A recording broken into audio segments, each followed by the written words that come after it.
larger improvement as compared to the boys. Our gender parity index in our schools is almost more than 1. Girls are outnumbering boys marginally in all levels of schooling, and also in learning outcomes they are showing that they have the wherewithal to do well. That means we are reaching out to boys, girls in the schools, and the learning outcomes are improving. Next.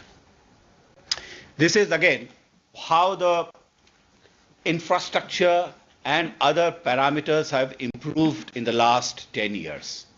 So our GR across different educational structure has gone up. And if you look at the right-hand side, we find that in the basic infrastructural requirement in our schools, we are almost very close to saturation.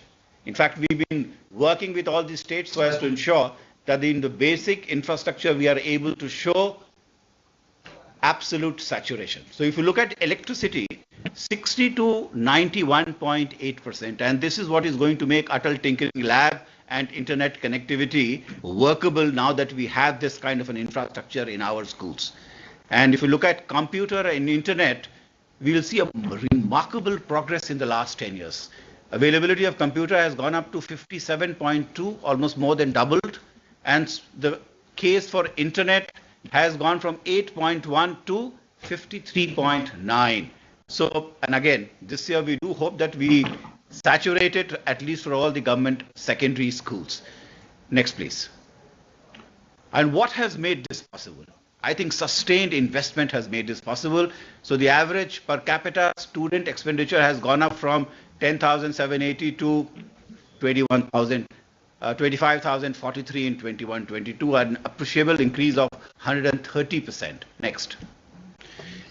We want that each and every child should be part of school and no child should be out of the schooling system. So if you look at the NSS data and if you see what is the scenario for the never enrolled children, we see an appreciable drop in the 6 to 14 years as well as 14 to 18 years age gap. And so larger number of children are in school. I do admit that some are still out, and our endeavor shall be to bring them back to school. Next. This is with respect to children who got enrolled but somehow dropped out of school. And here also we see that there has been an appreciable, remarkable improvement in the age group of 6 to 14 as well as 14 to 18. So children who have never been part of schooling system, they are in school. The ones who enrolled and dropped out, they are coming back to school, and both the numbers are decreasing as evidenced by the NSO data of 2024. Next. Again, what is happening to our expected years of schooling? This is a very broad indicator which goes as a component in the Human Development Index. And when a child is born, the number of years he or she can be expected to have during their lifetime. And this also includes higher education. So in 2013, it used to be 11.81 years. Today it has gone up to 13.28.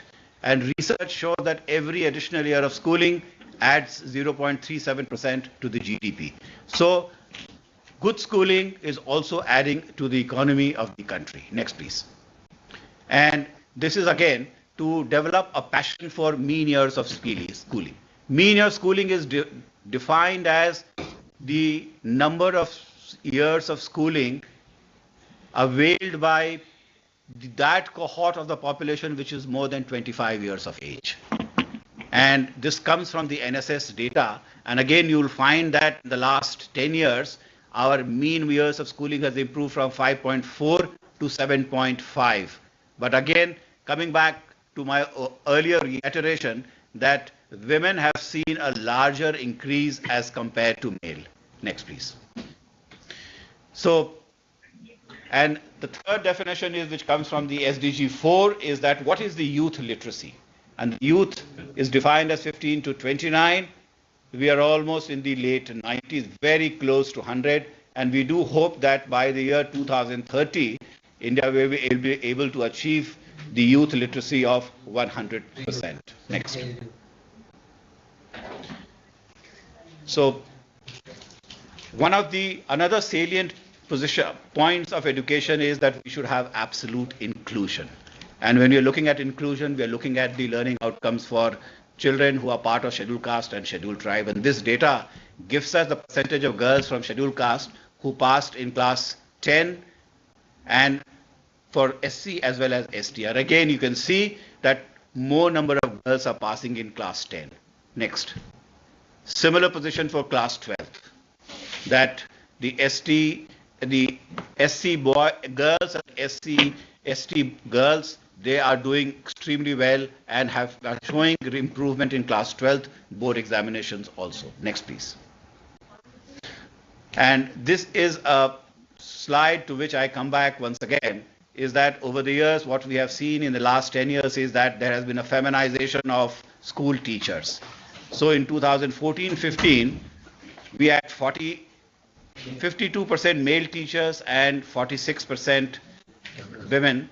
Today, the whole figure has reversed. So now today we have 52% female teachers and we have 48% of male teachers. So feminization of teaching is taking place. In a manner of speaking, this does augur well for all of us. Next.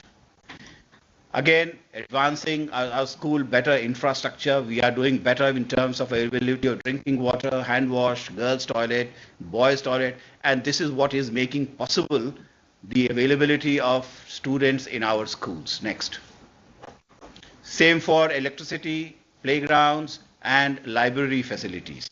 And I am very happy to say that last year, we introduced the National Digital Library as a part of the FM's announcement, and we do hope that this is going to give 24/7 facility to all our students. Next. So we are going to build our future together, more inclusive for even CWSN. So handrails, access-free barriers in all our schools, again it is increasing. We do need to pay a little more attention and saturate it. Next. And again, internet availability has gone up, computer availability has gone up, and this year we are working with all the states so as to ensure that all the government secondary schools are enabled with internet connection as well as computers availability. Next. This is the last slide which goes on to show the broad picture that in India the public expenditure on education is 4.64, and this is the way we look across other countries. We do hope that we are inching towards what 6% of public expenditure, which is what the national education policy mandates. So based on all these things, we do hope that in due course of time, the Department of School Education and Literacy will be able to ensure that every child is part of school, GER goes up to 100% by the year 2030, and with effective learning outcomes for one and all. Thank you. Thank you very much sir. अब मैं secretary skill development and entrepreneurship Shri Atul Kumar Tiwari ji को अनुरोध करूंगा कि वे आज के विषय पर अपने विचार रखना चाहें. Good morning to everyone. Secretary Higher Education, my fellow secretaries, Professor Jagdish Kumar, Dr. Paul, Professor Bide, Professor Gupta, and all others who are in this webinar today. If India's demographic dividend is our biggest assets, then the investing in people through the skill development is the one key driver for unlocking India's full potential. In the Union Budget 2025-26 also, emphasizing Sabka Vikas, there was also focus made on the Garib, Yuva, Annadata, and Nari. Ever since this ministry was constituted in 2014, we have done significant reforms leading to standardization, integration, unification, convergence, expansion, leveraging the digital platforms and AI, global mobility, doing work for entrepreneurship for the disadvantaged group, new age courses, and in general, I would say that the skilling ecosystem has developed and is ready for its next phase of growth and in alignment with the industry. Just to give a brief idea about what has been done in the last 10 years, I would say that the first thing has been the standardization. The earlier the things were very fragmented. Now they have been brought together, whether it is our regulator in terms of NCVT, National Skill Qualification Framework, dual system of training, job roles with clear pathways, flexi MOUs, new industry partnerships, sector skill councils, recognition of prior learning, and all that. We have also gone around and done a lot of convergence of the institutions and convergence of the schemes. And now we are in a position, after doing this standardization, to align with the different departments and ministries in their skilling work, which I will also mention as I go by. Under the National Education Policy also, which is a momentous document and a framework, that a lot of work has happened in terms of bringing skilling and education together, whether in terms of the academic bank of credits, whether, as the Professor Jagdish Kumar said, about UGC and other higher education institutions allowing for the 50% credits in their degree programs to be skill-based courses, using the APAR credit frameworks and the skilling pathways which have come by broad education and skilling closure. We also have the Skill India Digital Hub, which has the comprehensive digital platform, which integrates training, certifications, and job matching. And tremendous progress has happened because it allows for 24/7 access to skilling through the online blended learning, AR/VR technologies, and multimedia education. It also has integrated with the DigiLockers, eShram, PM Gati Shakti, so as to enhance the job mobility. We have seen the expansion of skilling institutions since 2014 in terms of the ITIs, which number have increased from 44% to almost 14,619. We have seen a massive growth in the skilling centers, whether it is Pradhan Mantri Kaushal Kendras or skilling into educational and higher education institutions. The apprenticeship program has been enhanced, offering more opportunities for practical skill acquisition. Just to give a few numbers, over 3 crore youth have been skilled in the past decades, including 40.4 lakh apprentices have been trained under the National Apprenticeship Scheme. Short-term training has happened along with the JSS around 1.93 crore candidates. 536 future job qualifications have been introduced in areas like AI, drone technology, 5G, and green hydrogen. We have 289 JSS. We have trained almost 30 lakh people.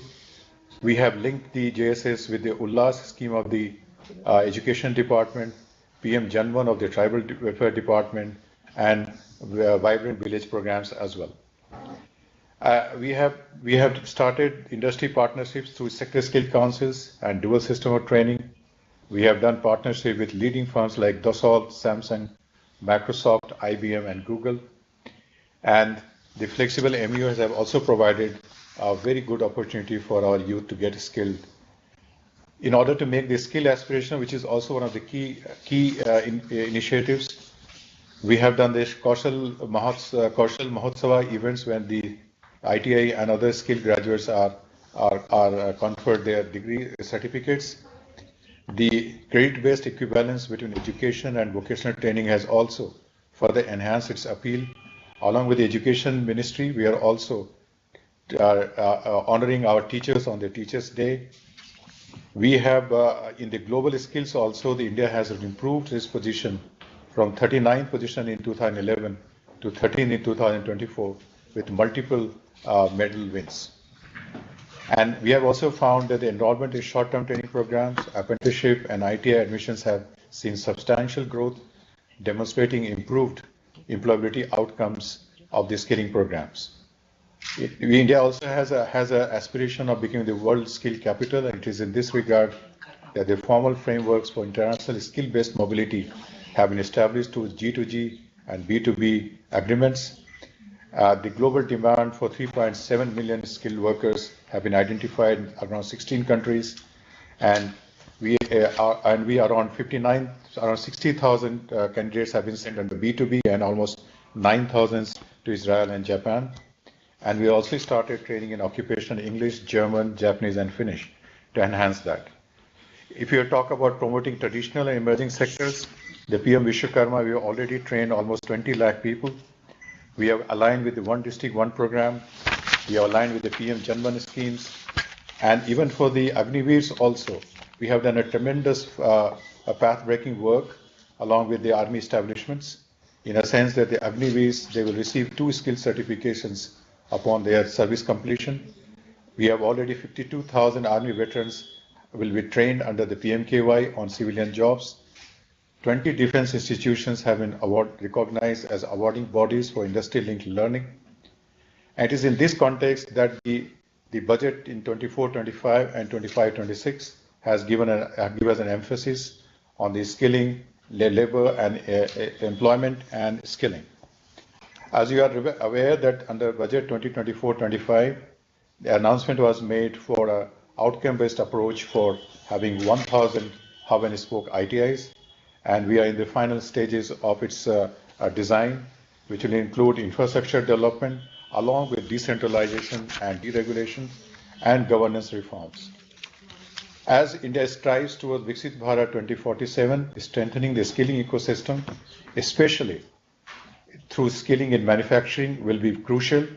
It is in this regard that, taking into account the success of industries like electronics, semiconductors, automobiles, pharmaceuticals, etc., and the need for a globally competitive workforce, that the creation of 5 Centers of Excellence for Skilling has been announced in Budget 25-26, which builds upon the previous year's announcement of under the new National IT Upgradation Scheme of 1,000 ITIs. It is here that the Make in India, it is also noteworthy that this budget announcement also coincides with 10 years of transformative journey through Make of India initiative, which have seen significant process in manufacturing, increased investments and job creation. It is our vision that the Center of Excellence will be housed in the National Skilling Training Institutes, which provide the vocational training for ITIs, industry supervisors, and we have also taken note of the global examples of China, South Korea, Brazil, and Singapore, and Germany, and how they have led to Center of Excellences. And it will also allow us to do the upgrading the existing courses and introduce sector-specific curricula with multiple entry and exit options. So, sir, in the afternoon session, we will be engaging with our stakeholders in trying to get their ideas on 4 items. One will be the defining roles and responsibilities of government, industry, and global institutions. Second will be how do we ensure collaboration mechanism between the stakeholders, and how do we integrate seamlessly industry participation in curriculum design and training delivery, as well as the structured framework for training instructors, incorporating continuous learning programs, certification mechanisms, and incentives to attract and retain skilled trainers. It is with this that initiatives that India can build a world-class skilling ecosystem, ensuring that the workforce is well prepared for both domestic and global opportunities, ultimately reinforcing its position as the skill capital of the world. Thank you very much. Thank you very much sir. अब मैं नीति आयोग के सदस्य doctor VK Paul से अनुरोध करना चाहूंगा कि वे आज के विषय पर अपने विचार साझा करें. नमस्कार, respected Secretary Health, esteemed Secretary colleagues, friends. I like to start with highlighting the achievements and the activities of the Ministry of Health and Family Welfare, and indeed the health sector of India. Good news is that for our very core SDG, health-related SDG goals, we are on track. Under 5 mortality rate of less than 25, which is the SDG goal, is already achieved in 11 states, and we are on track to have it for our entire nation. Neonatal mortality rate of 112 already achieved in 6 states, and 2 or 3 are at the verge of this. We will achieve that as well. And the difficult SDG of maternal mortality ratio under 75, again we are on track. And we already have this achievement logged in 18 states and union territories. Happy to state that in the course of the last 4 to 5 years, India is building a strong foundation of primary health care. Primary health care is the most important layer of the health system. 174,000 Ayushman Arogya Mandirs, the health and wellness centers, have been commissioned. 140,000 new mid-level providers. It's a silent revolution. 140,000 new mid-level providers have been put in place. Health, telehealth is available in all these centers, and more than 100 drugs are available free of cost. I believe this is the most important initiative that India is now undertaking, because primary care looks after 85% or more of the health conditions and also saves money. Under Pradhan Mantri Jan Arogya Yojana, 55 crore people are accessing health insurance for secondary and tertiary conditions for 5 lakh rupees in our country. We have now added the entire population of above 70 years to be eligible for this benefit, adding this benefit additionally to 6 crore more people. Every day, 30 to 35,000 admissions take place under this program. Not surprisingly, the out-of-pocket expenditure as a proportion of total health expenditure has declined significantly. Between 2013-14 and 21-22, we have moved from 63% to 39%, and the trends are being maintained. And this is also coming from free dialysis scheme, free ambulance scheme, and a system of Jan Aushadhi, which imparts opportunity for less expensive generic medicines. Happy to state that under National Health Mission, human resources are very important and a quiet revolution that's being rolled out. Between 2013-14 and now, from 1.8 lakh human resources under the mission, today we have 4.7 lakh, which is 2.5 times escalation during this period. We are pushing high standard through IPHS and QAS system, which are the standards applying to the public health facilities. Under the Ayushman Bharat Digital Health Mission, 23 crore Indians now have a health identity and a card which will be used for layering the health records. Under eSanjeevani, every day, 250,000 teleconsultations are taken across our country. But preparing for the pandemic under PM Ayushman Bharat Health Infrastructure Mission, a huge infrastructure is being built. For instance, we are pitching for critical care blocks and critical care facilities in all the district hospitals and larger hospitals. This will need more than 35,000 beds. Simultaneously, 15,000 pediatric care beds are also being added, and each bed, incidentally, brings about jobs for about 3 people, 3 persons each. Let's not forget what we achieved in the COVID-19 pandemic, immunizing 2.2 billion doses, starting 2.2 billion doses across our nation and universalizing this adult vaccination. In the course of the 4 to 5 years, we have the opportunity to eliminate, and we shall, together with all the stakeholders and with the power of the people of India, we shall eliminate the following diseases from the face of India: Kala-Azar, tuberculosis, leprosy, lymphatic filariasis, measles, and rubella. And very recently, we have eliminated trachoma. Our sickle cell screening target of 7 crore individuals across 11 states is moving rapidly. We already have covered 78% of them. Let me now briefly touch upon the two budget announcements that have been made by the Honorable Finance Minister. These two announcements relate to enhancing the scope of medical education and strengthening cancer care. Next one, please. The Honorable Finance Minister announced that in the next year, 10,000 additional UG, PG medical seats will be added in medical colleges towards the goal of adding 75,000 seats in 5 years, which was the call the Honorable Prime Minister gave on the Independence Day last year. Next, the context is very simple. India has a doctor population ratio of 1 for 834, including Ayush doctors. Developed nations have this ratio to the tune of 3 per 1,000. There is an acute shortage in the public health system as well as also in the private health system. And there are more phenomenally high number of aspirants for undergraduate and postgraduate opportunities in medical education. Therefore, it is imperative that for meeting the aspirations of the youth, but also very importantly, to strengthen the healthcare system that reaches the benchmark of developed nations, we enhance the opportunities for medical education. And we have done very well in this regard. Next one, please. The medical college number has increased, has become double, 102% increase. We moved from 387 medical colleges 10 years ago to 780.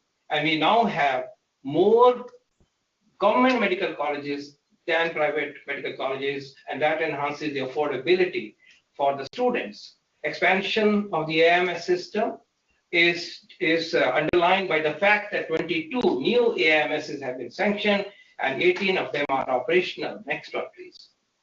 We would also like to emphasize here that a phenomenal increase in the existing number of undergraduate and postgraduate seats has undertaken. These seats have seen 130% and 135% enhancement respectively since 2013-14. 52,000 seats, UG seats are now in 2013-14 are now 118,000 seats. And in terms of PG seats, 52,000 seats are now have been escalated to close to 75,000 seats, giving opportunities for training. Next one, please. Two important schemes, one for the undergraduate program and one for the PG program, have played an important role in this area. Next one, please. A very special scheme has been to upgrade our district and referral hospitals into medical colleges. Very happy to state here that 157 medical colleges under this scheme have been approved and 131 of them are already functional. And to get the best out of this resource, the government is working on co-locating nursing colleges in each one of these 157 medical colleges. There is a lovely Zora Medical College, Mizoram, which I had the opportunity to visit just about a week ago. Beautiful facilities are coming up, a vibrant ecosystem in medical education is building up. Next. We are working on regulatory reforms at a feverish pitch. The big reform has been the institution of the National Medical Commission that replaced the erstwhile Medical Council of India. But taking the opportunity of the new act, we have rationalized minimum standard requirements to make them more liberal without compromising quality. We have introduced a new curriculum. Teachers' eligibility qualifications have been improved. A national medical registry is being launched. New diploma courses through the pathway of National Board of Examinations at district hospitals has been instituted. A lot more is happening and we expect the pace of reform will continue into future. Next one. District residency program is a special program which links the public health system with the medical education system. All postgraduate students, all postgraduate residents belonging to any specialty in the second year of their training out of the 3 years are now being posted for a period of 3 months at district level hospitals. What does it give? A real life experience for learning and practical skills embracement. But equally importantly, this enhances the strength, the capability of the district health system, the district hospitals. These students, which are already, they have a 1-year experience in the specialty, work as team with a specialist in the district hospitals and improve the care. And it also brings in continuum of care. This is a unique program which is bringing an interface between the public health system and medical education. Next. E-learning resources are being used increasingly in medical education and pushing the frontier further. Next one.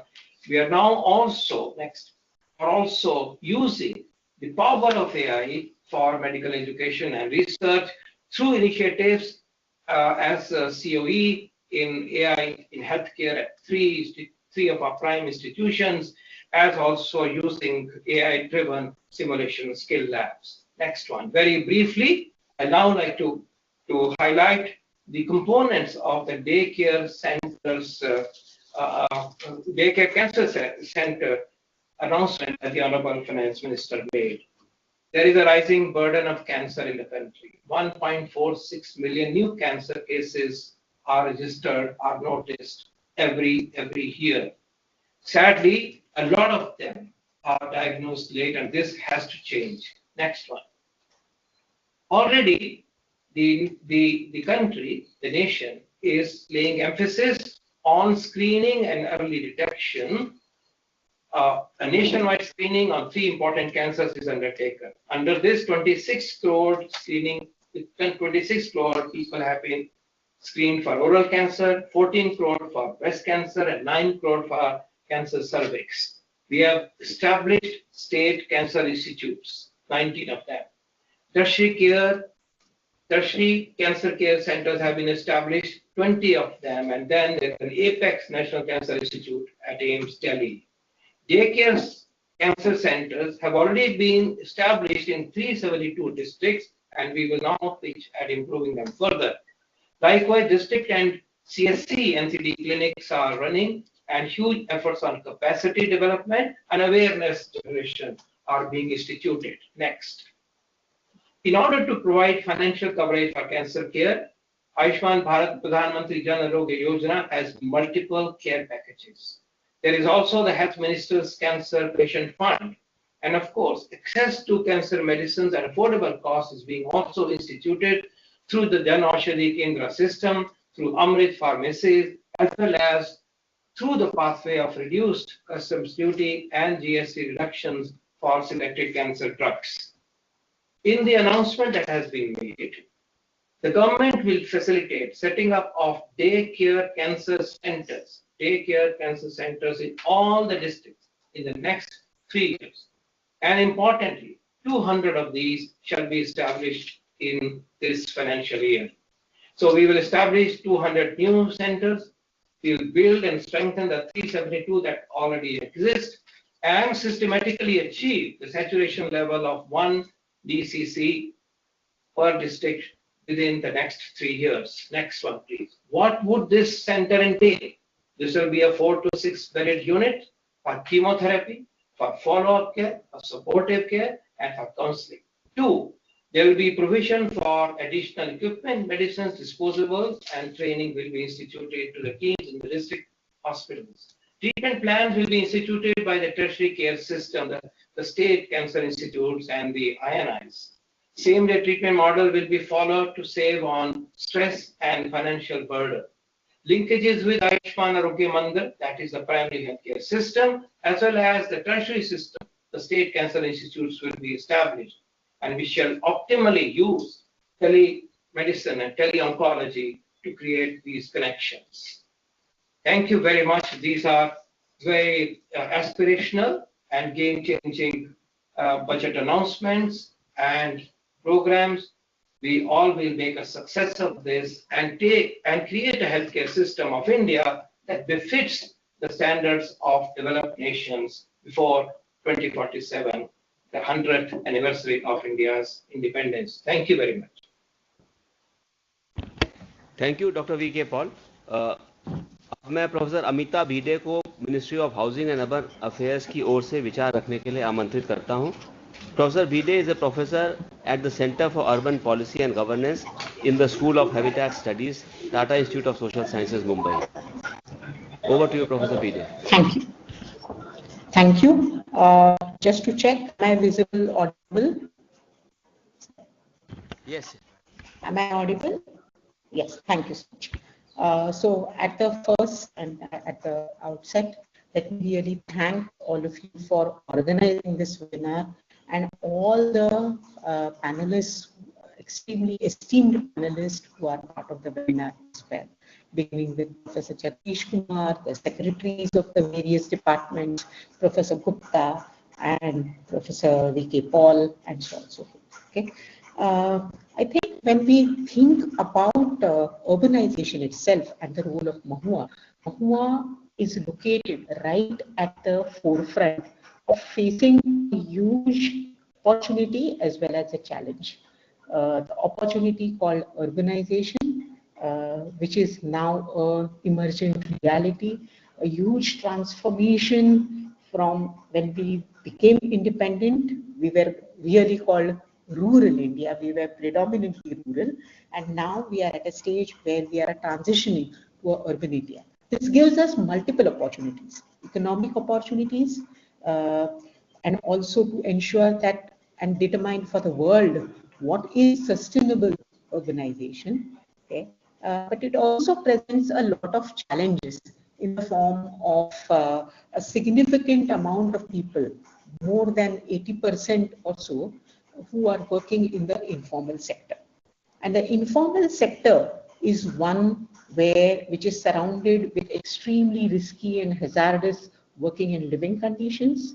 It also has a high proportion of social vulnerabilities, and Mahua has this inevitable and extremely challenging task of matching this along with the physical infrastructure needs, the sustainability needs, and the governance needs of providing for the enhanced urbanization.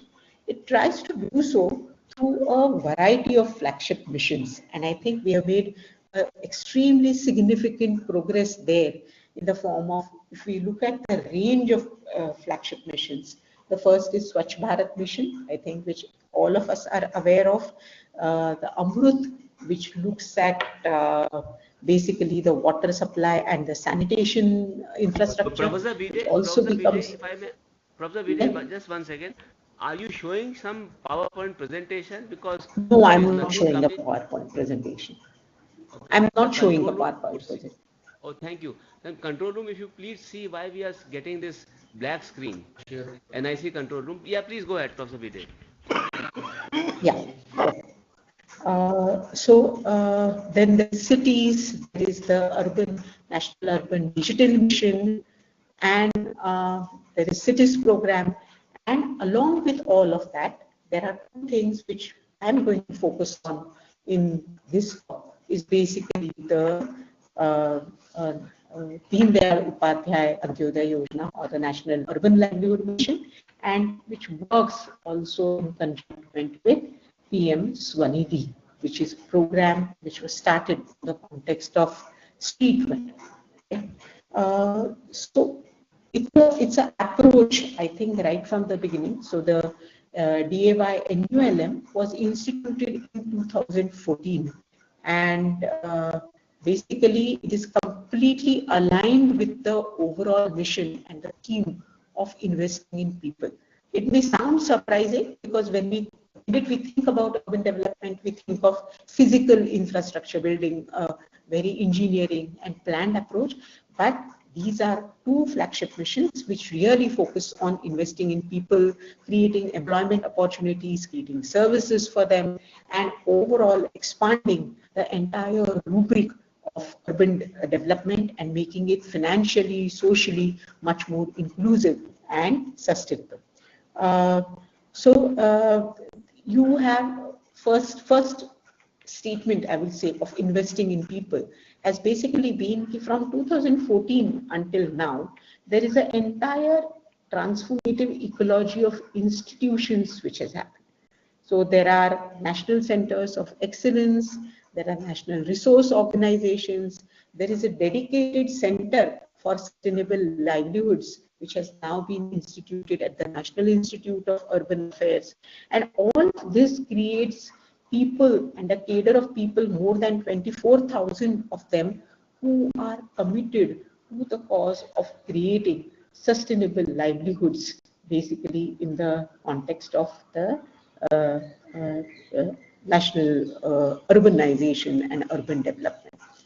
The second thing that one would like to talk about really is that the entire approach of the NULM and the PM Swanidhi has been a learning approach, learning and iterative. You pilot things, you experiment with them, then you create models out of them, and then you upscale them at a state level and also at a national level, and always therefore create room for experimentation. I think this is something which is fantastic. And the kind of mandate that therefore the NULM carries is also very vast. On one hand, it is creating livelihoods, and in the last 8 to 10 years or so, from 2014 till now, there are more than 1,995 shelters built for homeless. There are more than 38 lakh people for whom livelihoods have been created. And there are more than 90 lakh women who've actually been covered under the entire rubric of institutions like self-help groups, and through which then enterprise development has happened. It is also very interesting to see that in PM Swanidhi, a program which was started in the context of a post-COVID crisis really, and that program also has been able to be extremely successful, with more than 68 lakh vendors all over the country, street vendors who are otherwise, I mean, they are micro business persons, one can call them, or nano business persons for that matter. And they have been set up on the overall path of financial inclusion, to the extent where not only have been these 68 lakh street vendors have been given loans, but they have also been connected through convergence with many other ministries of the government of India.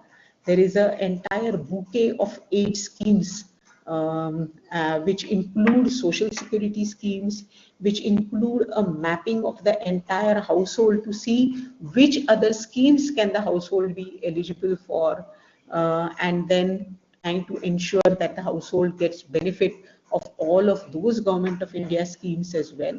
And this is all done through a digital architecture, which also enables a extremely good monitoring and evaluation system. And I think this is something which is a huge achievement, because till now and prior to 2014, most money which went into urban poverty alleviation programs was considered by banks, by relevant institutions, as money which is going down the drain. And in that sense, this has really been a transformative journey. Now, in the coming budget and in the coming years, this approach is being shifted even more. So, in consultation with a whole lot of collaborators, which include academic institutions, NGOs who are working on the ground, these resource organizations which have been created, consultants who have also started working in the field, what has been identified is, along with a what should I say, a Gisapita income-based approach to identifying the poor, okay, and which often proves very flawed. Along with that, 6 vulnerable occupational groups have been identified. And each of these occupational groups, the minute I take the name, you will all be able to recognize what is the entire set of specific vulnerabilities which are associated with these. These are waste workers, construction workers, there are domestic workers, there are gig workers, okay, and there are street vendors. And of course, there are also the NACA workers. So if you look at all of these sets of workers, all of them have specific sets of vulnerabilities. And they are now, their vulnerabilities are being addressed through a comprehensive set of interventions in the coming years. And the MUA has conducted a lot of pilots linked to this. This has led to several learnings. One of these learnings is perhaps that self-help groups, which has become a set methodology in the context of rural areas, does not yet work in the entire dynamic reality of the urban.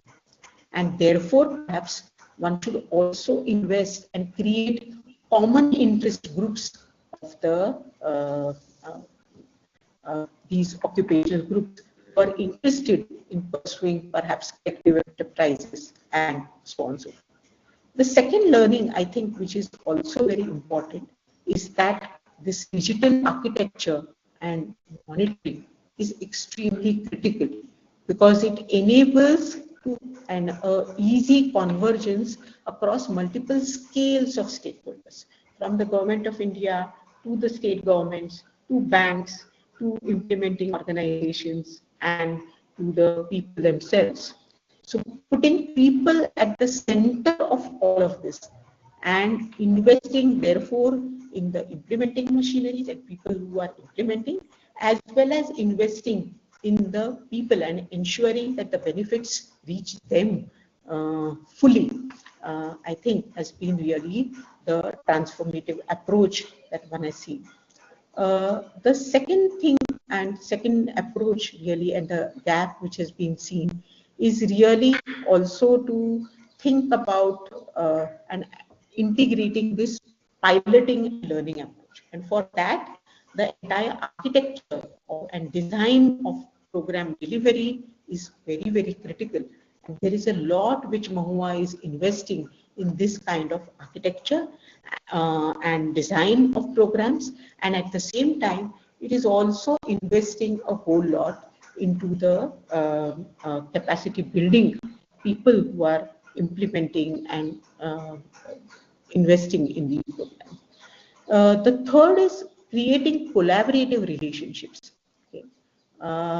Because collaborative relationships are extremely necessary if there has to be any dent, and if creation of homeless shelters. So on one hand, you are creating assets. Okay? On the other hand, one is creating also supportive social infrastructure. For example, you can give a loan to a street vendor, but tomorrow, that same street vendor will also be shooed out of that place by others because that place is not secure. And for this reason, there are vending hearts which are being created. Okay? There are night markets or weekly markets which are also being experimented with. And this is a very important social infrastructure which is being generated. There are many laborers in our cities who stand at labor chalks, and these labor chalks become incidental developments. Okay? So can we develop these labor chalks in such a way that not only can workers congregate there and the labor exchange can operate efficiently, but at the same time there can be the needs of the laborers who are gathered there can also be met. Can there be a rest place? Can there be tea stalls or snack stalls there? Can there also be some resting rooms there?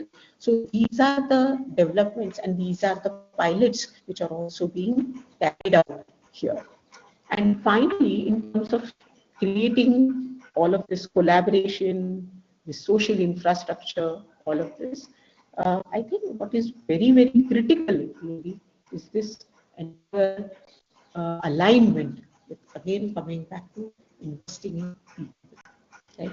And people who are perhaps the poorest, the people who are most vulnerable, and who can therefore, who are in some ways the key to making cities far more inclusive.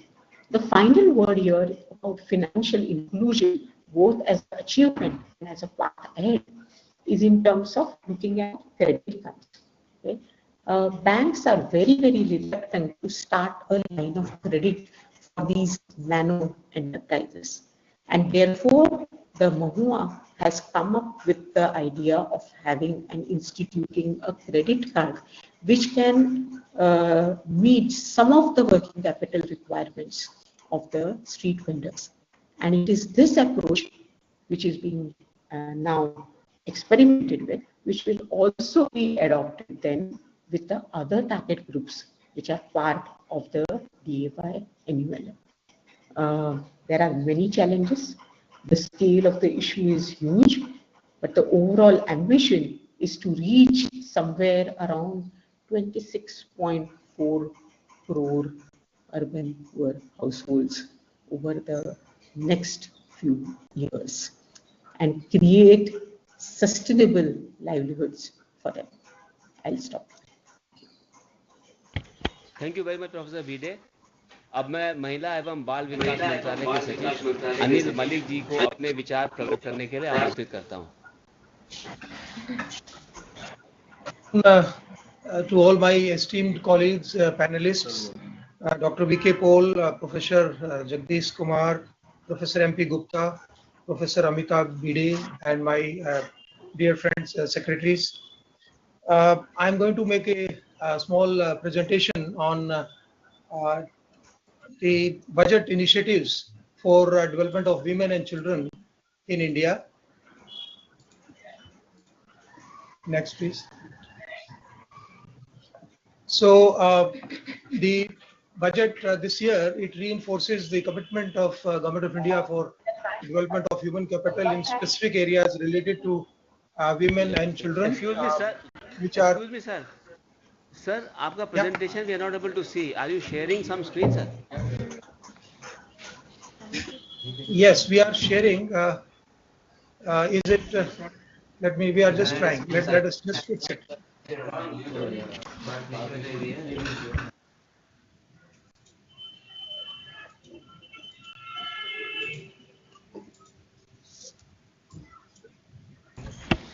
Yes, sir, it's clear now. Okay, thank you.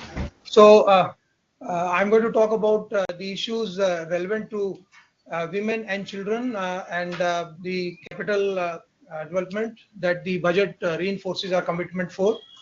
I'm going to talk about the ICDS first. It's an old established program which delivers nutrition, preschool education, health, immunization to children, adolescent girls. Next.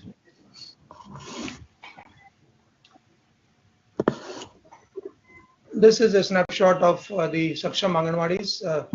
Next. We have about 100 million beneficiaries, about 8.8 crore children below 6 years of age. Of them, we provide nutrition, healthcare. About 4.5 crore children, 3 to 6 years, we provide preschool education. More than a crore pregnant women and lactating mothers, and more than 2 million adolescent girls in some areas of the country. Next. We have established a malnutrition protocol, how malnutrition can be managed. This has been, in the works for last 2 years, and it has helped improve the malnutrition indicators as we see, in the later slides. Next. The National Family Health Survey since 92-93, Survey 1 to 5, they give this report about stunting, underweight, and wasted percentages. We see that there is a gradual, improvement in the malnutrition indicators of children. Stunting is coming down, underweight and wasting, everything is coming down. But when we take Question Tracker, which is the administrative data set that we are using now across the country, which is filled up by the Anganwadi worker on a daily basis. Then the figures except for stunting, then for underweight and wasted children, they are actually much better than the figures being shown in the Family Health Survey 5. Next. The Honorable Finance Minister has announced increased norms for cost, how to calculate the cost of supplementary nutrition.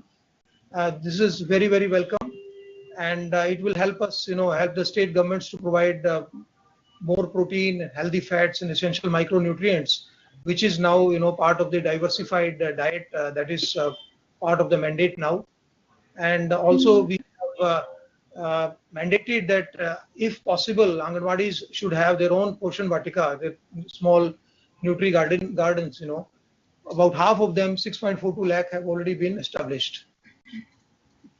Now, as we know, and we have been talking about it, that the brain development, human brain development happens during conception, and then first 2 years, primarily 75 to 80% happens by that time, and before the age of 6, 85% of the brain develops.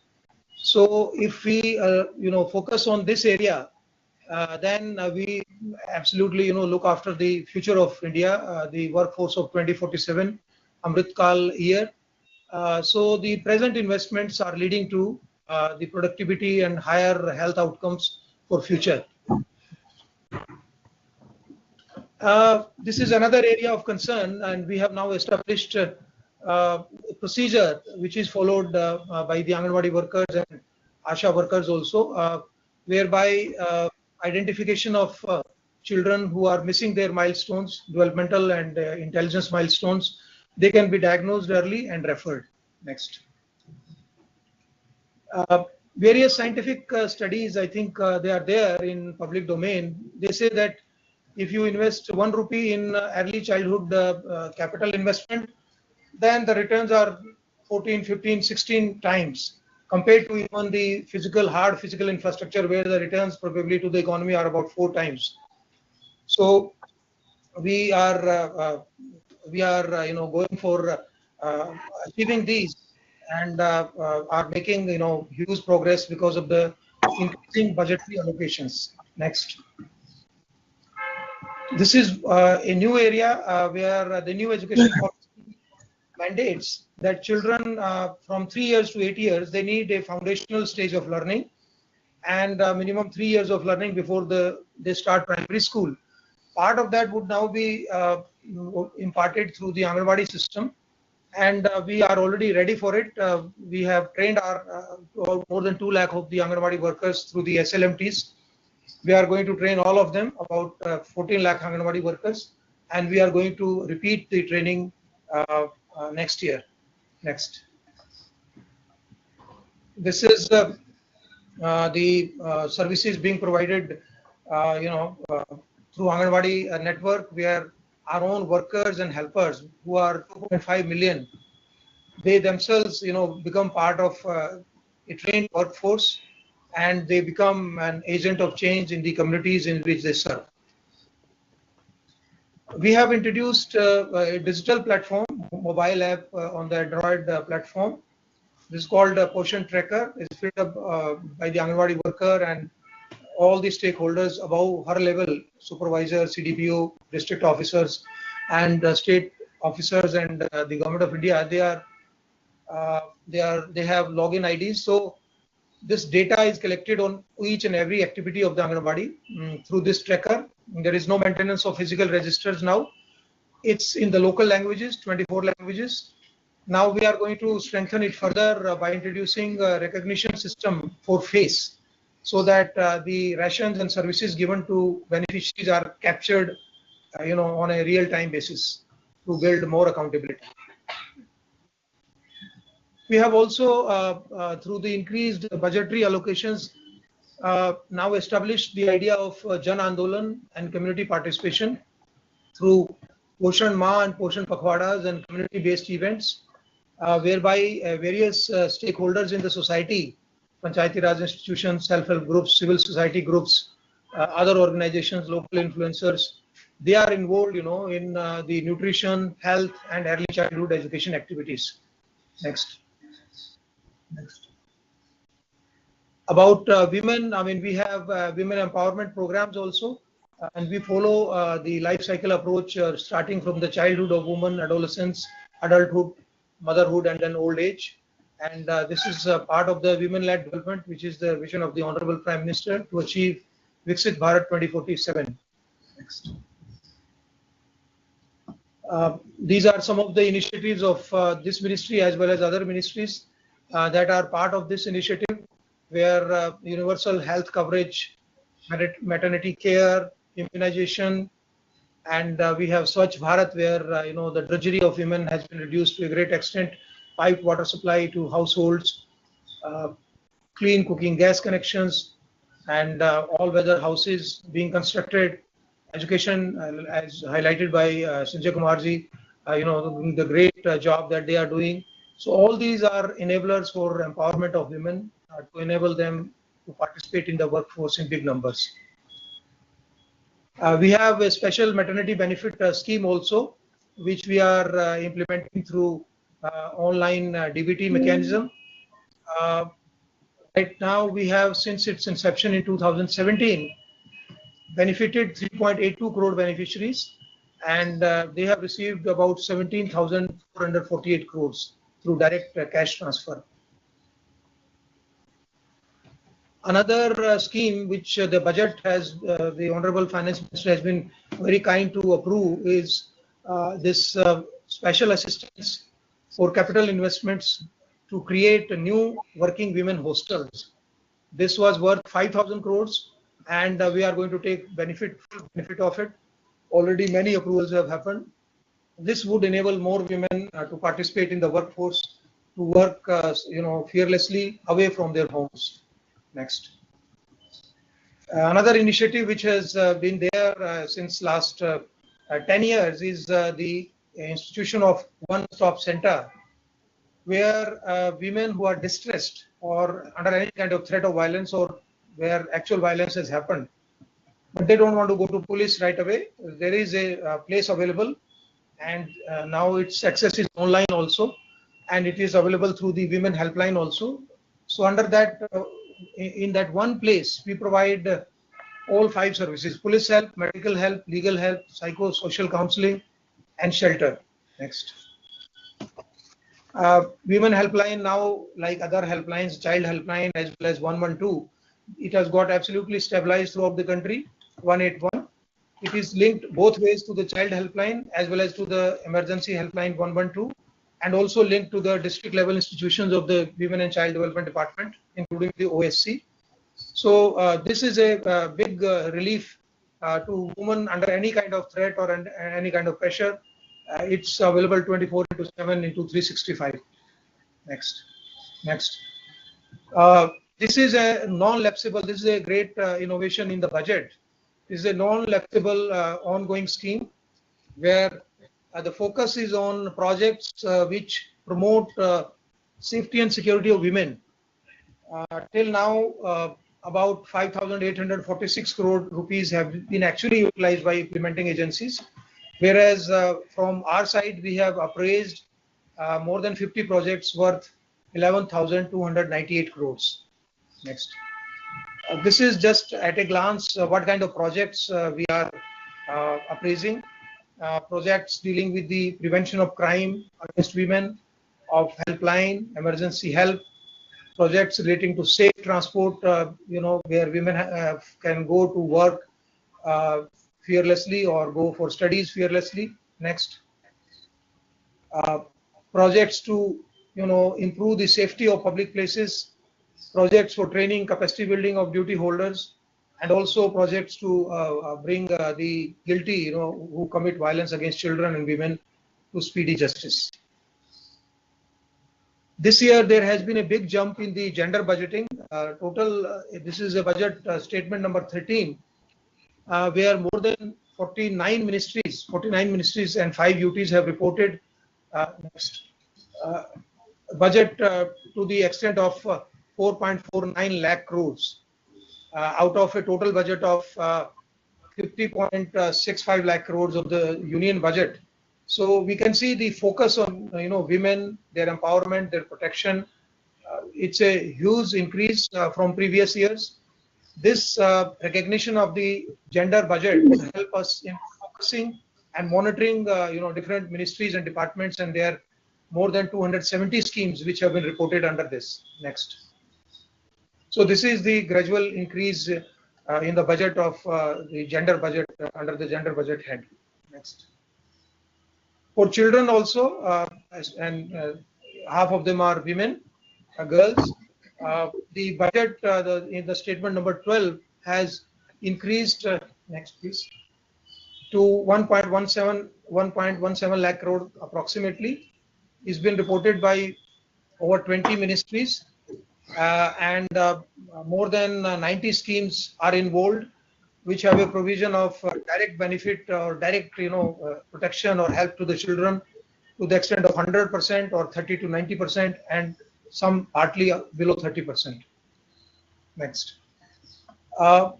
We also implement the child protection legislations.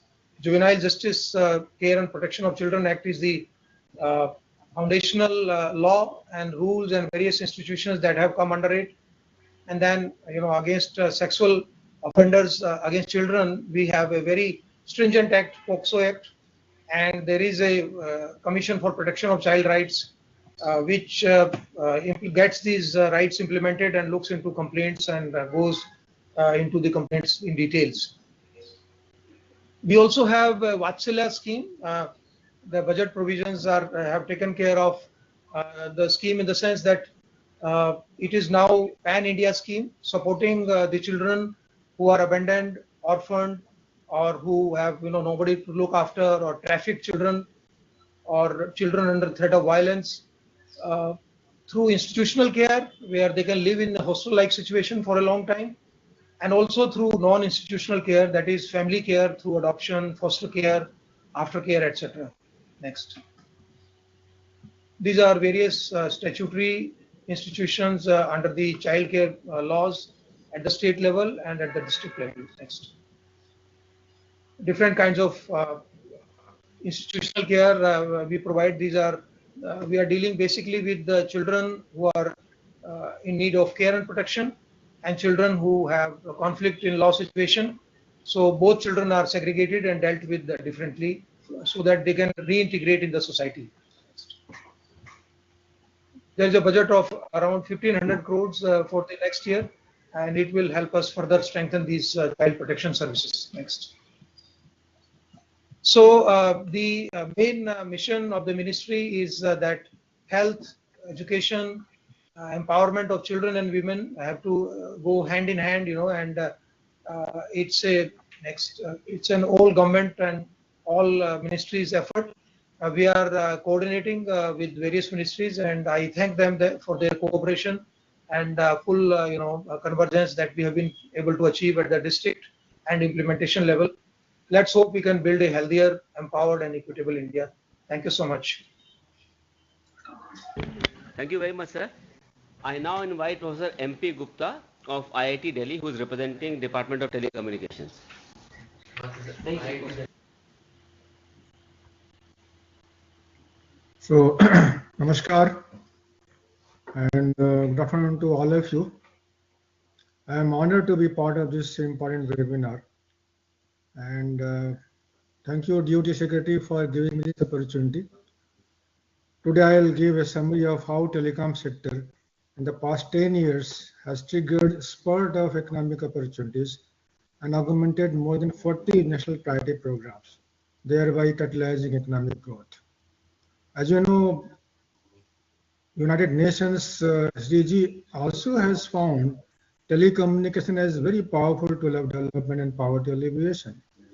And if you see past decade, telecom sector in India has seen major developments, including consolidation among operators, a massive surge of data usage driven by affordable tariff, rapid adoption of 4G technology, increased focus on domestic manufacturing, and emergence of 5G services, all fueled by friendly government policies promoting digital inclusion, startup innovation, and market competition. And these have led India to emerge as the largest telecom market in the world with vast user penetration.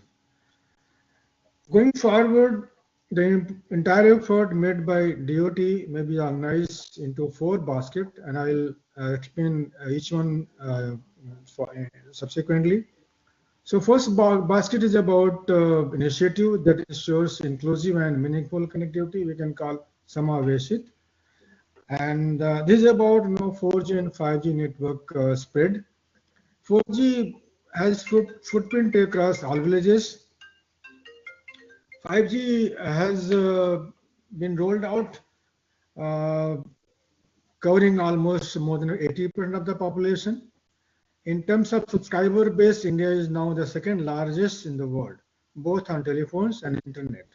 And via BharatNet program, we are going to reach almost all Gram Panchayat in foreseeable future, and the budget is very high, is 1.3 lakh crore, etc. Second basket that we would club all those initiatives leading to enhancing ease of living and ease of doing business. We can call Twarit. And this is about all telecom reforms, and primarily the recent one Act, New Telecom Act, that was cleared by Parliament in 2023, replacing all old acts.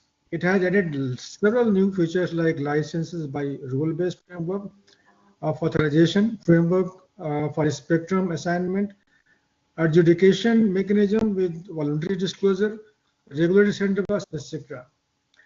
Via National Broadband Mission, the process of granting permissions has been streamlined significantly. So it used to take almost more than 400 days to approve an application. Now it takes 41 days. I probably assume that there is still scope to improve. A week time should be enough.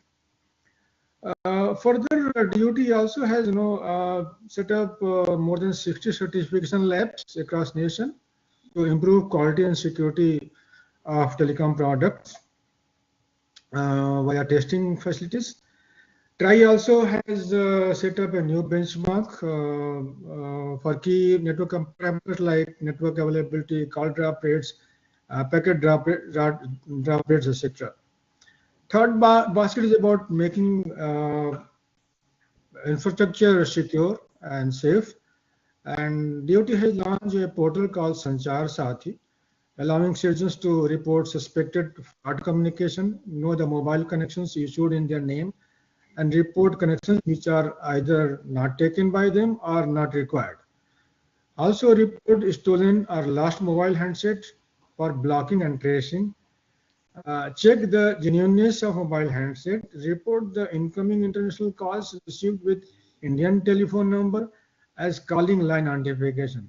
And these have made significant impact. By last year, the data shows that more than 25 lakh mobile handsets have been blocked, and more than 70 lakh suspected connections have been disconnected. More than 70,000 point of sales selling SIM on fake documents have been blacklisted, and there have been plenty of FIRs on that. Fourth basket is about initiative that is supporting innovation and development, and notable one is extending Make in India production linked scheme incentive like to also telecom manufacturing. And over and above standard PLI scheme, DOT scheme offers 1% additional incentive for product designed, developed, and manufactured in India. So, and this is showing a positive result. If you look at past year data, there have been manufacturing of telecom and network products to the tune of 29,000 crore in previous year, which is several times more than what it used to be earlier, and also generating several number of employments to passing out graduates as well. And looking at the future, Government of India has launched 6G vision as well, with the aim to develop and deploy the same by say next 5 to 6 years time. So with so much promise, that DOT initiative hold, Finance Minister has rightly set as personal agenda in this year's budget to extend broadband connectivity to all government-run secondary schools and primary healthcare centers in rural areas through Bharat initiative. This provision is not just about technology; it is about empowering communities to thrive in the digital age. If you follow Human Development Index, the idea of empowerment is woven into HDI as propounded by United Nations, which measures countries' progress primarily in 3 areas: healthcare, education, and living standard. And Government of India has initiated several programs to augment HDI, particularly in the sector like education and healthcare via digital technology. And if you recall, digital empowerment has been one of the 3 vision areas of Digital India program, started in 2015. It promised to provide universal digital literacy, universally accessible digital resources, availability of these resources in Indian languages, collaborative digital platforms for participative governance, and portability of all entitlements through cloud. Now, Digital India program has been here around for almost 10 years, and I feel we should do some audit how much digital empowerment we have achieved so far. Going forward on broadband theme, so availability of broadband connectivity in rural schools means that students are able to access the wealth of online educational resources, e-learning platforms, and digital literacy tools. Similarly, the availability of internet connectivity in public health centers provides access to telemedicine, remote diagnostics, and digital management of health data, all of which are crucial to improving healthcare services in these underserved areas. With this transformative change, the nation is moving towards a future where digital equity is reality, where every child has access to quality education and every person has access to quality health care. I encourage all of us to think on these initiatives as a stepping stone towards smarter, healthier, and more connected India. Together, we can ensure that benefits of broadband connectivity are felt by every citizen from mountain to plains. That's all from my side. I'll stop here. Thank you for your patience. Thank you very much, Professor MP Gupta. Now I request Ministry of Labour and Employment Secretary, Ms. Sumita Davra, ma'am, to say a few words on her subject. Over to you, ma'am. Good afternoon to all. When it comes to investing in people, the Ministry of Labour and Employment in the past several years has taken numerous measures to promote labour welfare, improve social security coverage, bring in labour reforms to ensure ease of doing business with a view to more employment generation, and also with a view to promote ease of living. Several notable reforms have been brought in EPFO, the Employees Provident Fund Organization, the ESIC, Employees State Insurance Corporation, and so on. Before I go to the budget announcement 2025-26 for the ministry, I would like to enumerate some of the major achievements of the ministry, which will reflect the progress in investing in people in the last few years. First of all, I'd like to talk about social security benefits. Here we have evidence from the ILO's World Social Protection Report 2024-26, which highlights India's remarkable progress, where we have doubled our social protection coverage from 22% in 2016 to about 48.8, almost 50% in 2024. And due to India's remarkable progress, the social protection coverage in the world has increased by 5 percentage points. If we consider cash and in-kind benefits of India's social security schemes, and we are working on this with ILO, we see the exercise reveals that 65% population of the country is covered by at least one social protection benefit. Apart from what I just presented on India's overall social protection coverage, I would also like to highlight the several intervention schemes taken up by the Ministry of Labour and Employment in the last 10 years and also recent past. We have the National Career Service Portal, which was launched in 2015-16, where we match the people who are seeking jobs with the employers. And in the last 10 years, we have mobilized about 4.7 crore vacancies on the National Career Service Portal, and job fairs have been conducted, more than 50,000, and we have more than 400 model career centers which have been established to function as employment exchanges and align the supply and demand in the labor market better. We have also covered 51 lakh and more beneficiaries under the Pradhan Mantri Shram Yogi Man Dhan Yojana, which is a pension scheme, and under Atmanirbhar Bharat Rozgar Yojana. In the last 4 years, we have covered more than 60 lakh beneficiaries with an expenditure of more than 10,000 crore. We also have eShram, which is globally recognized as a best practice of technical intervention in the labor market.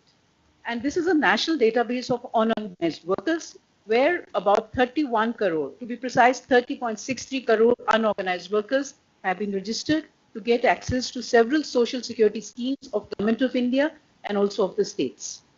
We have also several schemes for labor welfare under health, housing, education. And when we speak of the employees pension scheme, which is implemented by EPFO, we have more than 5 crore, 5.29 crore members who are under the Employees Pension Scheme. Now, when we talk about EPFO further, the Employees Provident Fund Organization, we see an increasing trend in the enrollment. And in the last 6.5 years alone, we see more than 6.2 crore new members have joined the EPFO, which shows both job creation and formalization of the market. At the same time, for ease of living, significant reforms have been brought into EPFO to improve the pension services, claim processing, enhance IT systems, and so on. To give an example, in December 2024, we launched the pension reform under the centralized pension processing system, whereby a pensioner can take his or her pension from any bank in the country, any branch in the country. Similarly, we have increased the auto settlement of Provident Fund claims. We have increased the limits from 50,000 to 1 lakh. We have expanded the categories from just sickness to include also education, marriage, and housing. Under Nidhi Aapke Niket, we go to the beneficiaries every month. District camps are organized, and in the last 2 years, more than 16,000 district camps have been done, where more than 5.5 lakh beneficiaries have come to get their problems resolved. 85% grievances are resolved on the spot. The centralized IT system of EPFO and the simplification processes, improved grievance redressal, automated claim settlement are some of the other reforms. We have extended EPFO services in the Union territories of Jammu Kashmir and Ladakh, and we have also implemented the minimum pension scheme, which was notified in 2014-15, and more than 20 lakh pensioners are availing the minimum pension every year. Under the Prayas initiative, we give the PPOs to the members under the EPFO on the day of the superannuation, and there are many other such reforms, all of which I am not enumerating, but it's also important to mention how digitalization is being used, the face authentication technology, which reduces the dependence of the pensioner on external biometric devices. The impact of these reforms in EPFO is a historic claim settlement for the first time in history in 2024-25, where EPFO has crossed 5 crore claim settlements in 1 year, settling more than 2 lakh crore rupees worth of claims. Now coming to ESIC, the Employees State Insurance Corporation, where the health benefits and other social security coverage is given, the number of insured persons has increased from 2.03 crore in 2014 to 3.72 crore in 2024. The number of beneficiaries have increased because the number of families are also included along with the insured persons to about 14.43 crore in 2024. The number of hospitals have increased to 165. We have also announced another 10 new ESIC medical colleges in this financial year, apart from the 8 existing colleges. The healthcare services in ESIC are being integrated with PMJY, and the pilot is already done, giving access to ESIC beneficiaries to a bigger network of hospitals in the country. We have also approved more than 100 new hospitals, and we have started mobile app for taking appointments. We are using technical interventions for providing ambulance service. The 5G ambulance services are in place. Super specialty hospitals, the Aadhaar seeding, Ayushman Bharat health accounts have also been started. Coming to labor reforms, the codification of laws, multiple laws. There were 44 Central Labor Acts into 4 codes, has been approved, has been passed by Parliament in 2019-20, bringing about simplification, rationalization of the labor codes, reducing complexity, difficulty in enforcement, and also so that we can leverage technology for transparency and ease of the stakeholders and create safe, healthy working conditions for labor, bring about more quality employment generation, more flexibility in the labor market, decriminalization, reduction in compliance burden, more ease of doing business, more job creation, and so on and so forth. Many, many reforms have been addressed under the labor codes. Simultaneously, the states have also been piloting a lot of reforms, and these reforms have led to reduction in compliance burden, a more eco-friendly ecosystem for investments, and also importantly, allowing women to work at night. Many, many states have brought in all these reforms. Now, looking at employment trends, it's very important to see what is happening in the employment market. In the last 10 years, India has risen from the 10th largest economy to the 5th largest economy, bringing about a significant transformation in the employment landscape. We see major employment growth drivers in services, in construction, in trade, in manufacturing, in the MSME sector. The job market is rapidly evolving. New job roles are emerging in the startup ecosystem, the gig and platform economy, healthcare, tourism, hospitality, education, the global capability centers, the care economy, the startups. They are all contributing to job creation. The workforce engaged in economic activity has risen in the last 10 years from 471.5 million to 643.3 million, going by RBI data. Unemployment rate has declined from 6% to 3.2% in the last 6 years alone. Similarly, the labor force participation rate and the worker population ratio has increased in the last 10 years. Employability of Indian graduates has gone up significantly from 33.95%, about 34% in 2013, to about 55%, 54.81% in 2024 due to government-led skill building initiatives. I have already mentioned about technological development in the labor market and the use of e-Shram. I have also mentioned about the National Career Service Portal, and these are case studies today we are showcasing to the rest of the world, G20, how in the last 10 years alone, technology is being used in the labor market in India to bring about demand-supply alignment and also bring access to social security for unorganized labor. For employers, we have technology in terms of Shram Suvidha portal, which is providing a single interface between employers and enforcement agencies. There is day-to-day transparency, which has been promoted. There is a single annual return under 8 acts, and discretion of labor inspectors has been reduced in the last 10 years. Coming to G20 presidency of India, we had a very important announcement by the leaders on development of an international reference framework to address the global skill shortages by bringing about mutual recognition of skills and qualifications. That is where the ministry is leading the study with ILO and OECD, and we will have the study very soon. By the end of this year, the draft will be there. This is very important because it will enable international mobility of Indian youth with their skills and qualifications being recognized within that framework. So that's going to be facilitated.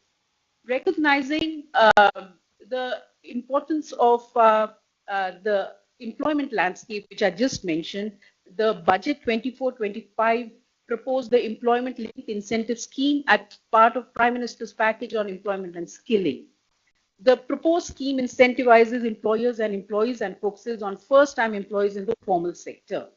The budgetary allocation for this scheme has been doubled in this year's budget.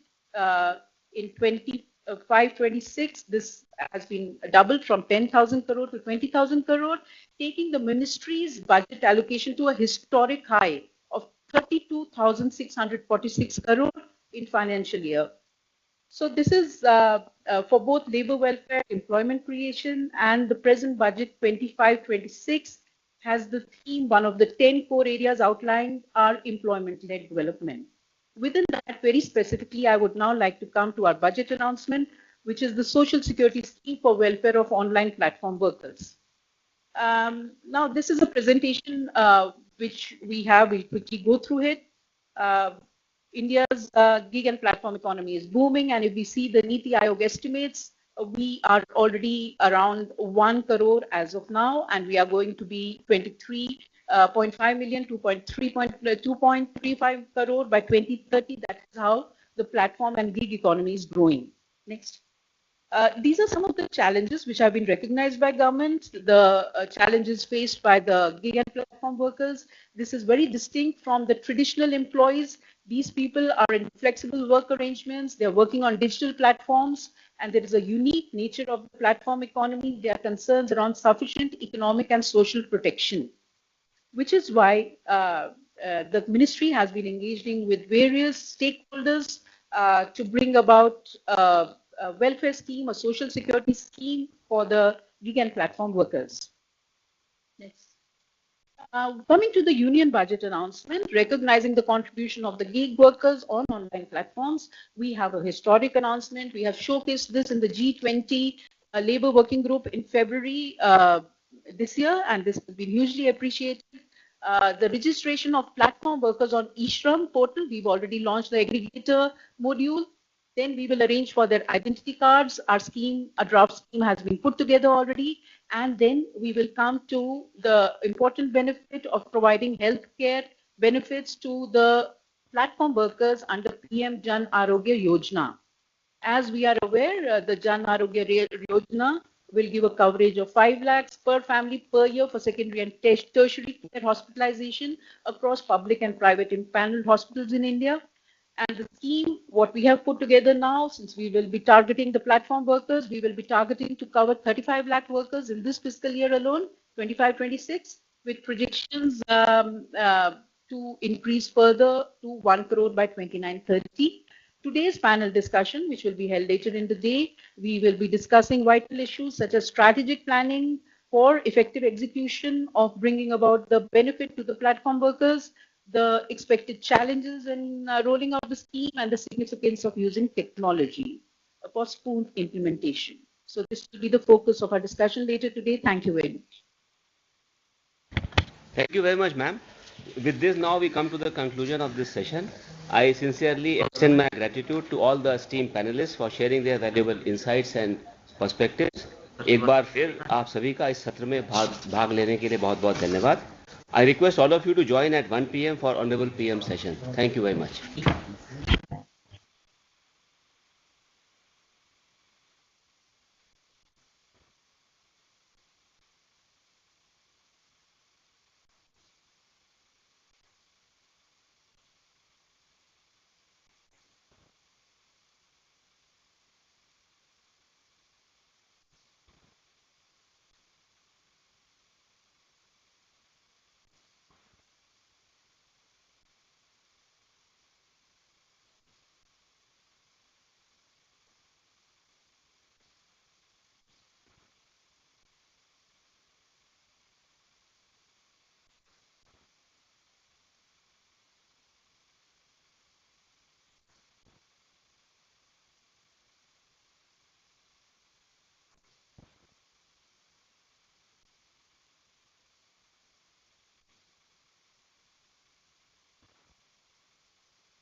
हाँ sir, hello hello, Hello, NIC headquarter. I'm audible. आपकी आवाज नहीं आ रही sir? Ministry of Labor. Ministry of labour से आ रही है, Sir, voice आ रही है? आपकी नहीं आ रही है। Hello. Vinod sir. NITI Aayog. Hello, हाँ Voice हेलो, मिल रही है? Voice मिल रही है sir? हाँ कहाँ से बोल रहे हैं? Sir, Ministry of Labor. हाँ मिल रही है आपकी, मेरी मिल रही है आपको? Sir, आपको मिल रहा है. आरआर हम इसलिए नहीं आगे चल पा रहे कि आरआर में हम प्रमोशन क्या क्या रखते हैं, मोड ऑफ रिक्रूटमेंट क्या रखते हैं, डायरेक्ट रिक्रूट करते हैं या प्रमोशन फ्रॉम एरिया करते हैं। We can not do that till the time we decide on area. ये इशू है ना, बट हमारे प्रेजेंट आरआर में that experience criteria still continue. Revise RR with the experience criteria is removed have not been issued correctly or have been issued, no have not been issued. So our RRs are not we have to accept that order of the court and say that yes, now we are issuing fresh RR without experience criteria. वो भी तो खारिज कर दिया, तो हमको अपने RR भी तो चेंज करने हैं ना। आरआर चेंज करना हो तो हमारे डीओपी को एमपीसी को घूम रहा है। इसलिए वो अटका हुआ है कि एडीआई का वो वाला इशू जब तक भी सॉर्ट आउट हो जाता है कि एडीआई पहले जाए डीआई में, तो तब हम डीआई के रिक्रूटमेंट स्टार्ट करें ना, या हम उसको सेग्रीगेट कर दें और डीआई के रिक्रूटमेंट अलग से शुरू करें। वो हम हमारा कोई पता वाला है कि दोनों बात करके हम करें तब तक उसको तो रखा हो वो तो मैंने बताया था कि यूपीएससी में अच्छा वो ये 120 वाले इनको इधर पे भेजें या फिर व्हाट्सएप पे भेज देंगे, ईमेल करके बेटर क्या आप अपॉर्चुनिटी दे देना, देखो या तो स्कैन करके भेज दें, इसको कर सकेगा। एनआईसी हेडक्वार्टर बीसी डिवीजन लगा दें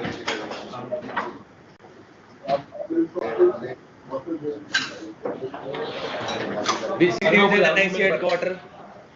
अरे भाई वो भाई चला इंडियन रेगुलेटरी आप अपनी एप्लीकेशन शुरू कर दो।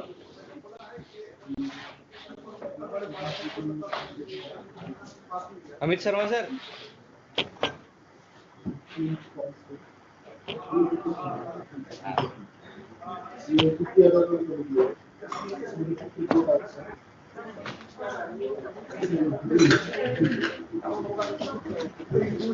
चेक किया उधर वो जाना पड़ेगा। तो ये आपका वाला भी ले जाना। हाँ बिल्कुल। अनवर सर कचरा गिलास डीआई है तो जहाँ तुम ला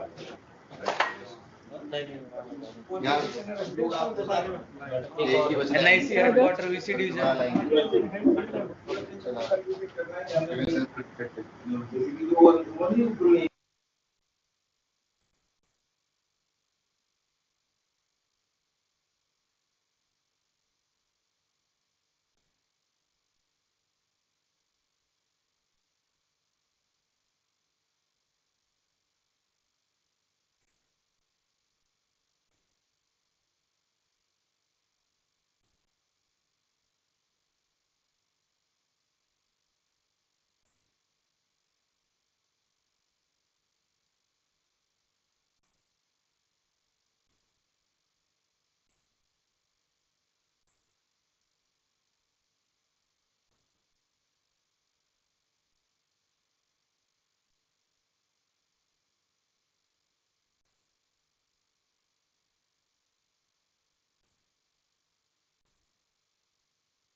ओके, पर सर आप जब आगे हो रहे हैं तो आप मिनिस्टर साहब के सामने से आ जाइए। अच्छा, इसको हटा सकते हैं यहाँ तक? थोड़ा सा इधर कर लीजिए प्लीज। अच्छा ठीक है, ओके अभी ओके, ठीक है। राइट। हाँ सर, अभी अब ठीक। आप कंफर्टेबल होके जैसे बैठेंगे आप वैसे बोलिए please. 29 ministries, 29 sections, more than 100 faculties, and 25,000 participants. लेकिन इसमें जो है 3। हाँ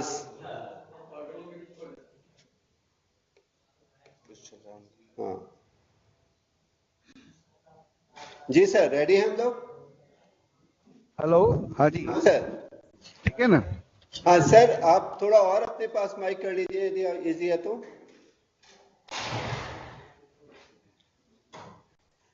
थोड़ा माइक और अपने पास कर लीजिए सर। हाँ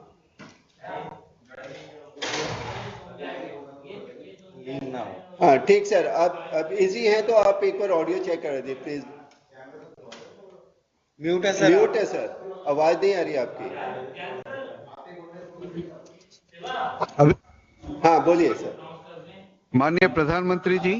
जी ठीक है सर, ऑडियो वीडियो ठीक है सर। मैं आपको बता रहा हूँ, मैं जब हम शुरू करेंगे प्रोग्राम तो एक टैक्स प्लेट आपको दिखाई देगी जो आज का सब्जेक्ट है, वो मैं आपको अभी दिखा देता हूँ। वो आपके लिए क्यू पॉइंट होगा। जैसे ही वो टैक्स प्लेट हटेगी प्रधानमंत्री जी दिखाई देंगे, आपको फिर वेलकम करना है सर। ठीक सर? हाँ जी, हाँ जी। और लास्ट में सर जब सर धन्यवाद करेंगे तो हम वो ही टैक्स प्लेट आपको दोबारा देंगे और हम आउट हो जाएंगे। जरूर। तो मैं आपको वो टैक्स प्लेट क्यू पॉइंट के लिए दिखा देता हूँ सर। अर्शनी टैक्स प्लेट दिखाओ सर। ये वाली टैक्स प्लेट आपके लिए होगी, ये क्यू पॉइंट है। इसका मतलब है सर प्रधानमंत्री साहब रूम में आ गए हैं। जैसे ही ये हटेगी आपको प्रधानमंत्री जी दिखाएंगे। यहाँ से प्रोग्राम शुरू करेंगे सर। जी जी ठीक सर, थैंक यू सर। अभी मेरी आवाज सुन लीजिए। हाँ जी बताइए। माननीय प्रधानमंत्री जी। हाँ ठीक है सर, ऑडियो वीडियो ठीक है बिल्कुल। सर एक चीज और सर, जो आप एक बार अनाउंस कर दीजिएगा सर, जितने भी लोग कैमरा ऑन नहीं किया है सर वो कैमरा ऑन कर लेंगे सर। वो सारा ब्लैक जरूर जरूर जरूर हम बोल देंगे। हाँ थैंक यू सर। मतलब जब भी सब लोग जुड़ेंगे तो सब कैमरा ऑन रखें अपना ना please. I request all our colleagues who have joined, please turn on the cameras and mute your mics, especially all the ministries. Right, sir. Thank you, sir. Thank you. Thank you. क्या हुआ? हाँ? All the panelists, please turn on your videos. नहीं, ये ठीक है आपको। SP Singh साहब, श्रीकांत विश्वनाथन जी, मंत्री जी को याद दिला दीजिए एक बार। Get out of this. IFS DEA Rahul Singh ji, director DEA, Shruti Rai ji, क्या नाम है? NIUA शिखा अरोरा जी। एक बार जल्दी से विंडो दिखा दो। I think a lot of people are. Amrit Abhijat, can you turn on your video? Amit sir. Panelists, please turn on the video. SP Singh, our own colleague. नहीं सिंह। हाँ, अभी सर आप window दिखाओ। Shruti Rai, madam, turn on your अलग कैसे video. करेंगे भाई, हम तो टोटल में चेक करेंगे। Debolina ji, turn on your video. All of you, please turn on your videos. Sanjay Mukherjee साहब, उनका वीडियो ऑन नहीं है। Professor Shashwat Bandopadhyay, kindly turn on your video. Amit ji. Sir Amit ji नहीं एक तो ये ten window Kishore Rawat, turn on your video. Sir phone पे आइए, फोन पे। अच्छा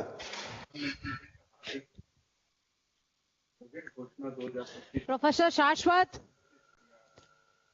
ये जा रहे पोस्ट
वो राइट CTO साइड में.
एक घंटे से चल रहा था सर. तो थोड़ा आपको अलाइन कर, आप बैठिए सर, मैं थोड़ा करा देता हूँ. हाँ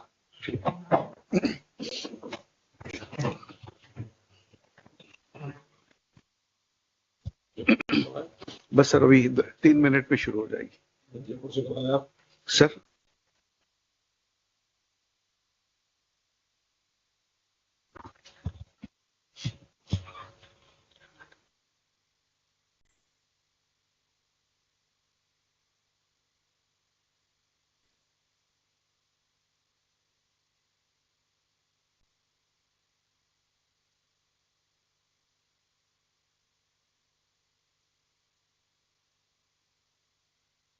hello sir. Hello hello. Kindly turn on the cameras, mute the mics, please. We still see a lot of blank cameras. Session 7, Gaje. I see Mr. Manish Jain, Yogesh Singh, VCDU. Thank you. Hari Kumar Janki Raman. Rahul Singh, DA, still, I think, got the camera down.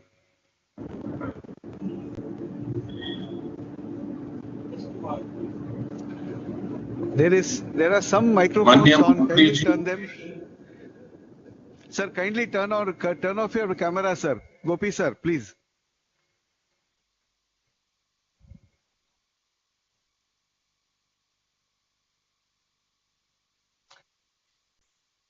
There are a few others. Deepak Singh, I think. Deepak Kumar Singh.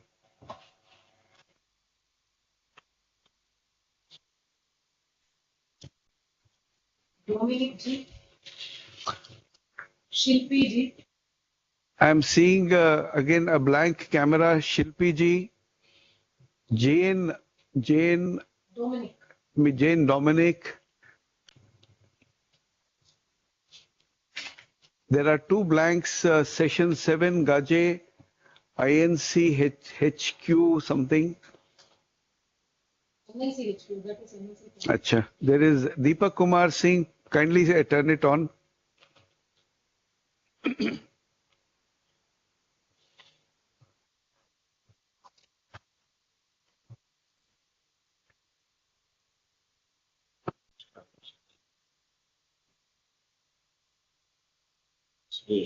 Ji Suresh Kapoor ji.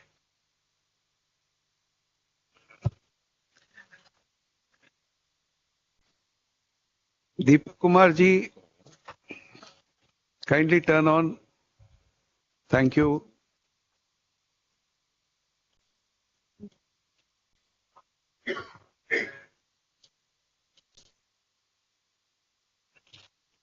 Munish, NIC headquarter. Devashish plus Prusti. I'm just reading out names, please don't mind, but these are the blank screens we see. There is one Mr. Ray. I'm not able to read the name clearly.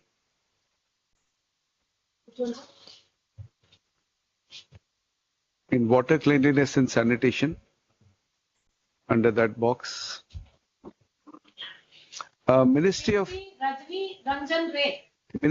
Ports, the chair is empty. Kindly. There is Isha. Water, cleanliness and sanitation, there are 3 speakers, panelists who are not putting on their mics. Can that be immediately?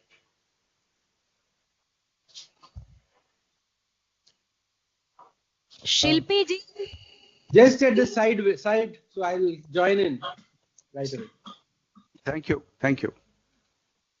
Once again, I request everyone to turn on your cameras, please, and mute all the microphones. Primarily, all the secretariat offices have been given the links for microphones, so kindly ensure that they're all turned off. We will be receiving the presence of the Honorable Prime Minister in just a couple of minutes. So kindly, all of you, please be in your seats.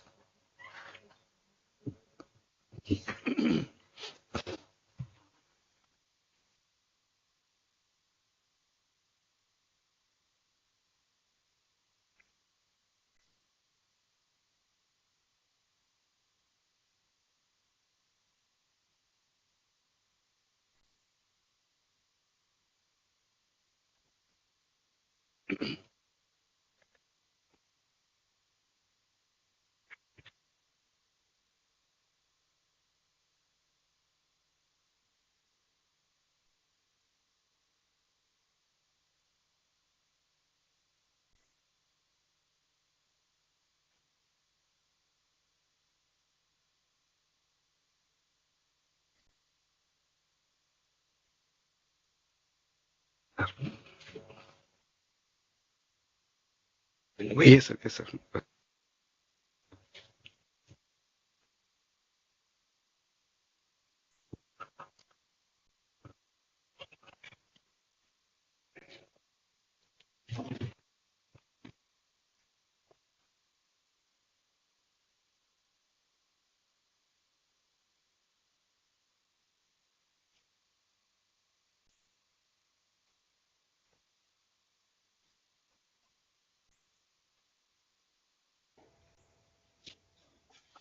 माननीय प्रधानमंत्री जी का हार्दिक अभिनंदन।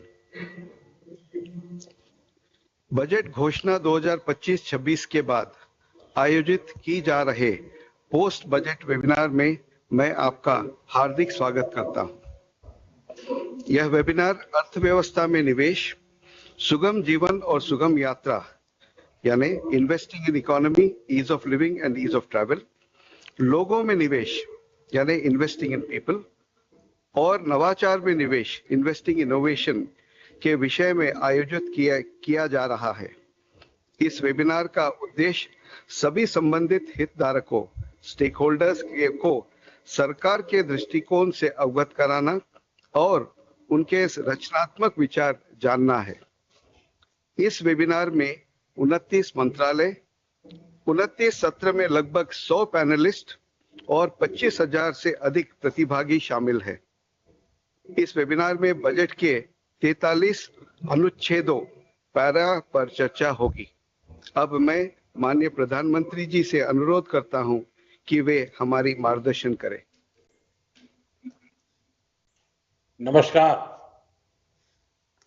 आप सभी का इस महत्वपूर्ण budget webinar में स्वागत है, अभिनंदन है।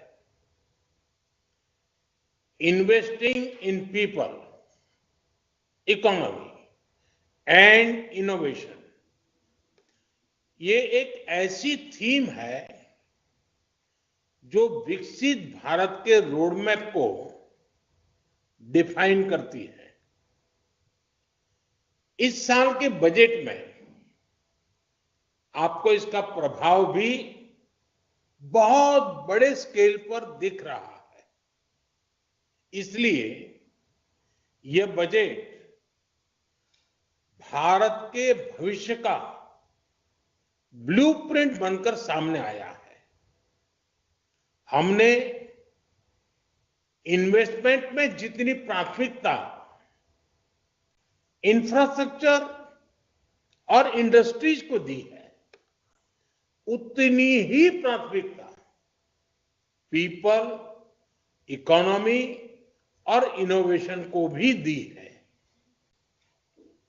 आप सब जानते हैं कैपेसिटी बिल्डिंग और टैलेंट नर्चरिंग ये देश की प्रगति के लिए फाउंडेशन स्टोन का काम करती है।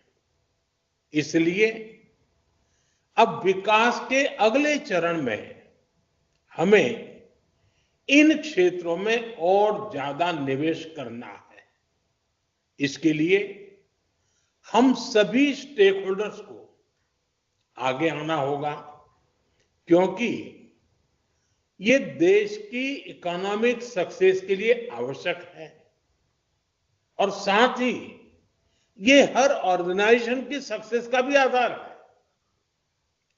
साथियों, इन्वेस्टमेंट इन पीपल का विजन 3 पिलर्स पर खड़ा होता है: एजुकेशन, स्किल और हेल्थ केयर। आज आप देख रहे हैं भारत का एजुकेशन सिस्टम कई दशक के बाद कितने बड़े ट्रांसफॉर्मेशन से गुजर रहा है। नेशनल एजुकेशन पॉलिसी जैसे बड़े कदम,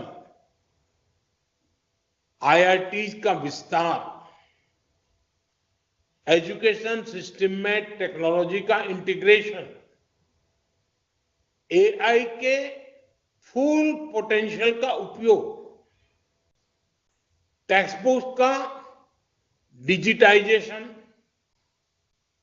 22 भारतीय भाषाओं में लर्निंग मटेरियल्स उपलब्ध करवाने का काम, ऐसे कितने ही प्रयास मिशन मोड में जारी है।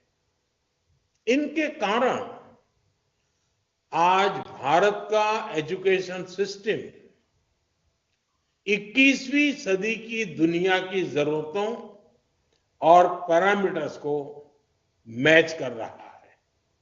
साथियों, सरकार ने 2014 से अब तक 3 करोड़ से ज्यादा युवाओं को स्किल ट्रेनिंग दी है।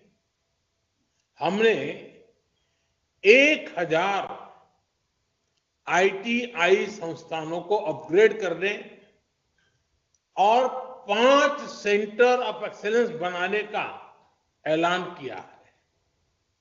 हमारा लक्ष्य है कि युवाओं की ट्रेनिंग ऐसी होनी चाहिए कि वो हमारी इंडस्ट्री की जरूरतों पूरी कर सके।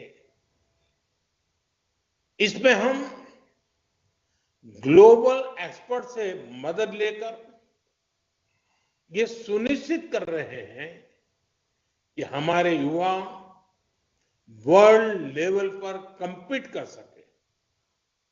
इन सब प्रयासों में हमारी इंडस्ट्री और एकेडेमिया की सबसे बड़ी भूमिका है। इंडस्ट्री और एजुकेशनल इंस्टीट्यूट्स एक दूसरे की जरूरतों को समझे और उन्हें पूरा करें। युवाओं को तेजी से बदलती दुनिया के साथ चलने का मौका मिले, उनको एक्सपोजर मिले, उन्हें प्रैक्टिकल लर्निंग के लिए प्लेटफॉर्म मिले। इसके लिए सभी स्टेक होल्डर्स को एक साथ आना होगा। हमने युवाओं को नए अवसर और प्रैक्टिकल स्किल्स देने के लिए पीएम इंटर्नशिप स्कीम शुरू की है।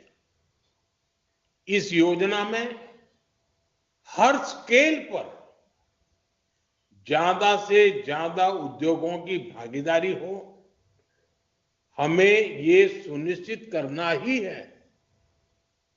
साथियों, हमने इस बजट में 10,000 अतिरिक्त मेडिकल सीटों की घोषणा की है। हम अगले 5 सालों में मेडिकल लाइन में 75,000 सीटें जोड़ने का टारगेट लेकर चल रहे हैं। सभी प्राइमरी हेल्थ सेंटर्स टेलीमेडिसिन सुविधा का विस्तार इन सब क्षेत्रों में हो रहा है। डे केयर, कैंसर सेंटर और डिजिटल हेल्थ केयर इंफ्रास्ट्रक्चर के जरिए हम क्वालिटी हेल्थ केयर को लास्ट माइल तक पहुंचाना चाहते हैं। आप कल्पना कर सकते हैं इससे लोगों के जीवन में कितना बड़ा परिवर्तन आएगा। इससे युवाओं के लिए रोजगार के भी अनेक नए अवसर बनेंगे। इन्हें जमीन पर उतारने के लिए आपको उतनी ही तेजी से काम करना है। तभी हम बजट घोषणाओं का लाभ ज्यादा से ज्यादा लोगों तक पहुंचा पाएंगे। साथियों, पिछले 10 वर्षों में हमने इकोनॉमी में इन्वेस्टमेंट को भी फ्यूचरिस्टिक सोच के साथ देखा है। आप जानते हैं 2047 तक भारत की शहरी आबादी लगभग 90 करोड़ तक हो जाने का अनुमान है। इतनी बड़ी आबादी के लिए प्लान अर्बनाइजेशन की जरूरत है। इसके लिए हमने 1 लाख करोड़ रुपए का अर्बन चैलेंज फंड बनाने की पहल की है।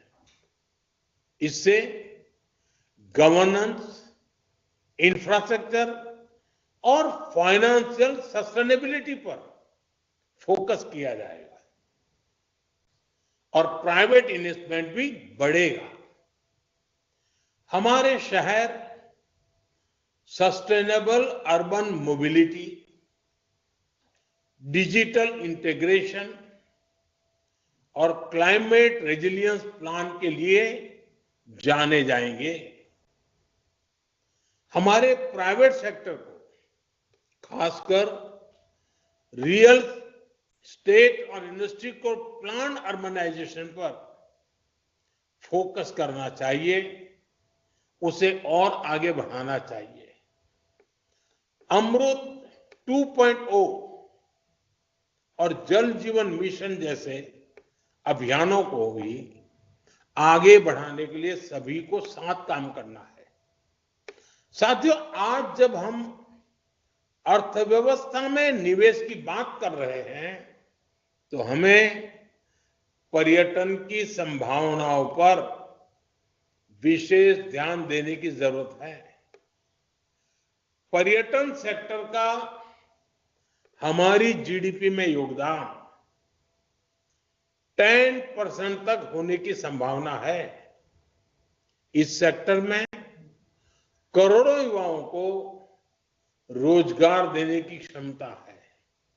इसलिए इस बजट में घरेलू और अंतर्राष्ट्रीय टूरिज्म को बढ़ावा देने के लिए कई फैसले लिए गए हैं। देश भर में 50 डेस्टिनेशंस को टूरिज्म पर फोकस करते हुए विकसित किया जाएगा। इन डेस्टिनेशंस में होटलों को इंफ्रास्ट्रक्चर का दर्जा दिए जाने से ईज ऑफ टूरिज्म बढ़ेगा, स्थानीय रोजगार को भी बढ़ावा मिलेगा। होम स्टे के लिए मुद्रा योजना का दायरा भी बढ़ाया गया है। हिल इन इंडिया और लैंड ऑफ द बुद्धा इस अभियान के माध्यम से दुनिया भर के पर्यटकों को आकर्षित किया जा रहा है। भारत एक ग्लोबल स्तर का टूरिज्म एंड वेलनेस हब बने, इस दिशा में प्रयास किए जा रहे हैं। साथियों, जब हम पर्यटन की बात करते हैं तो इसमें होटल इंडस्ट्री, ट्रांसपोर्ट सेक्टर के अलावा पर्यटन में दूसरे सेक्टर के लिए भी नए अवसर हैं। इसलिए मैं कहूंगा हमारे हेल्थ सेक्टर के स्टेक होल्डर्स हेल्थ टूरिज्म को प्रमोट करने के लिए इन्वेस्ट करें। ये अपॉर्चुनिटी तो ग्रैब कीजिए आप। योगा और वेलनेस टूरिज्म के पूरे पोटेंशियल को भी हमें इस्तेमाल करना चाहिए। एजुकेशन टूरिज्म में भी हमारे पास काफी स्कोप है। मैं चाहूंगा इस दिशा में विस्तार से चर्चा हो और एक स्ट्रांग रोडमैप के साथ इस दिशा में आगे बढ़ा जाए। साथियों, देश का भविष्य इनोवेशन में किए जा रहे निवेश से निर्धारित होता है। भारत की अर्थव्यवस्था में आर्टिफिशियल इंटेलिजेंस कई लाख करोड़ रुपए की ग्रोथ दे सकती है। इसलिए हमें इस दिशा में तेजी से आगे बढ़ना है। इस बजट में एआई ड्रिवेन एजुकेशन और रिसर्च के लिए 500 करोड़ आवंटित किए गए हैं। भारत एआई की क्षमताओं को विकसित करने के लिए नेशनल लार्ज लैंग्वेज मॉडल की स्थापना भी करेगा। इस दिशा में हमारे प्राइवेट सेक्टर को भी दुनिया से एक कदम आगे रहने की जरूरत है। एक रिलायबल, सेफ और डेमोक्रेटिक देश जो एआई में इकोनॉमिकल सॉल्यूशन दे सके, विश्व को उसका इंतजार है। आप इस सेक्टर में अभी जितना इन्वेस्ट करेंगे, भविष्य में उतना ही एडवांटेज आपको मिलेगा। साथियों, भारत अब दुनिया का तीसरा सबसे बड़ा स्टार्टअप इकोसिस्टम है। स्टार्टअप्स को बढ़ावा देने के लिए सरकार ने इस बजट में कई कदम उठाए हैं। रिसर्च और इनोवेशन को बढ़ाने के लिए 1 लाख करोड़ रुपए का कॉर्पस फंड पास किया गया है। इसमें deep tech fund of funds के साथ उभरते सेक्टर्स में निवेश बढ़ेगा। आईआईटी और आईआईएससी में 10,000 रिसर्च फेलोशिप की व्यवस्था बनाई गई है। इससे रिसर्च को बढ़ावा मिलेगा, प्रतिभाशाली युवाओं को मौका मिलेगा। नेशनल जियो स्पेशियल मिशन और अनुसंधान नेशनल रिसर्च फाउंडेशन के माध्यम से इनोवेशन को गति मिलेगी। भारत को रिसर्च और इनोवेशन के क्षेत्र में नई ऊंचाई पर पहुंचाने के लिए हमें हर स्तर पर मिलकर काम करना होगा। साथियों, ज्ञान भारतम मिशन, और मैं आशा करता हूं इस सब में आप सब आगे आए। ज्ञान भारतम मिशन के माध्यम से भारत की समृद्ध मैन्युस्क्रिप्ट्स हेरिटेज को संरक्षित करने की घोषणा बहुत ही अहम है। इस मिशन के माध्यम से 1 करोड़ से अधिक मैन्युस्क्रिप्ट पांडुलिपियों को डिजिटल फॉर्म में बदला जाएगा, जिसके बाद एक नेशनल डिजिटल रिपोजिटरी बनाई जाएगी, जिससे दुनिया भर के स्कॉलर्स और रिसर्चर्स भारत के हिस्टोरिकल और ट्रेडिशनल नॉलेज और विजडम को जान सकेंगे। सरकार द्वारा भारत के प्लांट जेनेटिक रिसोर्सेज को संरक्षित करने के लिए नेशनल जीन बैंक की स्थापना की जा रही है।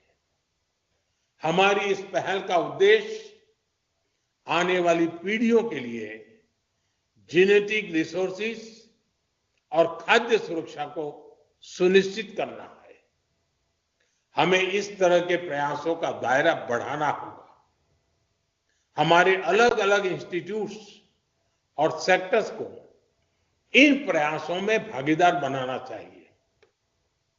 साथियों, फरवरी में ही भारत की अर्थव्यवस्था को लेकर आईएमएफ के शानदार ऑब्जर्वेशंस भी हम सबके सामने हैं। इस रिपोर्ट के मुताबिक 2015 से 2025 के बीच, 2015 से 2025 के बीच, इन 10 वर्षों में भारत की इकोनॉमी ने 66% की, यानी 66% की ग्रोथ दर्ज की है। भारत अब $3.8 ट्रिलियन की इकोनॉमी बन गया है। ये ग्रोथ कई बड़ी इकोनॉमीज से भी ज्यादा है। वो दिन दूर नहीं जब भारत $5 ट्रिलियन की इकोनॉमी बनेगा। हमें सही दिशा में सही निवेश करते हुए आगे बढ़ना है। अपनी अर्थव्यवस्था का इसी तरह विस्तार करना है और इसमें बजट घोषणाओं के इंप्लीमेंटेशन की भी बड़ी भूमिका है। आप सभी की अहम भूमिका है। आप सभी को मेरी बहुत बहुत शुभकामनाएं हैं और मुझे पूरा विश्वास है कि पिछले कुछ वर्षों से बजट घोषित कर करके आप अपना कर लो, हम हमारा कर ले, वो परंपरा हमने तोड़ दी। बजट बनाते से पहले भी आपके साथ बैठते हैं, बजट बनने के बाद भी, घोषित करने के बाद भी जो चीजें सामने आती हैं उसको इंप्लीमेंट करने के लिए भी हम आपके साथ बैठते हैं।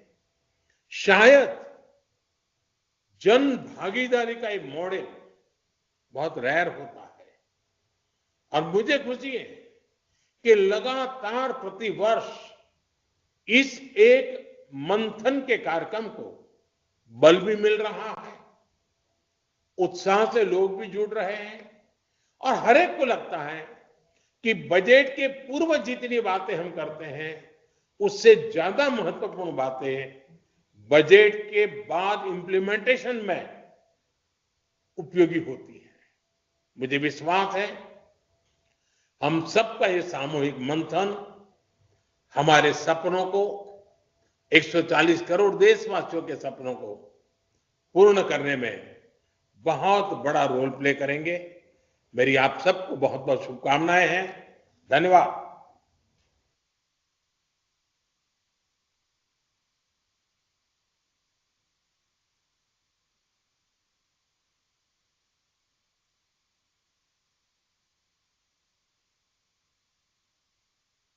अभी से sir 2 o'clock, from 2 o'clock. We have about 7 minute break. Yes. 7 minute अपना ब्रेक आउट सेशन शुरू।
किसके ऊपर?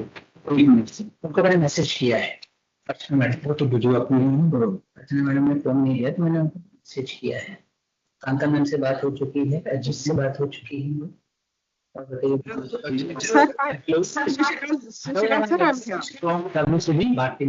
हेलो मैम, मैम आपको आवाज आ रही है? Yes, I have joined, sir. Okay. I can hear you.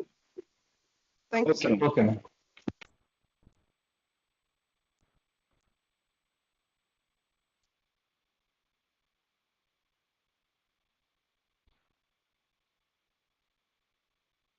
Sir मुझे पूछना था, हिंदी में बोलना है, अंग्रेजी में बोलना है? हमें 11 मिला इसमें विश मैम। Wish ma'am. सुनने वाले कौन लोग हैं उनके लिए? ऑडियंस कौन है उसके हिसाब से?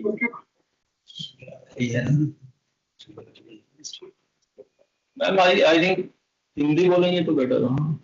ठीक है सर। आंगनवाड़ी से जो है आंगनवाड़ी से है मोस्टली। हाँ फिर हिंदी बोलेंगे sir. Thank you sir. Ma'am हमारा वीडियो मिल रहा है ना आपको? मैम एक बार आप अपना वीडियो भी ऑन करके चेक करवा लीजिए ना यानी। जी sir. Can you see me? Yes, okay, ma'am. Yeah, ma'am. Yes, ma'am. Yes, we can see.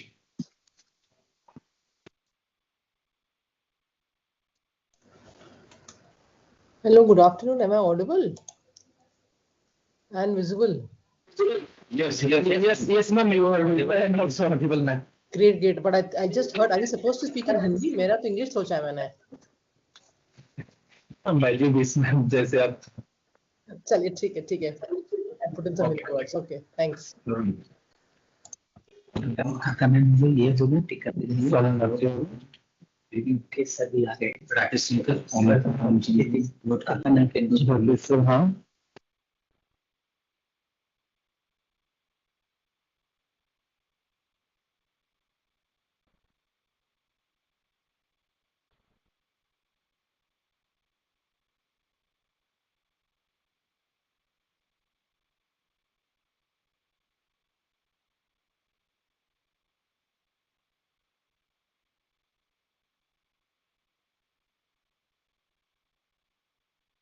Just checking if I'm visible and audible, sir.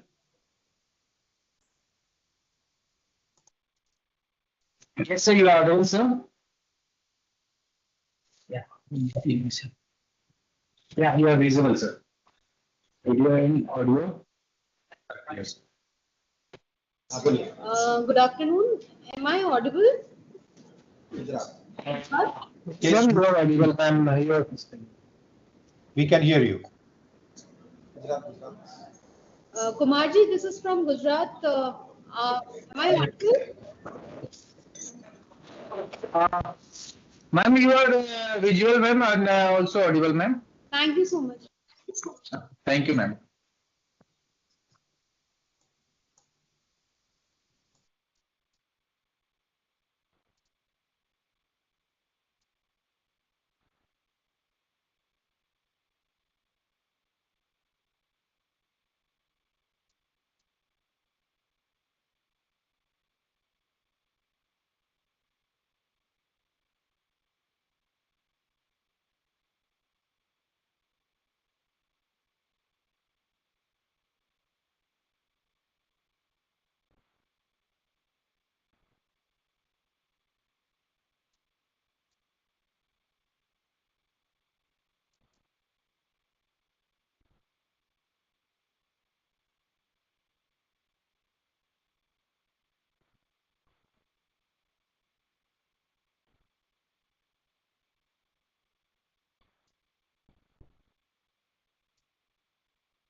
Hello, good afternoon, WCT. Hello. Hello, WCT.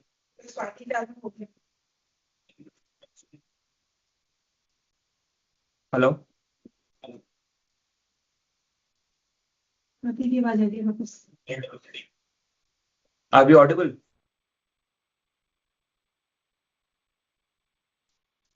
Hello. Yes, we can hear you. ठीक है, thank you so much.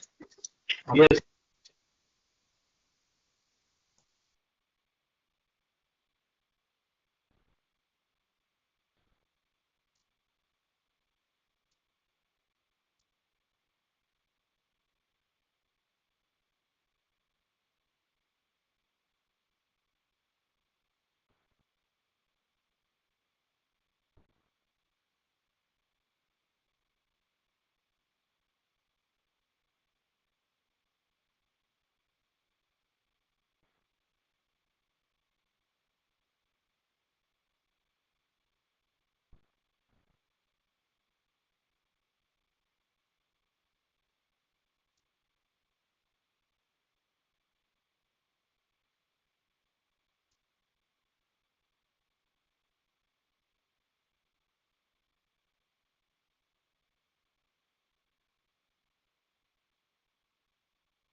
Hello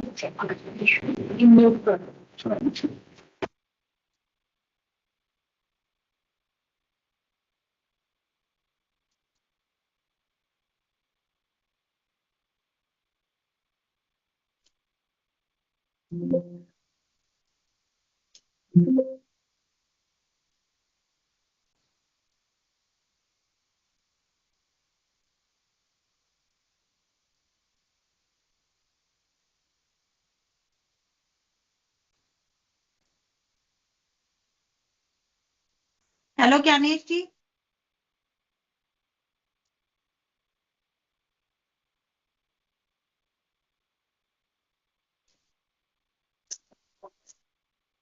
hello Gyanesh ji, आपको भी meeting में आना है क्या 4 बजे? Madam मैं तो नहीं जा रहा हूँ। मैं पल्लवी मैम जाएंगी और मैं अंडर सेक्रेटरी को भेज रहा हूँ मंत्री जी के साथ। अच्छा, तो फिर मुझे थोड़ा सा पहले ले लेना। ठीक है, ठीक है, we'll do that। तो ऐसा करेंगे ना, आप मैडम का ही ले लेंगे। जी।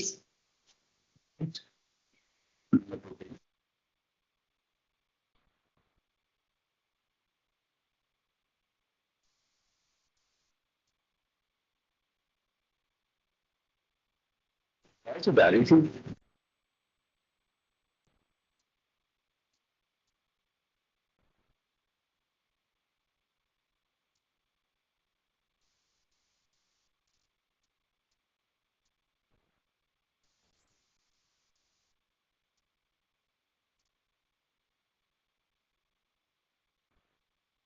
कुछ वॉल्यूम में डिले आ रहा है, ऐसा मुझे लग रहा है, थोड़ी देर से सुनाई दे रहा है।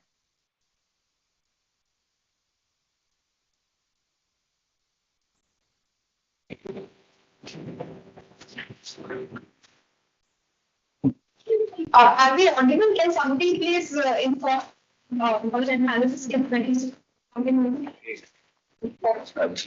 Yes, we can hear you. Yes, we can hear you.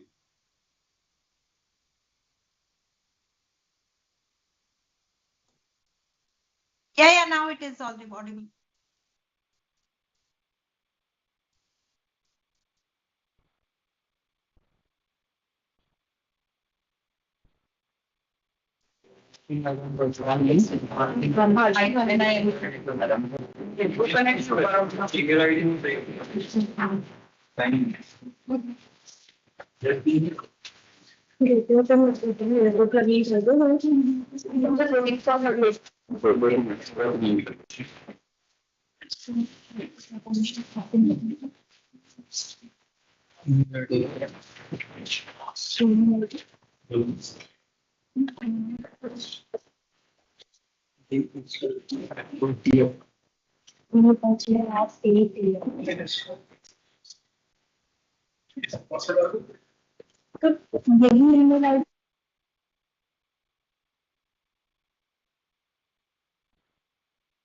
I think Dr. Bharti is not able to join. She's just messaged.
इसमें कहीं पे ये लिखा है कि 5 to 6 years वाले स्कूल में रहेंगे, ये वाला नहीं, 4.1 के आसपास बोला था मैंने।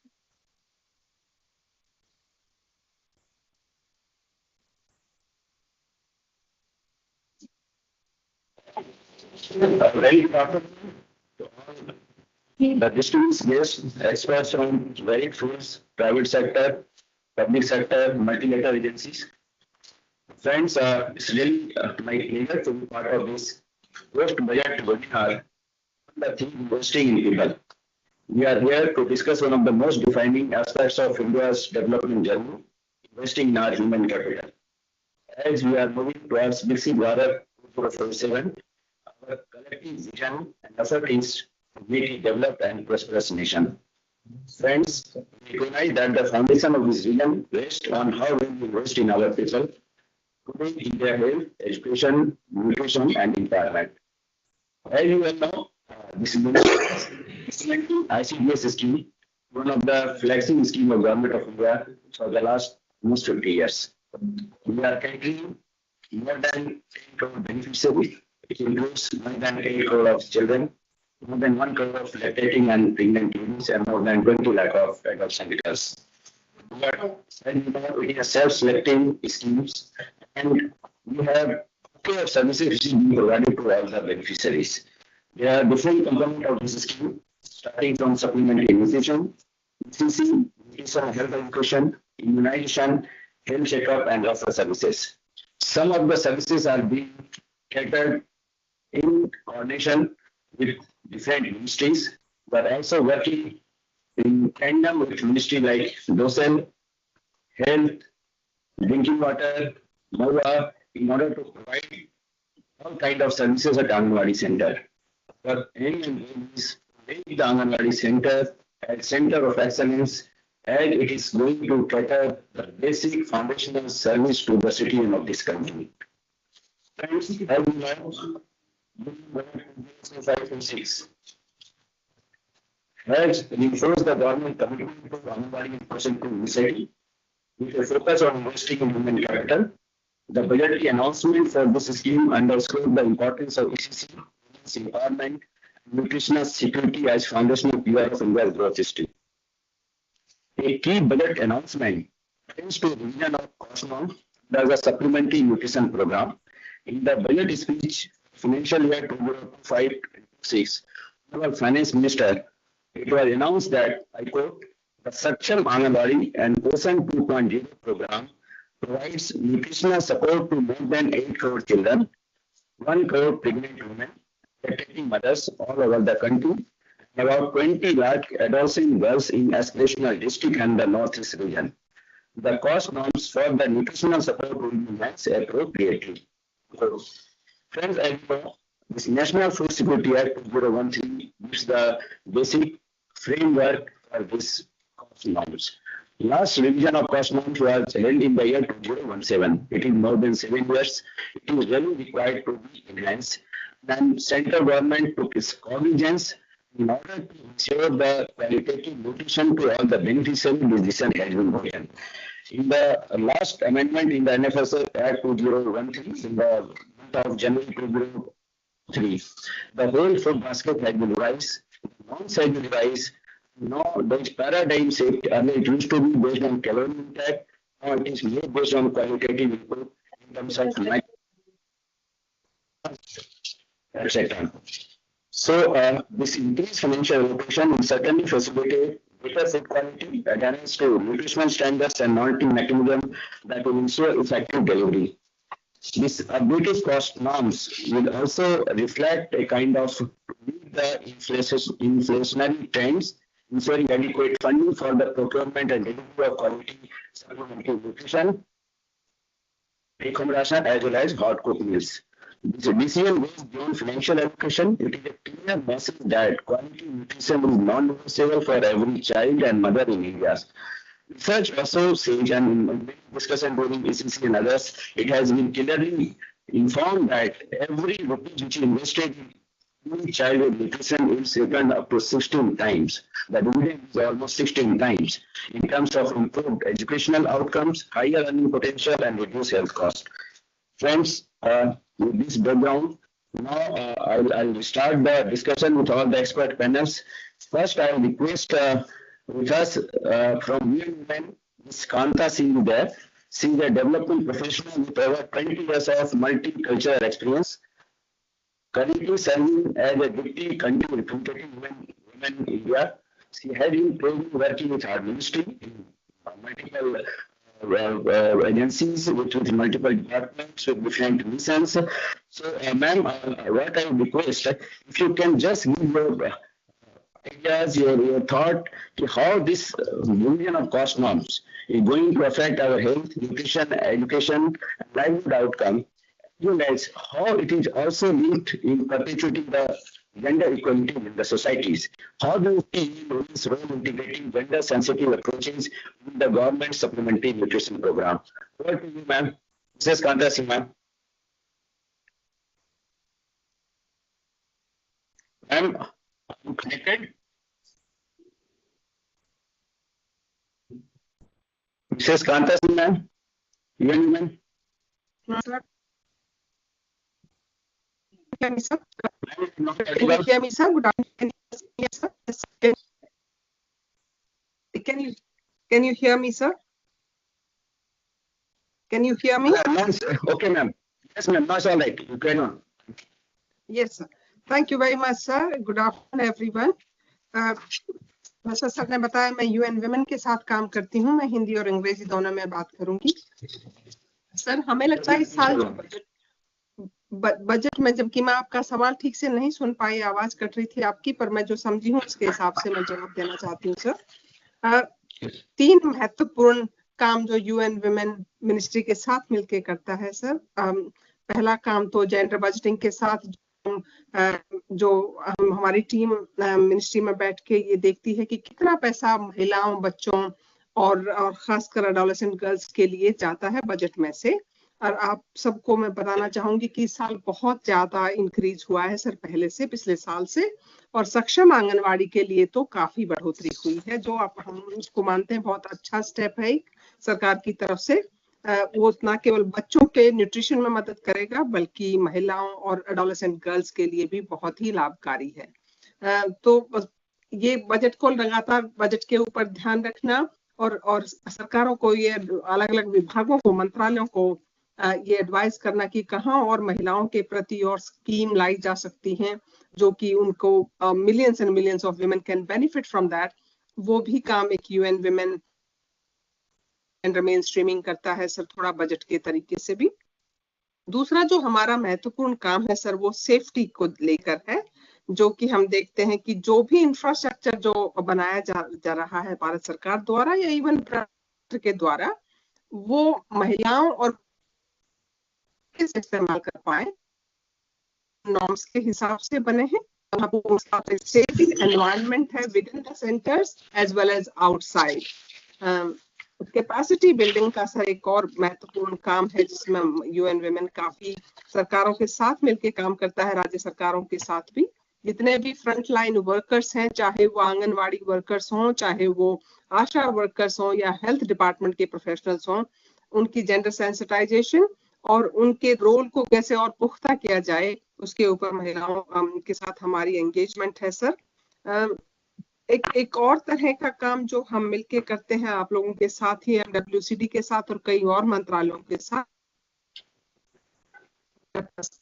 देखने का कि जो पॉलिसीज बनती हैं, जरूरी नहीं है कि वो सारी ही महिलाओं के हित में हो, लेकिन जनरल पॉलिसीज भी हैं, उसमें महिला देखा जाए, ऐसा हम लोग मदद करते हैं. तरफ आपका ध्यान दिलाना चाहूंगी सभी की, जितने भी पॉलिसीज फेवरेबल हो, चाहे कानून फेवरेबल हो भी हो, जब तक सब लोग मिलकर एक साथ काम नहीं करेंगे किसी भी चीज को पूरा करने के लिए, तब तक किसी भी एक एजेंसी के लिए ये संभव नहीं है. बेशक सरकार की मेहनत पावर है, but we all need to come together to make any scheme effective. और उसमें हम लोग काफी सारा कन्वीनिंग का काम सर करते हैं, चाहे वो सिविल सोसाइटी ऑर्गेनाइजेशंस हों, चाहे और मल्टीलेटरल बॉडीज हो, हमारी सिस्टर एजेंसी है यूनिसेफ, उनके साथ मिलके हम जेंडर एंड चाइल्ड बजट पे काम करते हैं और कैपेसिटी बिल्डिंग पे बहुत सारा काम हम दूसरी एजेंसी की मदद से हम काफी सारा जेंडर मेन स्ट्रीमिंग का काम सरकार में करते हैं। तो वो हमारा एक स्टेपल काम है और हमारी मैंडेट भी है वो, जिसके तहत हम जानते हैं कि सब लोग मिलके अगर कोलैबोरेट करेंगे तो उसका असर किसी भी स्कीम का बेहतरीन हो जाएगा। पैसा बहुत छोटा हम लोग लेके what we do here is to look at everything। आज इस मुख्य जो विषय है, मैं बहुत खुश हूँ कि हमें आपने बुलाया यूएन वुमेन को बात करने के लिए, ये बहुत ही वेलकम। जी सर। मैम एक थोड़ा सा आपसे जानना चाहेंगे, actually region of cost norms directly link है हमारे माल न्यूट्रिशन से and better nutrition to provide to the children, women and adolescent girls. कहीं ना कहीं malnutrition is also leading gender inequalities. अगर हमारा enhance region of cost norms होता है तो क्या ये जेंडर इनइक्वालिटी कहीं कम होगी? इस पे if you can just give some input. Absolutely sir. Sir thank you sir. आप भारत में जैसा हमारे सोशल नॉर्म्स हम लोग को डिक्टेट करते हैं बहुत सारे कामों में, न्यूट्रिशन उनमें से एक है। सदियों से महिलाओं के प्रति जो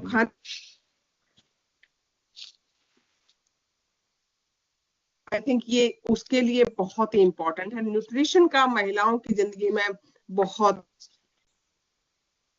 सारे हेल्थ इश्यूज होते हैं।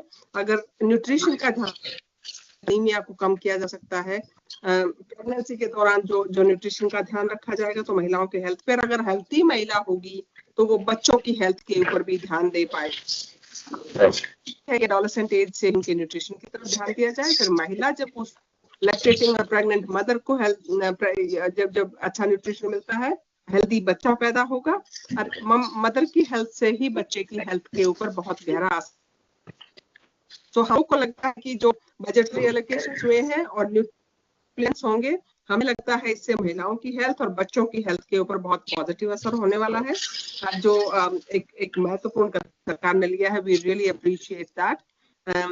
और सर आखिरी बात ये है कि इसमें बहुत सारी एसडीजीज के ऊपर भी इसका असर पड़ेगा, बिकॉज महिलाएं अगर सक्षम होंगी, बच्चे सक्षम होंगे तो बहुत अगर जो दूसरे गोल भी है, ना केवल गोल 5, दूसरे गोल्स के ऊपर भी उसका पॉजिटिव असर पड़ेगा sir. Thank you, ma'am. Thank you for the insightful. Yes. Now, with us is Ms. Archana Vasti, she is Joint Secretary in Docent. She has worked in WCD also. She has a very good experience in social sector. Ma'am, welcome to this panel discussion, ma'am. I would like, of course, ma'am, we have been working together on ECC, but still it is a panel discussion. The cost norms is going to be nice very soon. Certainly, it is going to have some positive impact on our ECC also. So I would like to know from you, ma'am, how it is going to enhance our ECC efforts in the field, ma'am.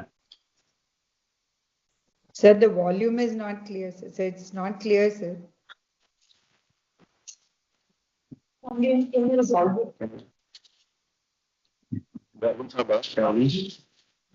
अर्चना जी, मेरी आवाज आप सुन पा रही हैं? Sir सुन पा रहे थे। अर्चना ma'am की आई थिंक म्यूट पे है तो उनका नहीं सुनाई दे पा रहा है। सर उसको तो बैंडविड्थ का इशू है, जैसे कि अर्चना Please can you hear us clearly? Sorry, it was muted. It was muted. अभी we'd like to listen to ma'am. Now can you hear? Hello, Archana ji, Archana ma'am.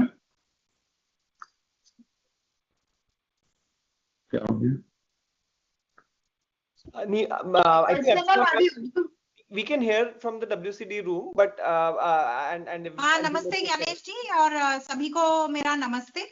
Yes ma'am. Ma'am No, I think now we are audible. Ma'am एक तो आपका स्वागत है ma'am इस panel discussion में ma'am. Of course the introduce I first just for the sake of national education. You can give some input on how this revision of cost norms is really going to help our ECC also. Yes ma'am.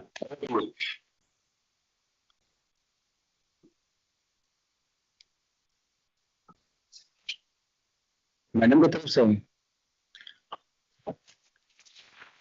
Archana ma'am. So the NEP has for the first time included the age group of 3 to 6 in the whole continuum of education. तो एक पूरा cohort अब बन गया है 3 to 8 years का, which is the foundational stage. So this age group 3 to 6 years at present, children are either in the Anganwadi center or in the private play schools or in the pre-primary section in the government schools. So, or they are many students are still at home who are not even coming to schools. So what the aim of both the departments together as a whole of government approach should be that when they come to schools at age 6, they should be school ready in terms of their health, in terms of their learning outcomes, and in terms of what they have learned as socio-emotional skills also.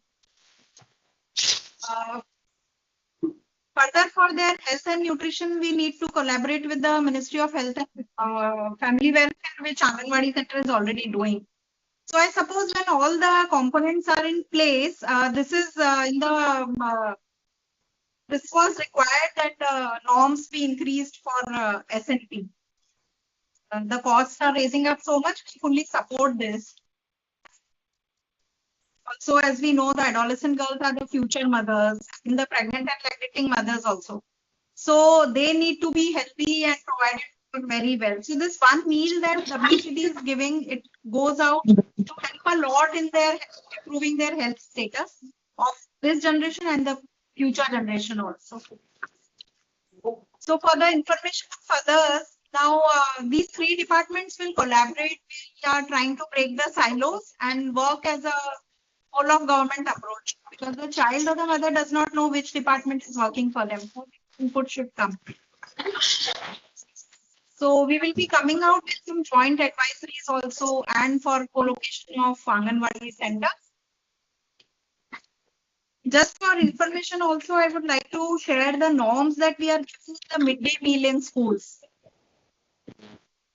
So we are providing for the primary school students 100 grams per child per day, 100% from the government. Transportation cost from the FCI godowns. Monitoring cost is 3%.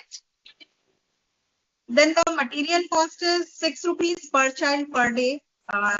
And the kitchen comes store, the area is 20 square meters. So I hope the Anganwadi and the school, the kitchen size may be different because the number of students are more in the school. So for kitchen devices, we replace in 5 years, and we provide 10,000 rupees up to 50 children. Okay. And for repair, it is 10,000 rupees after every 10 years. So maybe in your proposal, if you would like to add something to it for the infrastructure, please see that. Otherwise, the norms are very well placed. And Thank you, ma'am, for the input, ma'am. all the best to the proposal. And I hope it will be helpful for us also, the norms which is being followed in Brussels, ma'am. We'll look into it. So thanks a lot, ma'am, for your input and insight. Now I would like to introduce from BDF. Ms. Archana Vyas is there. She is serving as the Director of Policy and Communication, leading growth and empowerment portfolio, which includes gender equality, digital public infrastructure, financial inclusion. Ma'am, we'd like to know your input about the PPP, which probably has played a crucial role in health and education programs, maybe in India as well as globally. What are some successful model? If you can give some example which can be replicated or we can work in that direction in the nutrition sector also. Over to you, ma'am. Ms. Archana Vyas. Thank you so much, sir. Thanks a lot for having us here. On behalf of Gates Foundation, I'm thankful, and I'm also thankful to our co-panelists, many of who we work with to support the mission of your ministry. So so at the outset, I would say that philanthropic organizations have typically they have a catalytic role to play They can support the Government of India as well as the Ministry of Women and Child Development in terms of. Am I audible, sir?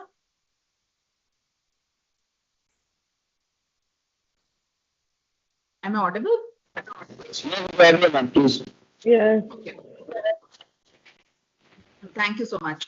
So philanthropic organizations, they typically have a catalytic role. They can help drive innovation, help even in terms of risk-taking ability, which normally governments are not able to do with a greater degree of nimbleness. Otherwise, the private sector can also support in contributing towards technology, supply chain expertise, and scalable solutions and business solutions that can help improve affordability. CSR initiatives we've seen in the past have supported initiatives towards community engagement, behavior change. But I would like to say about 3 or 4 areas where we think that PPP or public-private partnership it's being used very well, it's being deployed very well by the Government of India, but 4 areas where we think that it can even further enhance support and scaling of nutrition program. So learning from obviously, from COVID, which was supply chain management of vaccines, that has been extremely successful in deploying vaccine distribution and real-time tracking as well. Now, COVID is being scaled for the immunization program by the Ministry of Health. We've supported you, worked under your leadership as well as leadership of NEGD in terms of development of Poshan Tracker, which we think provides real-time monitoring and provides it's a tool for convergence as well. It is not just for real-time monitoring of the nutrition and the Poshan program, but it allows for convergence as well. It provides a digital dashboard for tracking of take-home rations as well as fortified food distribution, but also tracking children, right, with SAM and making sure that they are able to deliver, the government is able to deliver services to children as well as mothers who are most in need. The other area I would say broadly where, on the education side, because again, thinking about the running theme of convergence that has been spoken about in terms of efficiency and effectiveness of program, education technology or edtech tools, especially use of AI, provide huge opportunity for learning outcomes. You have a big program which is focused on education as well, edtech, I think, working with, again, private sector can allow that program to scale significantly and fast, in a fast manner. Other than that, I think the second area which I've spoken about, which is around complementing manufacturing, supply, and logistics, partners have been working with you in terms of scaling of, your food fortification program, but also micronutrient coverage. Again, strengthening of these supply chains with predictive analytics as well as cold chain innovation will help, especially with distribution of food, fortified food, as well as, in the most vulnerable population, it will be ready to use therapeutic food as required by the government for the vulnerable population. The third area that I've spoken about, which is around community engagement, I think private sector can support the government in terms of delivery of, again, behavior change campaigns, especially on dietary diversity, which tends to be more focused on community and community behaviors. But they can also support, like, we work a lot with NRLM and Ministry of Rural Development. So, use of SHGs for citizen audit, but also use of SHG for, grievance redressal could be another area that can be supported. And lastly, I would say is your focus and the Government of India's focus on women-led development is very commendable. And we know that care economy actually provides potential for increasing about, estimates are about 11 million jobs, right? So Saksham Anganwadis, so we are working on certain pilots in the states of Meghalaya as well as Orissa in terms of Saksham Anganwadis as, creches. So that's an area that can provide, fillip as far as care economy is concerned. And the other is the policies being already in place for employer-led childcare models. So that's another pilot that we are doing with textile industry to assess the impact of workplace creches on women's labor force participation. That's an area that is really key to your ministry as well.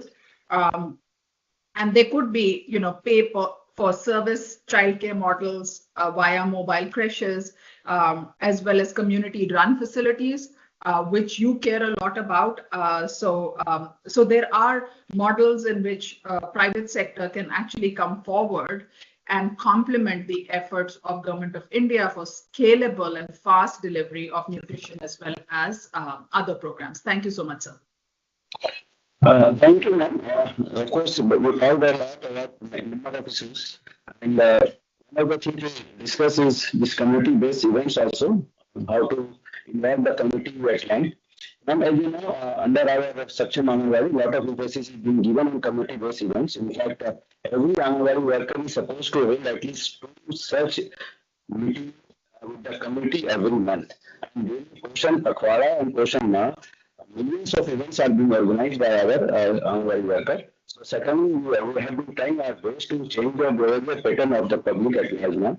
But secondly, the input is very, very essential for us to further implement the scheme in a more effective manner, ma'am.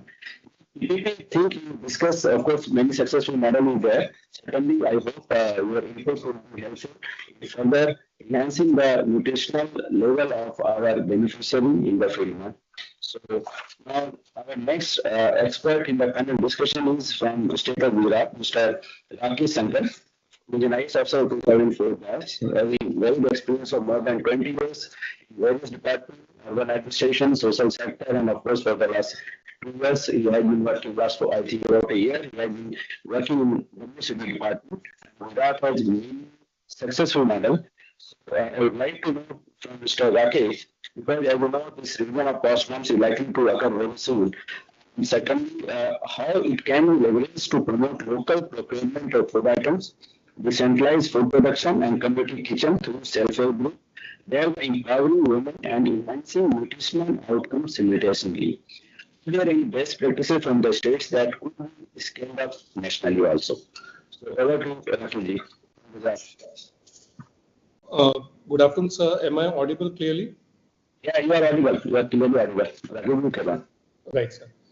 Sir, I think if I understand the question, the idea of the point here is that what are the advantages or the benefits that accrue and the impact on procurement and the involvement of SHG, the best practices, etc. So before I proceed with that, first I would like to thank the ministry and the Government of India for this very vital budgetary announcement, sir. The cost norms, sir, are being increased after 2017, and that means a lot to the state, sir. Last, sir, when the Poshan Ma was being anchored in Gujarat in September, at that time we had also requested that the cost norms may be revised. So this is very pertinent. This comes at a very pertinent time. We would also like to, sir, make a request that probably time has come to look at it, that we may like to benchmark it with the inflationary trends so that the cost norms may be in tandem with the prices that exist in the market, sir. It is one of the aspects probably which the ministry may look at. Sir, I think the entire question is that while governments, the state governments and the central government is taking so much of effort, both in terms of resource allocation, in terms of structure, procedure, process, what are the changes or important initiatives in delivery mechanisms? And I think that's where we are talking about the centralized kitchen. That's where we are talking about the SHGs. Sir, in Gujarat, we just want to bring it on record that we are one of the anchor states in terms of partnering with the cooperative, Amul Cooperative, the Gujarat Cooperative Milk Marketing Federation. Every year, we give more than 20 crore packets of take-home ration to our children, to our adolescent girl, and to our lactating and pregnant women. Now, sir, what this probably gives us a room to start looking at enriching the nutritional content in our such a huge program that we are running. And we are thankful to the government because there is a ratio of, this is a CSS, there is a ratio of 50-50, sir, in this. So I think that would give us a margin. In the delivery mechanism, sir, Gujarat is leading in the sense that this distribution, sir, now is thanks to the initiative of e-governance is happening through the face recognition system. And for us, it is very vital that ballpark 800 plus crore budget of SNP that we are disseminating in the field. More and more, if it goes to the FRS, we know that the beneficiary is taking advantage of it directly. One crucial change which we were discussing with our team that this cost norm will enable us is that centrally, sir, we were giving wheat and oil in the hot cook meal to 14 lakh children, sir, in the Anganwadis. Now, with if the cost norms give us that margin, then we are thinking of adding dal in the procurement in addition to the wheat and oil. That can probably give us a play of 20 grams of protein, 15 to 20 grams of protein to the child. So that can make significant impact on the nutritional outcomes and factors, sir, we are looking at. So that is where we would like to work, sir. That is one. Sir, in terms of the central kitchen, sir, so a very important initiative is being taken by the primary education department, in which they have an outlay of, this time they have announced an outlay of more than 500 crores for centralized kitchen for the midday. Now, the discussion at the government level, the higher level that has happened is that this centralized kitchen would cater to both the primary schools as well as our Anganwadis. Slowly, we would be transitioning from the hot cook meal which is being made at the Anganwadis, and wherever the centralized kitchens are going to come up in this spoke and the hub and spoke model throughout Gujarat, Anganwadis, sir, will be dovetailed with the schools. So that mapping is being done, sir. We are starting that program, and in the next year, when the construction of this centralized kitchen start, we'll be working in tandem with the education.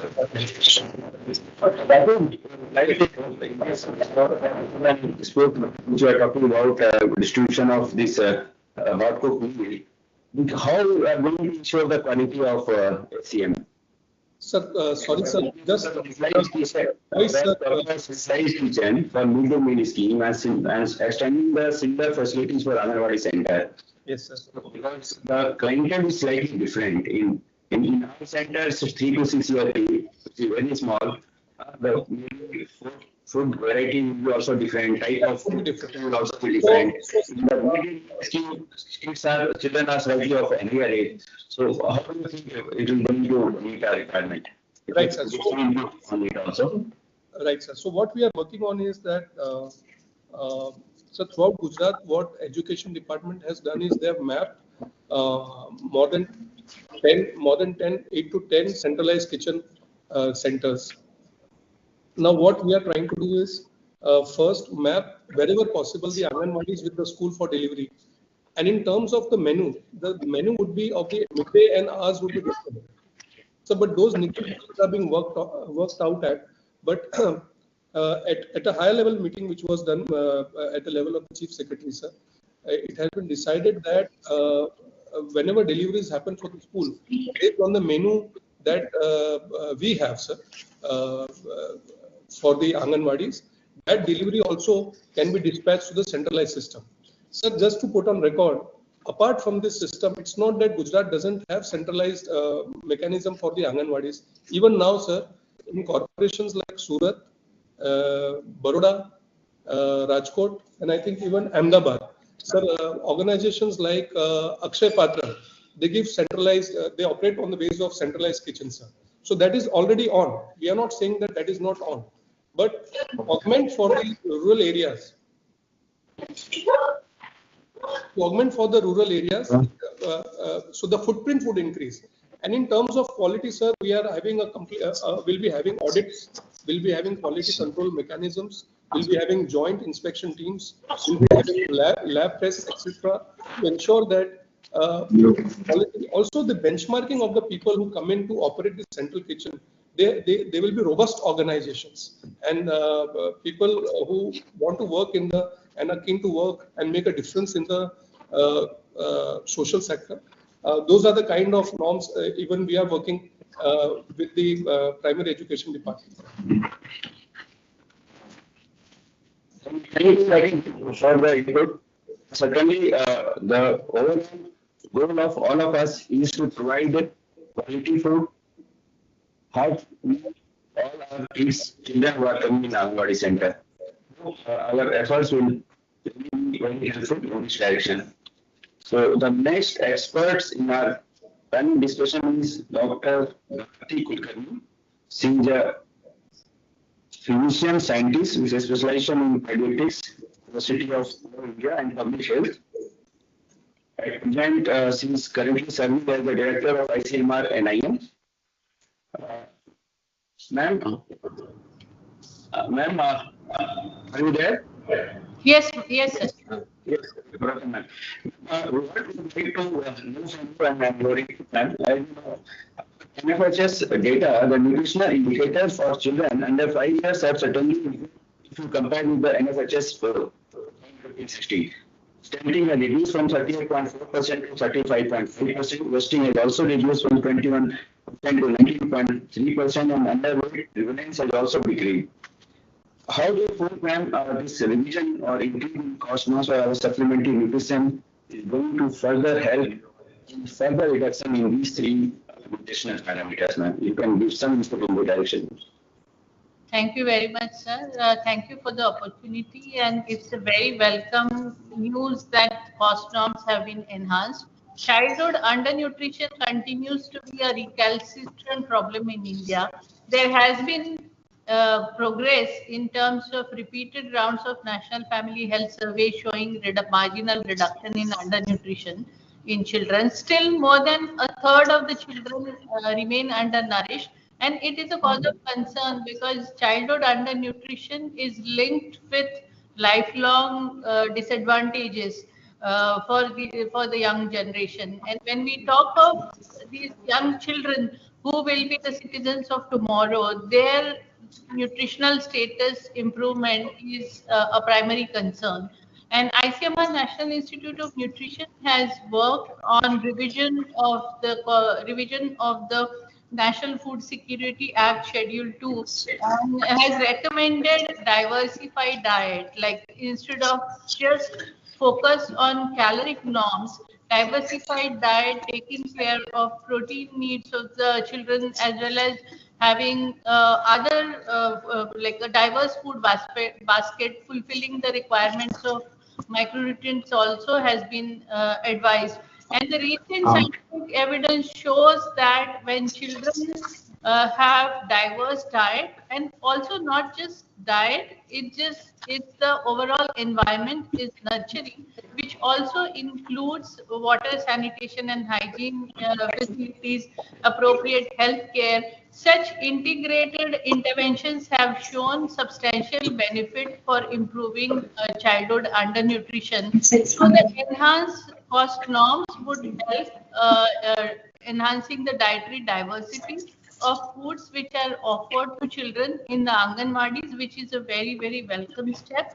And I suggest that if the focus is also on water, sanitation, hygiene, that will go a long way because the non-nutritional factors also contribute to improving the nutritional status of children. So that is something to consider. And we usually have a focus on children above 3 years of age who come to Anganwadis. But 90% of the brain growth takes place in the first 2 years. And for cognition, it is of utmost importance that nutrition of children below 3 years of age should also be a priority. The Palna scheme, which has Anganwadi cum creches, goes a long way in improving nutritional status of young children and also the empowerment of women. So the cost norms would definitely help diversifying the diet, providing better water sanitation facilities, and I think it will be a very, very big initiative for laying the foundation of health for the young citizens of India. Thank you, sir. Ma'am, certainly the latest notification of that Schedule 2, which was notified in January 2023. I hope now with the proposed revision in cost norms, we will be able to enforce it, we will be able to request the states and UT to implement it very effectively. Certainly, because the cost has not been increased in the last almost 7-8 years. So even we are not able to persuade the state government to implement it very effectively. So certainly, it is very, very welcome.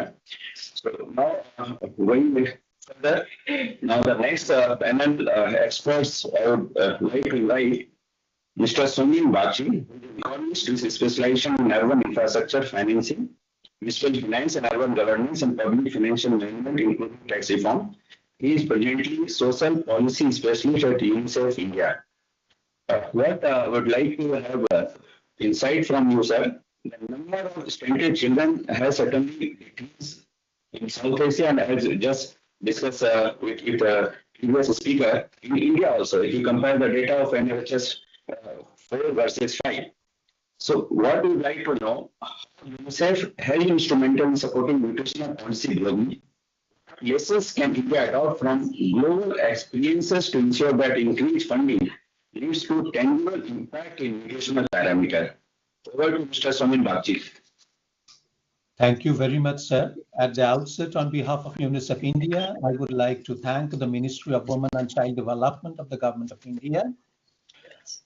If you look at the data, as you rightly pointed out, sir, that South Asia stunting has declined from 75 million to around 54 million over the last decade. And of this 21 million decline, 16 million has been contributed by India, which is a substantial decline which India has registered in stunting. Having said that, India still has to reach the last mile. And when UNICEF has worked extensively across countries in the various regions across the globe, including countries like Peru, Thailand, Vietnam, and Brazil, some of the lessons that have come up from UNICEF interventions are in terms of nutrition sector needs multi-sectoral action, that is bringing in health, nutrition, education, early learning, all sectors together. There is a need to focus on evidence-based intervention delivered at scale. One of the interventions in Brazil has shown that it is about enhancing investment to reach the last mile. Strong monitoring mechanism supported by the community is fundamental to achieve the results of the spending investments that is made for nutrition at the grassroots level. Results-based financing is something which has come out in a big way in the support that UNICEF has produced across a couple of countries. And it has been shown that partial funding could be linked to some of the results that are to be achieved, that are targeted to be achieved over a period of time. And this would help in enhancing accountability at the lowest level. And sir, as you correctly pointed out, that at every stage there is a need for community engagement for enhancing accountability and improved monitoring of the targets that we plan to achieve. Having said the experiences that UNICEF has learned from its global experiences, what we think could be better targeted in Indian context, could be better implemented in Indian context are about a targeted approach. While India has done a lot, there is a need for a targeted approach to reach the last mile. Identify the right beneficiaries where the benefits are not reaching. Financing based on results is something which has been experimented in Indian context in the education sector, could also be perhaps tried in the nutrition sector as well. Independent monitoring mechanism to be implemented for the purpose of accountability, and integration of the nutrition budget across all the sectors is a requirement. Nutrition deficiency or problem cannot be addressed in silos. That's why we have the representatives of the ministry from various sectors. Greater focus on preconception and maternal period to have healthy and well-nourished mother. My colleague Kanta Singh had talked about gender budgeting. UNICEF has been working at the national as well as the state level on child budgeting. There is a need for congruity between gender budgeting and child budgeting. Otherwise, it will be difficult to achieve the results in tandem for mother and children. Also, there is a need to system check the food, the means, the required nutrient criteria. Whatever food is being delivered, if the system could be developed to ensure that there is the nutrient requirement which is appropriate at age-specific level could also be done. In terms of enhancing investments, UNICEF had submitted a proposal to the Ministry of Women and Child Development on innovative financing to actually finance care infrastructure, with our colleague from BMGF has talked about, also disability and disaster, and it could be further expanded to nutrition sector, which enhances accountability and result-based financing. India has a developed capital market. We have seen that extensively capital market funds through blended finances, equity and debt capital are used for infrastructure sector. Perhaps India could be a feature for the world to show that capital market funds could also be used for social sector, particularly focusing on care work as well as nutrition. I will stop here, sir. Thank you, Mr. Bagchi. Of course, you talked on number of things, including your result-based financing, targeted approach. We have to work together. It cannot be in silos. But can you give some specific example also, which is which we can look into it, where it has been implemented?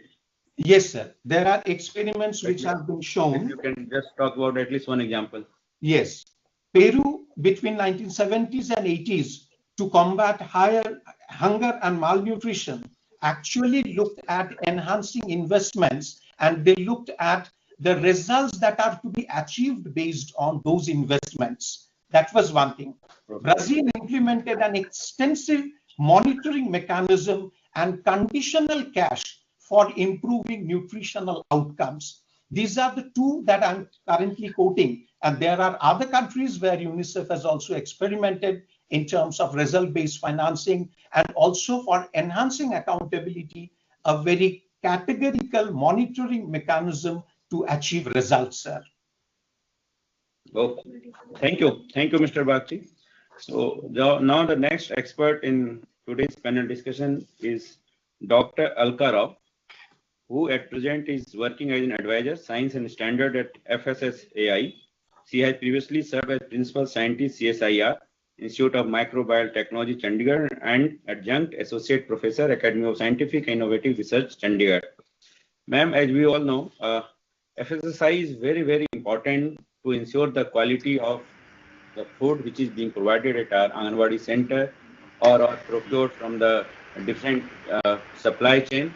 So we would like to know how we are going to ensure and to provide a safe and wholesome food to all our beneficiaries.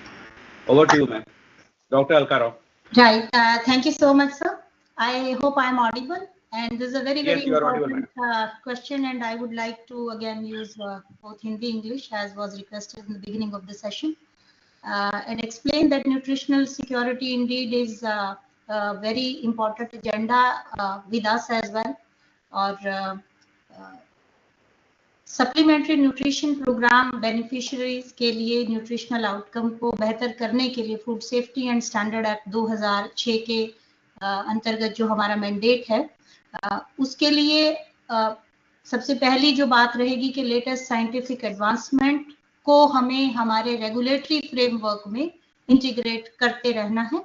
और इसके लिए आप जानते हैं कि FSSAI actively collaborate करता है बहुत सारे मंत्रालयों के साथ। हम सिर्फ डोमेस्टिक स्टैंडर्ड्स पर काम नहीं करते हैं, हम वैश्विक स्टैंडर्ड्स पर भी काम करते हैं। और एक तरीके से हम ये कोशिश करते हैं कि डोमेस्टिक स्टैंडर्ड्स किस तरीके से हमारे देश के भोजन को प्रभावित करता है। इंपोर्ट के रास्ते से जो भोजन जो खाना आता है वो हम सभी के प्लेट्स में जाता है और हमारे बच्चे आंगनबाड़ी और सभी जगह तक स्कूल और इंस्टीट्यूट्स में उसकी पहुंच रहती है। तो जो डोमेस्टिक स्टैंडर्ड्स के बियॉन्ड का काम है उसमें हमारे बहुत सारे कोलैबोरेटर हैं, MWCD भी उसमें एक है। और जो हमारे अपने नेशनल मानक हैं या स्टैंडर्ड्स हैं जब हम उन पर काम करते हैं तो एक इम्पॉर्टेंट चीज जो हम ध्यान रखते हैं कि हम वल्नरेबल पॉपुलेशंस पे, जिसमें महिलाएं हैं, बच्चे हैं, मार्जिनलाइज्ड कम्युनिटीज हैं, उनको हम बहुत ध्यान रखते हैं। तो जैसे अभी यूनिसेफ के पैनलिस्ट ने अभी बताया है कि स्टंटिंग के केस में सिचुएशन अभी भी हमारे लिए चिंताजनक है। तो ऐसे सभी विषयों को ध्यान में रखते हुए हम स्टैंडर्ड सेटिंग करते हैं और हम सिर्फ मानक निर्धारण के समय फूड क्वालिटी और सेफ्टी को प्रायोरिटाइज नहीं कर रहे हैं। हम सिर्फ ये इंश्योर करने की कोशिश नहीं कर रहे हैं कि उसमें कोई कंटामिनेंट है कि नहीं है और कितनी मात्रा में है। हम स्टैंडर्ड्स को सेट करने के दौरान अब ये ध्यान रखने की कोशिश कर रहे हैं कि न्यूट्रिएंट रिच फूड्स जो है वो प्रमोट किया जाए, हेल्दी डाइटरी प्रैक्टिसेस को FSSAI जो है एनकरेज करे।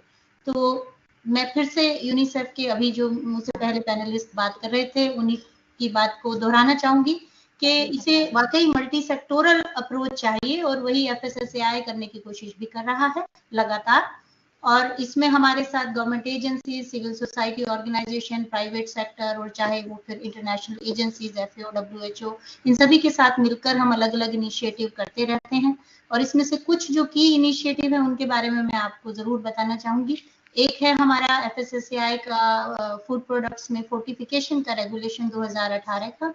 तो universal fortified rice distribution scheme के बारे में तो आप सभी जानते ही हैं, जिसका कि लाभ पोषण 2 के बेनिफिशियरीज जो हैं वो भी उसमें शामिल हैं। तो फोर्टिफिकेशन एक ग्लोबली रिकॉग्नाइज्ड और एक कॉस्ट इफेक्टिव सेफ इंटरवेंशन है। तो इसमें अच्छी बात क्या रहती है कि जो हमारा एग्जिस्टिंग डाइटरी पैटर्न है या हमारे जो फूड कैरेक्टरिस्टिक्स हैं, इन्हें हमें बहुत बदलने की जरूरत नहीं होती है और माइक्रोन्यूट्रिएंट डेफिशिएंसीज को या प्रोटीन स्पेसिफिक जैसे जो डेफिसिट हैं उनके लिए एक रिकमेंडेड इनटेक लेवल्स को हमें बेसिकली पूरा कर देना है। तो ये हमारे रेगुलेशंस क्यों महत्वपूर्ण है कि ये सभी स्टेपल फूड्स के लिए, जैसे चावल है, गेहूं है, दूध है, तेल है, नमक है, इनके लिए स्टैंडर्ड्स निर्धारित करते हैं, किए जा चुके हैं। और ये कुछ इसमें वॉलेंट्री स्टैंडर्ड्स हैं और कुछ इसमें मैंडेटरी हैं, जैसे कि डबल फोर्टिफाइड सॉल्ट एक मैंडेटरी स्टैंडर्ड है और जिसका के लाभ जो है वो पैन इंडिया और वेरियस सेक्टर्स में पिछले कई सालों से रहा है। ऐसा ही एक और इनिशिएटिव है जो कि अब अल्ट्रा प्रोसेस्ड फूड के लिहाज से बड़ा जरूरी है और हमारे इकोनॉमिक सर्वे के जो अभी आंकड़े आए हैं वो हमें एनकरेज करते हैं कि हम इस तरीके के रेगुलेशंस और प्रोविजंस को और बनाएं और एनहेंस करें। तो ट्रांसफैट फ्री इंडिया एट 75 को सामने रखते हुए हमने भी एक ग्लोबल बेस्ट प्रैक्टिस के साथ अलाइन करते हुए ट्रांसफैट के कंटेंट को कम करने के लिए बड़े फेज वाइज मैनर में और स्टेज मैनर में काम किया है। और 2022 में आकर के हमने जो टारगेट था लेस देन और इक्वल टू 2% ट्रांसफैट का इंडस्ट्रियली प्रोसेस्ड फूड, उसको अचीव करने का जो लक्ष्य था वो हमने हासिल किया है। और इसके अलावा Ma'am, I just interrupting, ma'am. Of course, you talked about the regulation and the different kind of standard which has been fixed for different type of food item. मैं आपसे ये भी जानना चाहूँगा मैम, स्टैंडर्ड फिक्स करना yes is very very important, but उसे field में ensure कैसे करें, क्योंकि FSSAI की एक बहुत बड़ी रेस्पॉन्सिबिलिटी है and of course FSSAI doing a human service, क्योंकि जब हमारी स्टेट से राज्यों से बात हो रही है तो FSSAI के लैब, उनके ऑफिसर, उनके साथ ये रेगुलर हो रहा है, बट उसका कोई अगर रोबस्ट मैकेनिज्म हो so that this quality should also be ensured throughout the country, man. So this is a big challenge for all of us. In every forum, whenever we discuss, quality is being questioned. इस पे अगर आप कुछ input हमें बता पाए ma'am quickly, because we are running short of time also. आप बिल्कुल ठीक बात कर रहे हैं। तो स्टैंडर्ड का इन प्लेस होना सबसे पहली रिक्वायरमेंट है, क्योंकि स्टैंडर्ड नहीं होते हैं तो फिर हम एनफोर्स करने के लिए भी मकबूल नहीं होंगे। तो दूसरी बात जो आपने ठीक पूछी मुझसे कि हम क्या एक्टिविटी कर रहे हैं जिससे कि ये स्टैंडर्ड एनफोर्स हो जाए, तो इसमें जो रोल है हमारा ईट राइट कैंपेन का सबसे जबरदस्त रोल रहा है। और ईट राइट कैंपेन में हम आंगनवाड़ी को भी कवर करते हैं और हम स्कूलों को भी कवर करते हैं।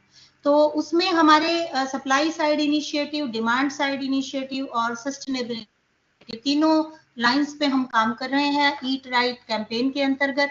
और अगर हम सप्लाइड साइड इनिशिएटिव्स की बात कर रहे हैं तो ट्रेनिंग कैपेसिटी बिल्डिंग कर रहे हैं हम फॉस्टैक में, और बेंचमार्किंग सर्टिफिकेशन स्कीम भी है हमारी। तो ये बहुत जिसमें हम हाइजीन, ये आंगनवाड़ी के लिए भी बड़ी जरूरी एक व्यवस्था है कि खाना बनाने का जो प्रोसेस है, बहुत सारी समस्याएं तो उसी दौरान में आ जाती है कि आपने सफाई का ध्यान नहीं रखा या जो तरीका इस्तेमाल किया वो ठीक नहीं किया, और उसी में शामिल होता है कि प्लास्टिक का, जैसे अभी अभी एक इडली का उदाहरण आया रेस्टोरेंट्स और इन जगहों पे, तो वो स्कूल और आंगनवाड़ी जैसे सिस्टम में भी हो सकती है। तो उसके लिए ये जो सर्टिफिकेशन है ये हम चाहेंगे कि हम आपके साथ मिलकर और इंटेंसिफाई कर पाए। तो जो अभी तक की हमारी सक्सेस इसमें रही है कि हमने 750 से ज्यादा टेम्पल्स को और मार्केट्स में भी, रेलवे स्टेशंस, IITs, इंस्टीट्यूशंस और इन सभी के सर्टिफिकेशन में तकरीबन 2500 ऐसे सर्टिफिकेशन किए हैं। और लेबोरेटरी, दूसरी एक आपके लिए महत्वपूर्ण बात हो सकती है कि हमारे पास 260 से ज्यादा मोबाइल लैब्स हैं आज की तारीख में तैनात। उन्हें हमने 17,000 फीट की ऊंचाई तक पर भी हम लेकर गए हैं उन्हें, और हम वो काम कर रहे हैं चाहे वो महाकुंभ हो। तो आंगनवाड़ियों तक मुझे लगता है कि ये मोबाइल लैब्स हैं जो आसानी से पहुंच सकती हैं, और ये अश्योरेंस हम रख सकते हैं। Thank you, ma'am. Thank you. I think you really gave a lot of information, ma'am, and I hope it will be really very helpful in implementing the real our nutritional challenge in the field, ma'am. So now going further, ma'am. Now our next expert in the panel is Dr. Joya Ali Rizvi, she Deputy Commissioner in National Health Mission, Ministry of Health and Family Welfare. As we all know, nutrition is not just a health issue, but it is a development challenge, and we all have to work together, whether it is WCD, health, education. So, ma'am, I would like to know from you how we can further increase the convergence among the ministries. Over to Dr. Joya. Yeah, am I audible now? Yes, you are audible, madam. Yes. Okay, great. Thank you, sir. Thank you for giving us the opportunity to speak on such an important thing of convergence, because that is the way forward for a lot of our interventions within health also.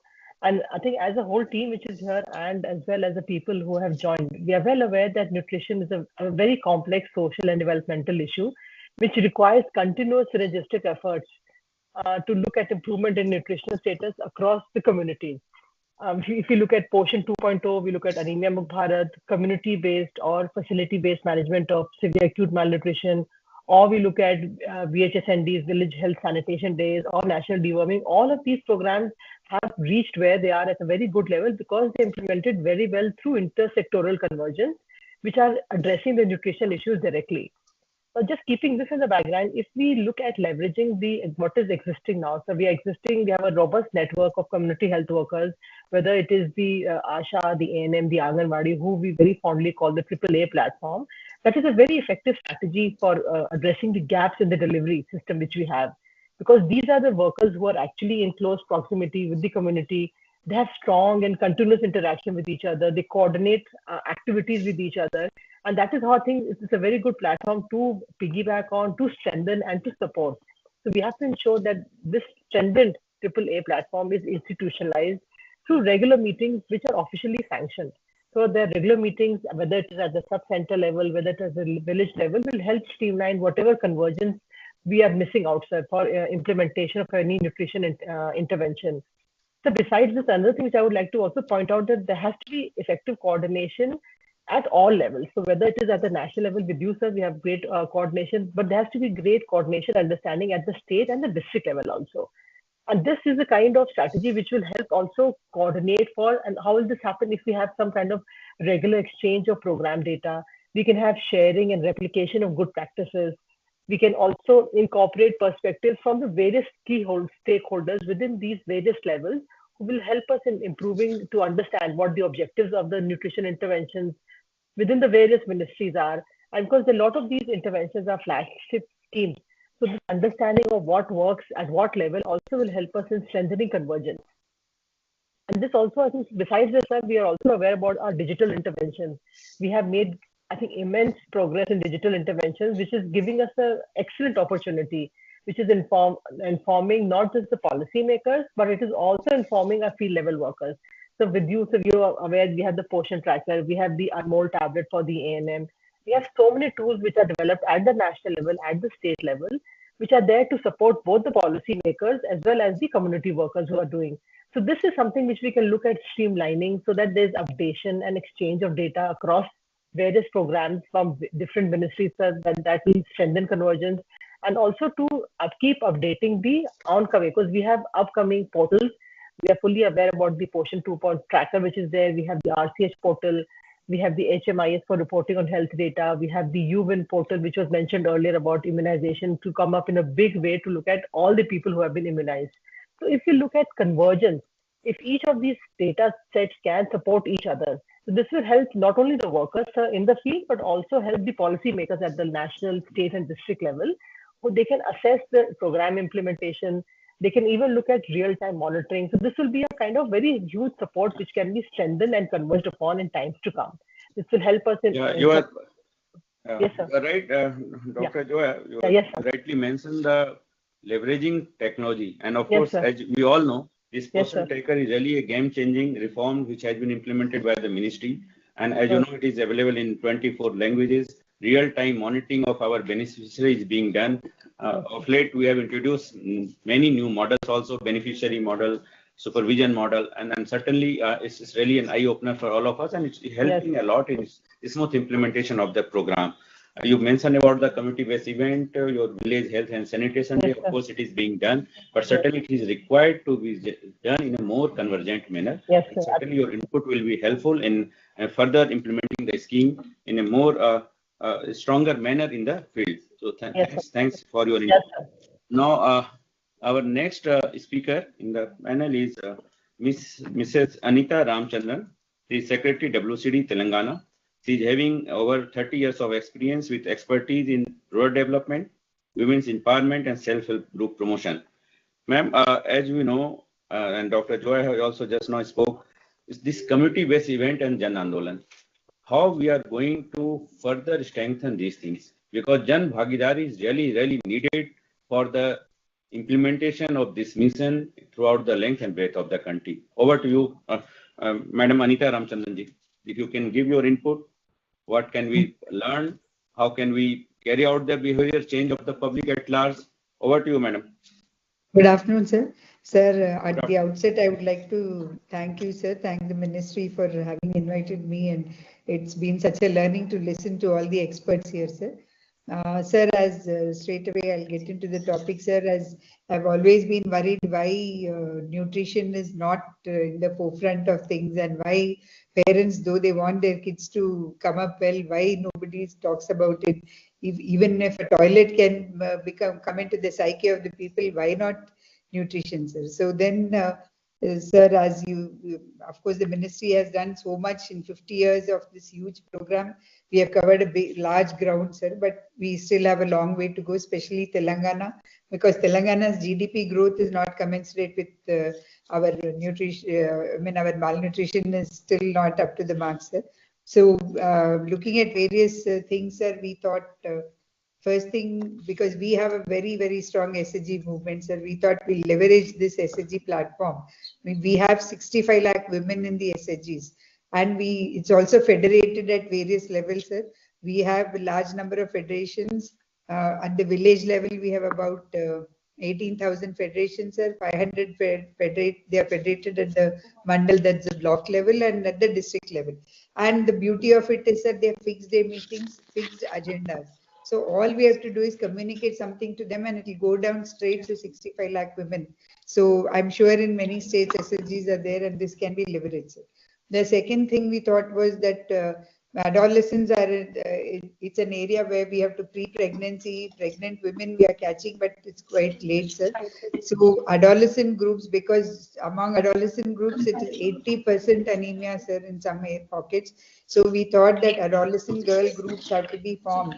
And then to get them, sir, monthly, we wanted to have some program like essay writings for them, or elocution competitions, quiz competitions, all based on nutrition aspects, so that will come into their psyche and they will improve, sir.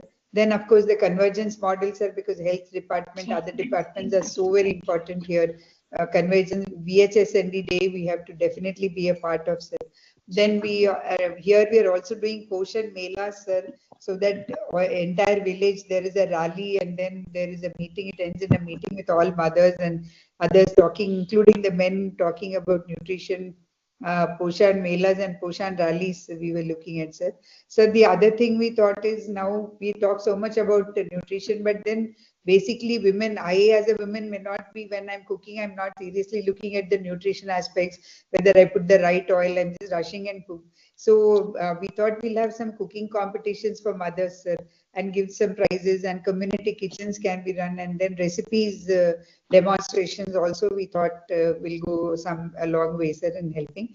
Then our PRA institutions, sir, pitting the PRAs amongst each other, having competition among them, having the Panchayat Nutrition Index, which now Government of India has also brought in, sir. So that will help, sir. Then incentivization and recognition, sir. If we have Poshan, like again, and going back to Swachhata, we had Swachhata champions. So we can have Poshan champions here. We can have model Anganwadis, and of course the awards are there for Panchayats and others. So we should also have a carrot stick policy, because our junk food makers and others, somewhere if we could also, and then sir, if we can give recognition to some schools, de-recognize schools which are having high level of malnutrition or something like that, we can think of, sir.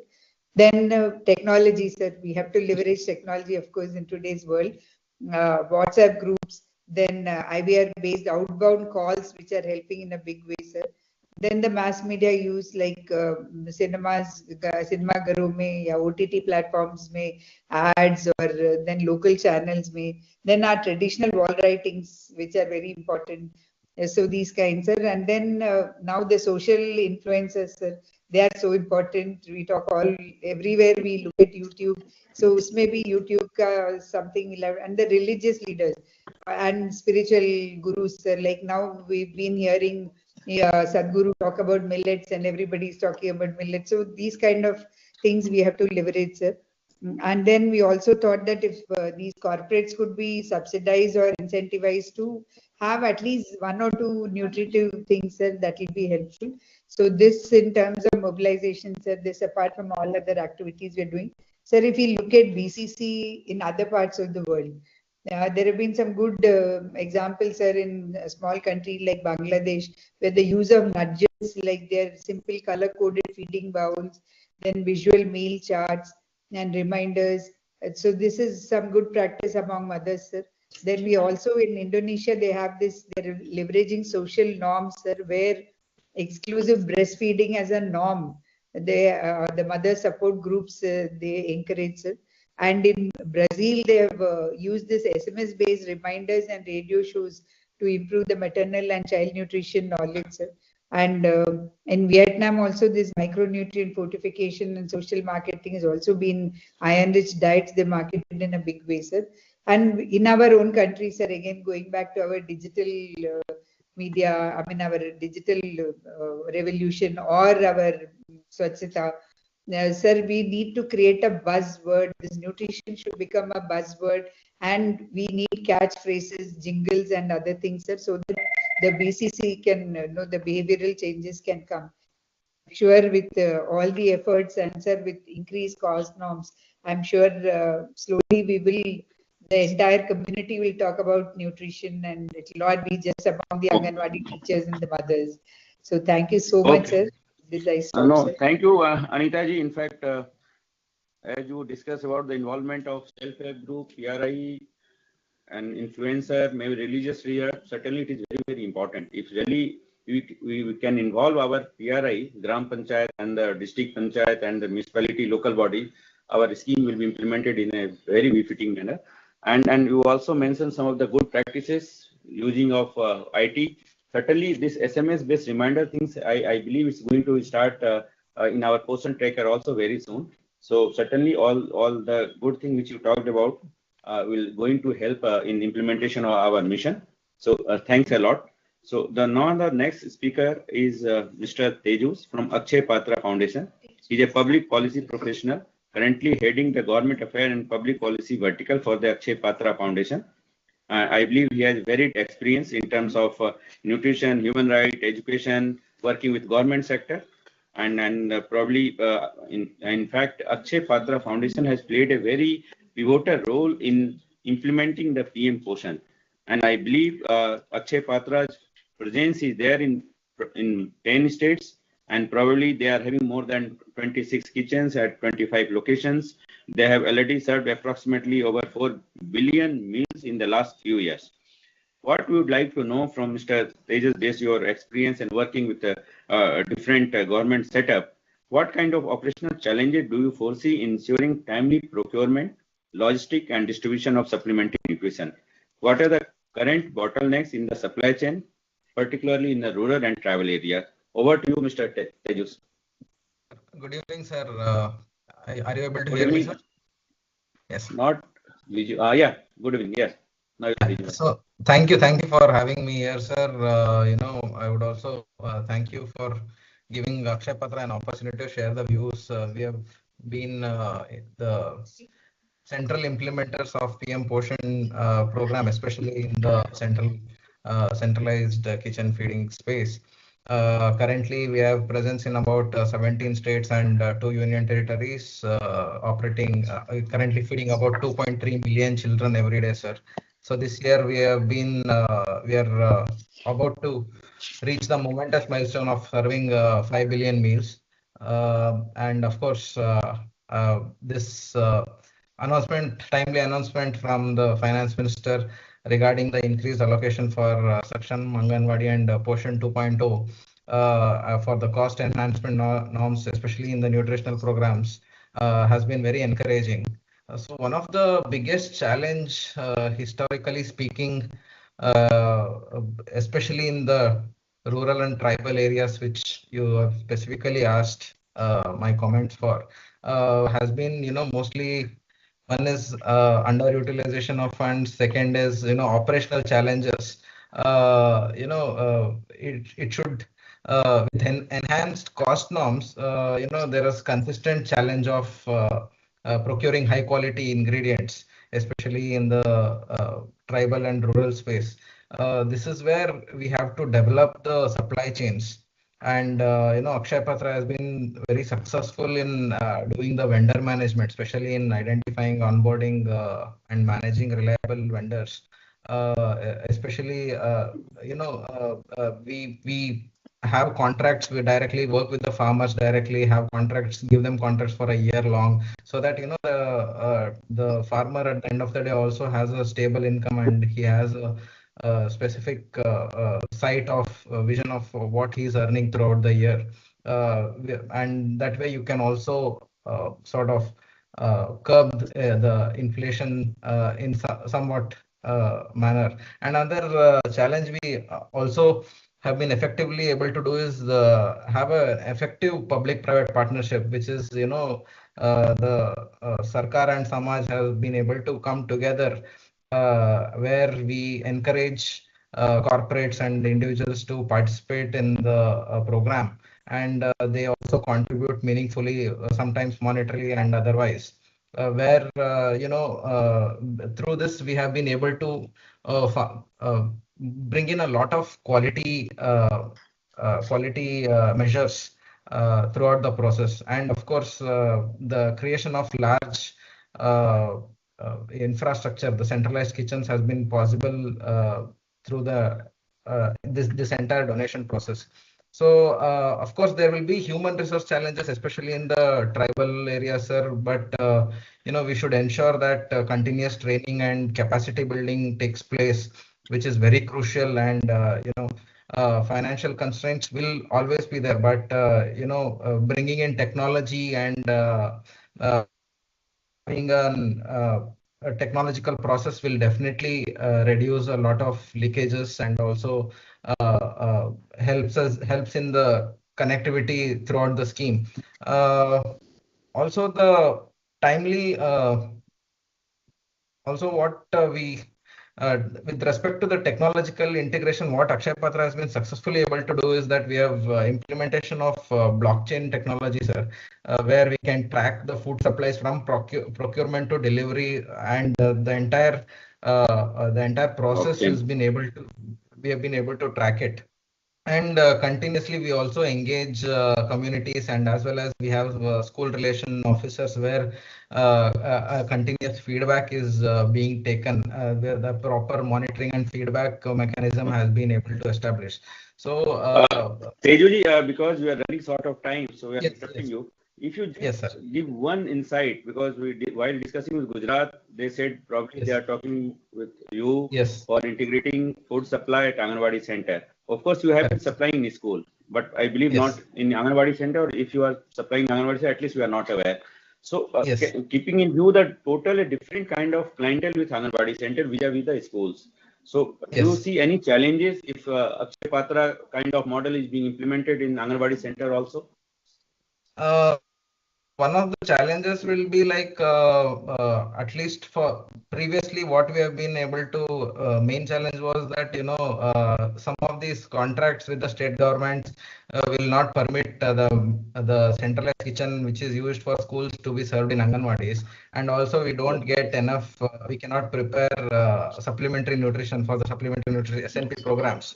So that has been one challenge. So, but few states have taken that exception out. So nationally, if we can have a clarity on if centralized kitchens serving in for the midday meal program, the PM portion can also be extended towards preparation of SNPs. We can ensure a greater quality supply to the Anganwadis.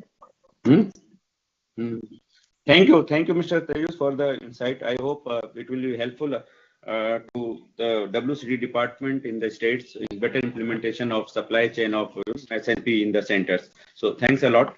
And now the last speaker in our panel discussion is Mr. Ajit Gupta. And as we know, he's an alumni of IT and Harvard University. He is a social entrepreneur and co-founder of Rocket Learning, which has been closely working with our ministry as well as many state governments like Maharashtra and Karnataka. And ECC is a champion of ECC, and ECC being implemented in collaboration with Rocket Learning in many places. Aziz, as we all know, this NEP, we all are following NEP. The kids who are today with us in Anganwadi Center, they are going to be the decision maker in the year 2047, which we are envisioning that the country will be developed in the year 2047. That's America period. And as we know, with Rocket Learning and some with other organizations, this PV training is going on to our SLMTs and Anganwadi workers. More than 34,000 of SLMTs and more than 2 lakh Anganwadi workers have been trained also. So in this background, we would like to know, of course, this revision of cost norms is going to be there. Our supplementary nutrition should be better, more nutritive, more qualitative improvement will be there. If you can give some insight how we can leverage this in further improving the ECC throughout all Anganwadi center in the country. Over to you, Ajit. Thank you, sir. And I've had the privilege to listen to all the learned speakers on this call. So, I can now speak with that knowledge in mind also. Sir, I think overall ministry has already done some fantastic things in improving quality of ECC. And as many speakers have mentioned, most brain development is happening by this age. So the अगले पीढ़ी का जो intelligence है, जो brain power है, that is being determined now in the Anganwadis. Overall, the benefit, while the ministry has already, for example, launched portion bhi padhai bhi, there is a lot of training happening, बहुत जोरों शोरों से ground पे हो रहा है.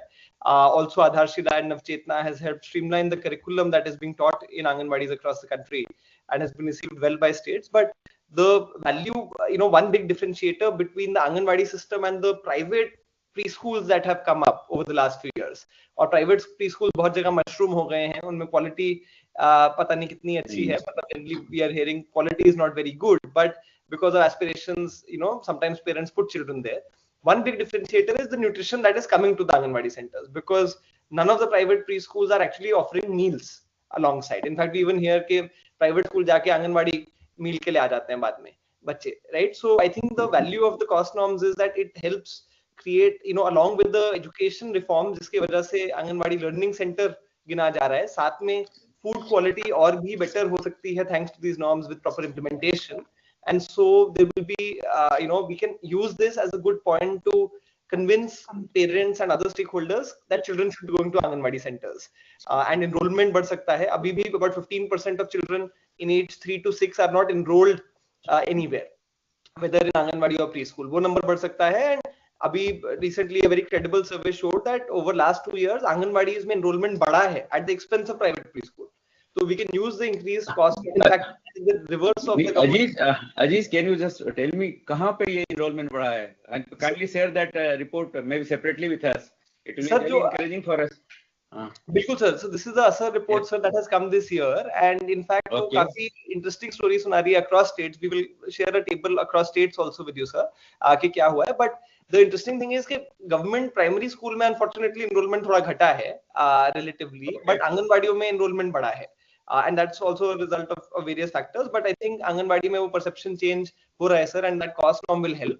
I think in addition, I think some of the fluent speakers also mentioned IAC campaigns and और भी किया जा सकता है. So I think जिस तरीके से बेटी बचाओ बेटी पढ़ाओ या स्वच्छ भारत ने बिल्कुल कंसोलिडेट किया लोगों को एक पर्टिकुलर मिशन की तरफ, अगर हम भी ये supply improvement on ECC side और न्यूट्रिशन साइड अगर करके आंगनबाड़ी की क्रेडिबिलिटी और बढ़ा सकें, तो we'll see more enrollment, we'll see better learning, and next generation will be much smarter than probably the previous ones were.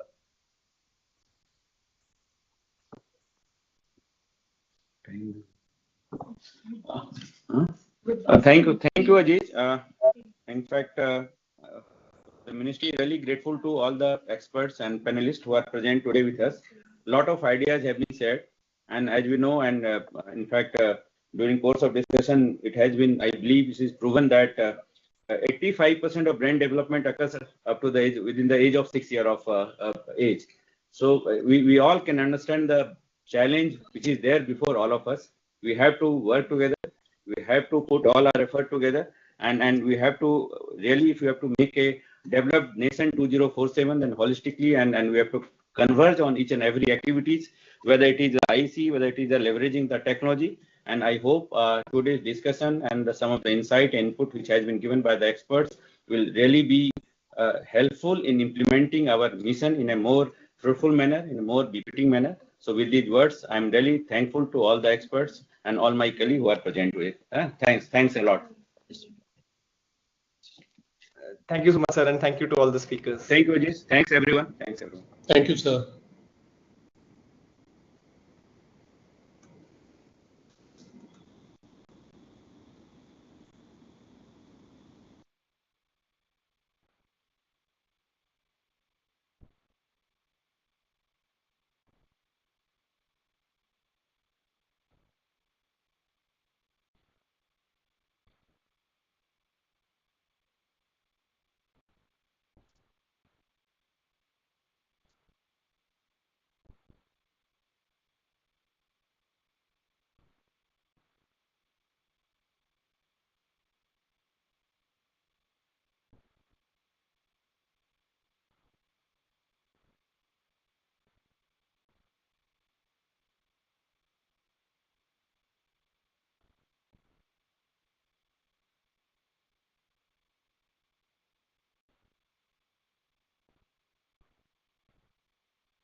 Video on कर।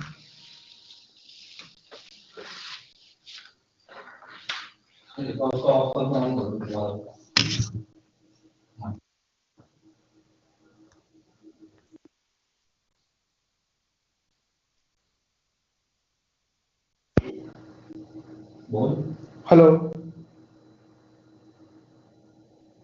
Hello, NIC headquarters. I am audible. अरे वो ठीक है चल रहा है।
Hello.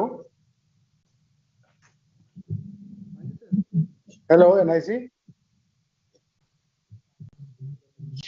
हेलो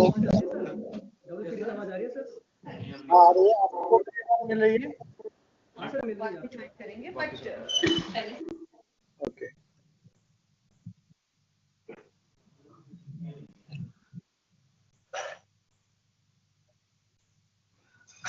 हेलो NIC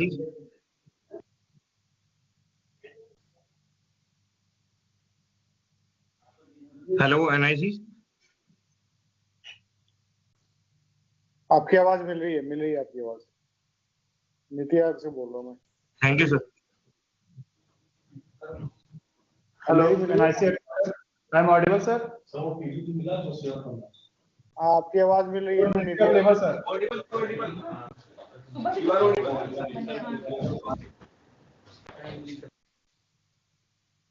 मैं निधिया से बोल रहा हूँ, आपकी मेरी आवाज मिल रही है आपको? हाँ सर, आवाज आ रही है सर आपको? मंत्री लोग आवाज आ रही है sir? Video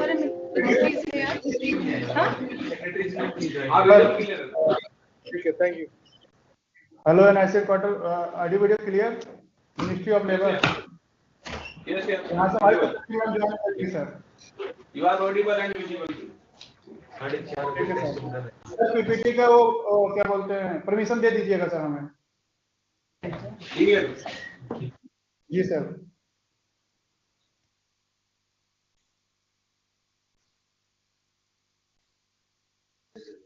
I can read from here, I think, right?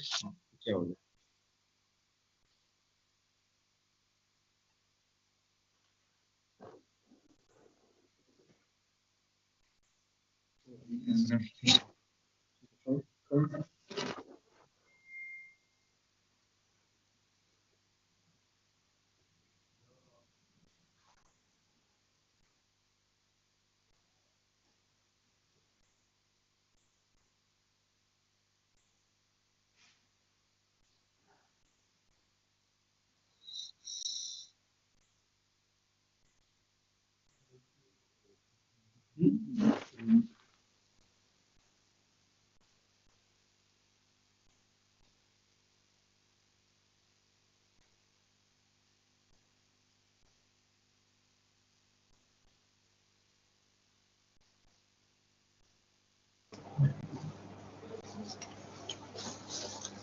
Good afternoon. Am I audible?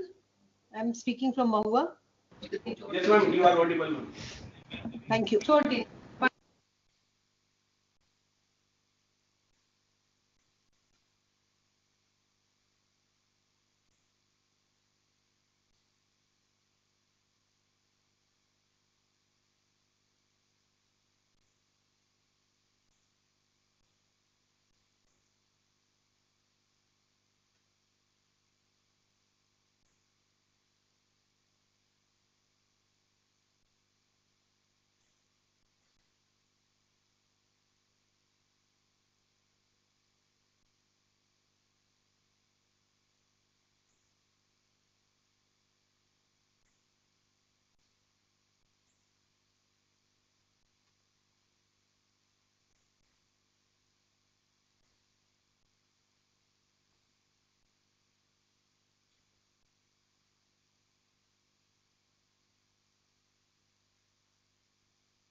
Sir लेकिन सर शेयर नहीं हो रहा है स्क्रीन।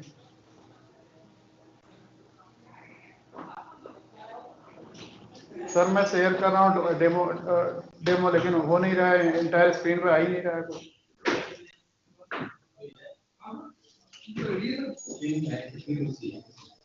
ठीक है सर, मैं चेक करता हूँ सर, मैं चेक करता हूँ।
Namaskar.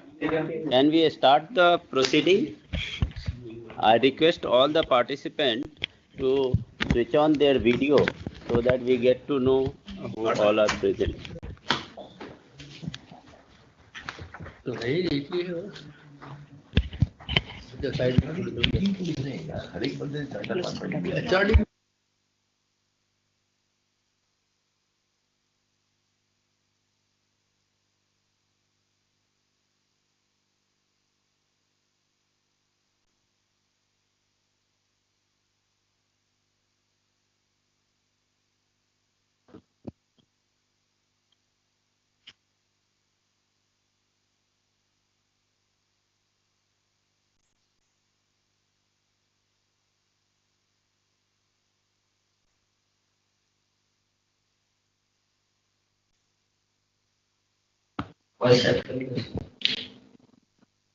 Hello.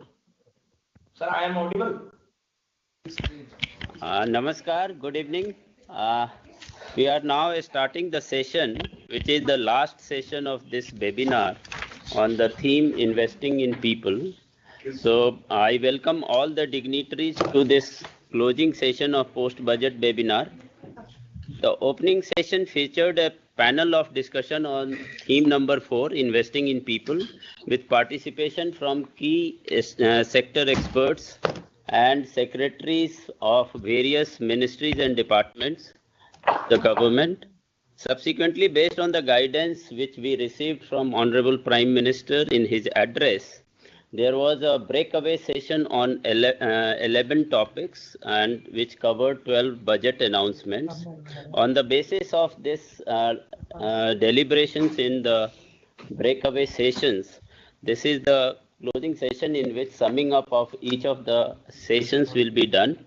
So to start with, I'll request Dr. Bineet Joshi, Secretary Department of Higher Education, to sum up the breakaway session on Bharatiya Bhasha Pustak Scheme, expansion of capacity in IITs, and Center of Excellence in AI for Education.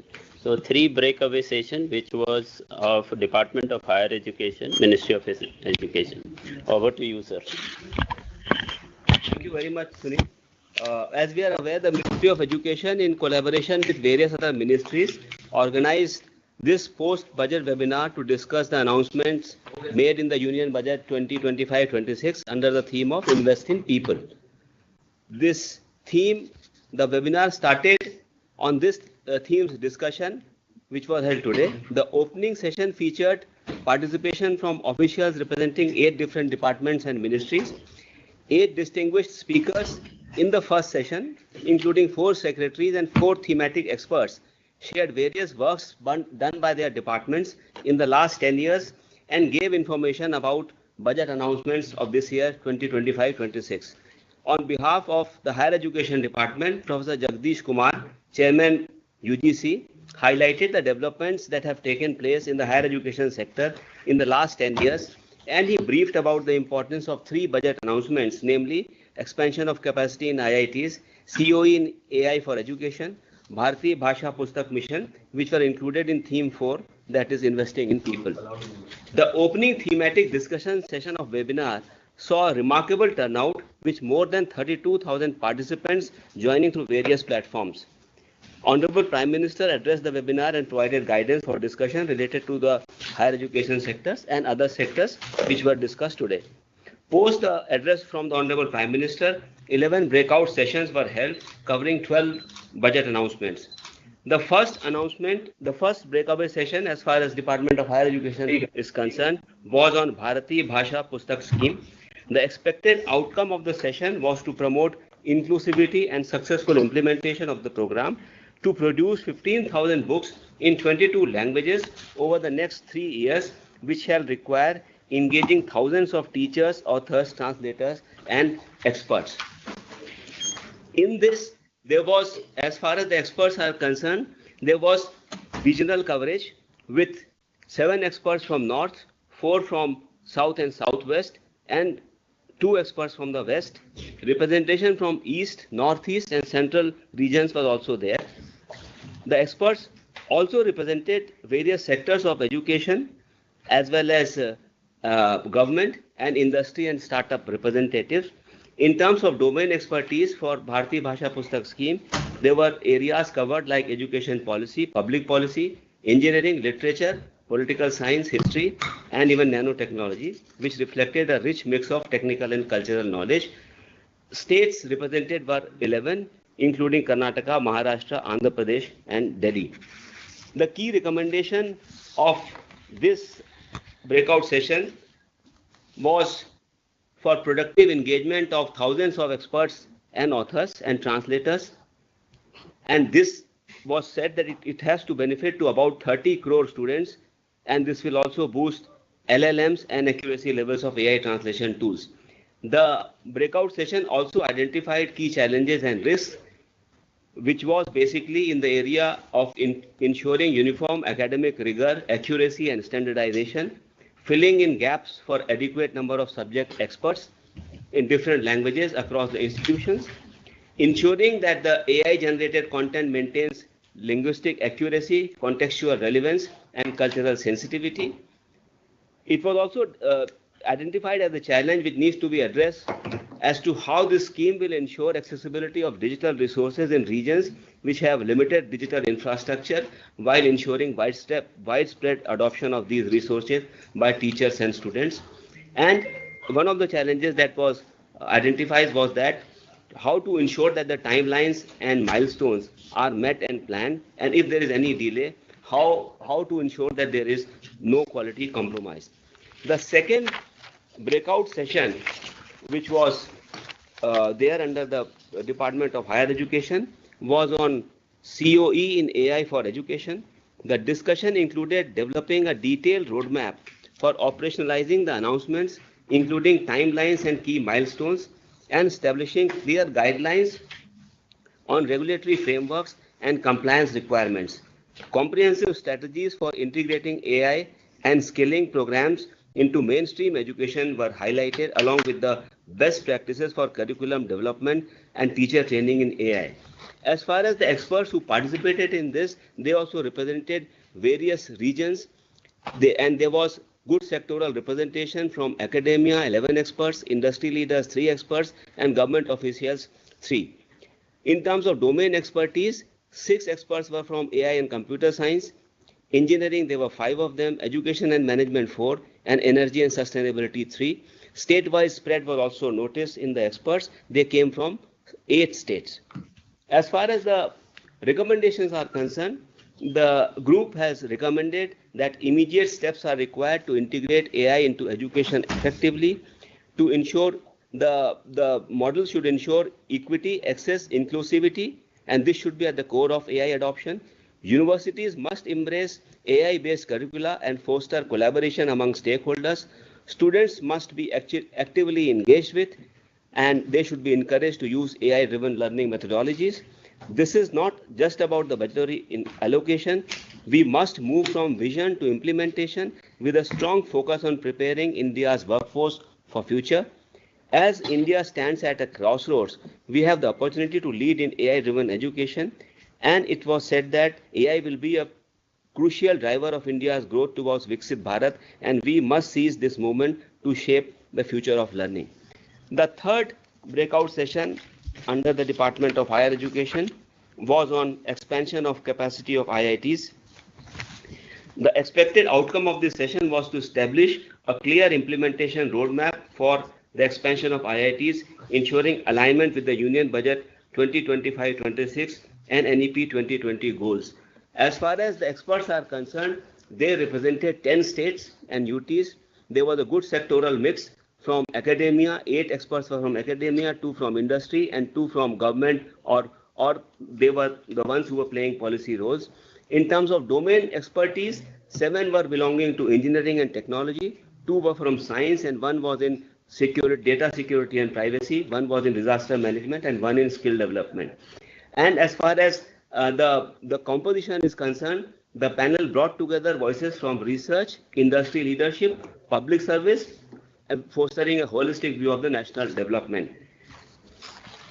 The discussion emphasized the importance of engaging with stakeholders, including educators, industry experts, and community leaders, to build consensus and promote a collaborative approach.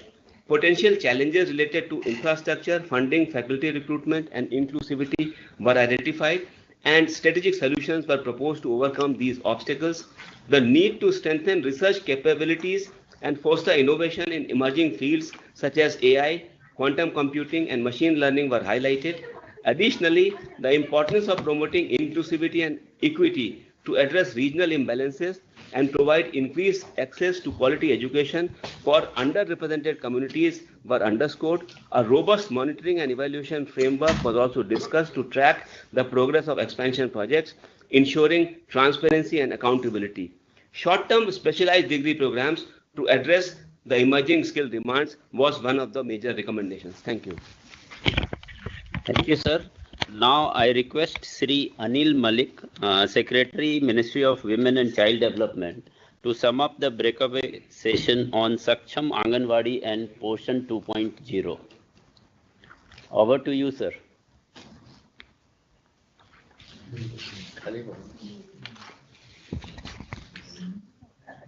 Secretary, Ministry of Women and Child Development. So, shall we go to the next one? Can I request Dr. Neeraj Mittal, Secretary, Department of Telecommunication, to sum up the breakaway session on broadband connectivity to government secondary schools and PHC? The WCD. Now we have the WCD. So, yeah, I think additional secretary is there to sum up this. Participants. Yeah. Yeah. Over to you, Ganesh. Oh, okay.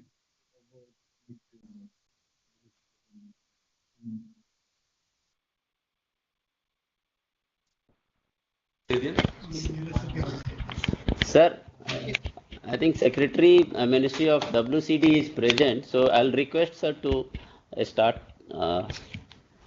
this.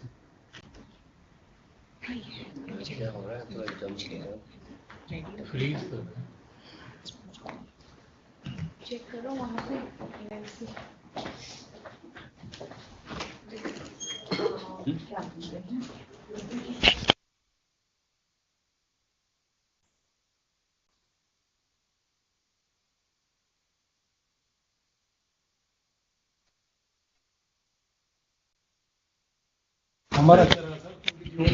Sir, we can't hear you. Okay, but yes, sir. Sir. Is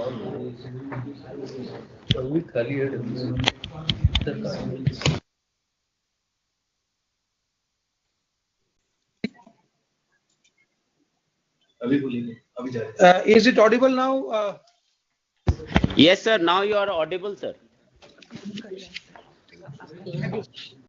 afternoon. Sorry for the inconvenience. So this was the budget announcement the Honorable Finance Minister made. This was regarding cost norms. May I continue? May I continue? Sir, please continue, sir. Okay, because I can hear a lot of background noises. So the Honorable Finance Minister made this announcement in the budget, cost norms for nutritional support. This was for, Anganwadi system. Next.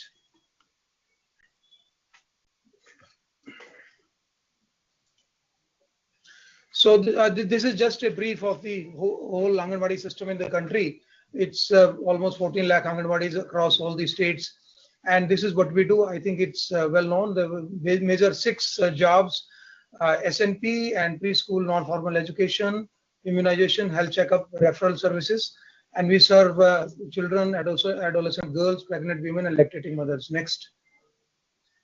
The numbers I gave in the morning, and they discussed in the afternoon also. This is one of the biggest beneficiary-oriented programs, 100 million total beneficiaries. Next. So there is this comparison also, before 2014 and after 2014. So a lot of strengthening of the Saksham Anganwadi, which was discussed in the webinar today. So some of the points are highlighted here. That smartphones, growth monitoring devices, they were not there earlier.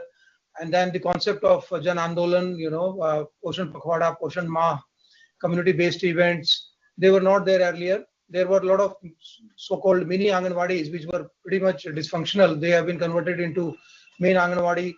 Then the concept of, drinking water and toilets in all the Anganwadis, it has been emphasized only since 2017.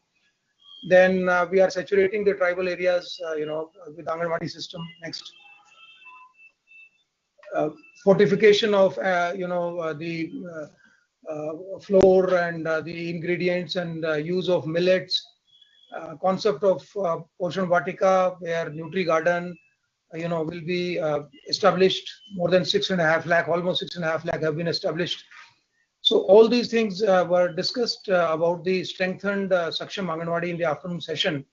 Then regional diet charts and these 2 protocols we discussed in the morning also of management of malnourished children and management of Divyang children. Next. And the Anganwadi workers and helpers, they have been covered under Ayushman scheme now. And we are now emphasizing on the ECC part quite a lot, which was not there earlier. Next. The gender budget has correspondingly increased in last 10 years as a proportion of the total union budget also, from about 5.48 to 8.86 crores, 86%. Next.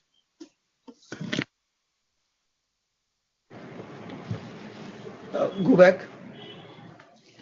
These indicators were also discussed that the rate of decrease in malnourishment is a little on the lower side. Though our tracker data is showing that that has picked up, and now the level of malnourishment is not that high as is being projected through the NFHS. Next. This is just one of the designs of a Saksham Anganwadi. We have approved 2 lakh right now. About 17,000 have already been established. And in the next FC cycle, we are going to approve more. Next. There was a discussion on the IT system Poshan Tracker also, how it has changed the dynamics and the data, integrity as well as the data availability. It has also strengthened the beneficiary, vis-a-vis the Anganwadi worker, and also helped the Anganwadi worker, reducing drudgery in her job. We are going to use it for further improvement in the delivery of services through facial recognition system and also popularization of the beneficiary module, so that the beneficiaries have more power vis-a-vis the worker. Next. the idea of convergence with the ministries was also discussed. We have, we converge our job, the items that we take up for implementation in the Anganwadi sector. They converge with the activities of these 17, 18 other departments and the Niti Aayog. So on and off, we keep on dialoguing with them, holding meetings with them and VCs with them. At the state level, at the district level also, there are committees to take care of the convergence. But this is an area which needs continuous monitoring and continuous hand-holding. It's not easy to achieve. Next. This is about pre-2014 and post-2014 situation in the idea of women-led development, though this was not strictly discussed in the afternoon session because that was focused on the Saksham Anganwadi. But this highlights the commitment of the Union government to forge women-led development by these initiatives like Nirbhaya Fund initiatives, focus on gender budget, the schemes like Emergency Response System 112, One-Stop Center, Women Helpline, next fast-track courts, then concept of anti-human trafficking units, women help desks in the police station, then strengthening of forensic science labs, and various other initiatives about crimes against women, how to investigate and speed up the investigation. Next. Then the concepts like Safe City Project and the scheme Beti Bachao, Beti Padhao, the database on sexual offenders, all these things, paid maternity leave, which was increased to 26 weeks. So these are and mandatory requirement of crashes in establishments having more than 50 employees. These are various measures that have been taken up, to promote women-led development. Next. These are initiatives taken by other ministries, permission to women in combat roles in armed forces, girls in Sainik schools, girls in NDA, and then women allowed to work at night and under certain conditions, reservations in CAPF, and all these other initiatives that are indicated here. Next. Next. So the key takeaways were that all the stakeholders and organizations, they have to come together, converge, and because the Saksham Anganwadi program is not merely of the WCD ministry. It deals with the development of human resources of a very sensitive group, where the brain development happens the maximum in that time. So the convergence and all other efforts, use of technology, and now the diversified diet for which the special budget allocation has been made, behavioral change at the society and at the individual level, then the idea of AAA, Asha, Anganwadi worker, and ANM, they have to be effectively working together, and then the concept of scalability by involving private sector, international organizations in different initiatives. All these things were discussed. Next. Okay, I think that's about all about the summation of the discussion. Thank you. Thank you, sir. Now I request Dr. Neeraj Mittal, Secretary, Department of Telecom, to sum up the breakaway session on broadband connectivity to government secondary schools and PHCs. Over to you, sir. Thank you, Honorable Minister for Higher Education, all colleagues who are here. This was a very insightful and enriching discussion today with experts, policymakers, and stakeholders who came together to chart a path for using the rural broadband connectivity for secondary schools and PHCs under the BharatNet program, which has been announced by the Honorable Finance Minister. Special acknowledgement to sister departments of Ministry of Education and Ministry of Health and Family Welfare, all the agencies who would be working in this collaborative effort. And this seminar is one of the starting points to actually engage with all of you to be able to chart a plan so that the end users who are in PHCs and in schools really benefit from this wonderful initiative. In terms of the interaction which happened, there were a lot of suggestions, and of course, people foresaw that there will be a lot of benefits to the stakeholders. In terms of benefits for the education, the schools and the children who are studying there in the higher secondary schools, we foresee that the smart classrooms, e-learning platforms, access to quality teaching materials would lead to bridging of the urban quality can be brought to the rural areas of education.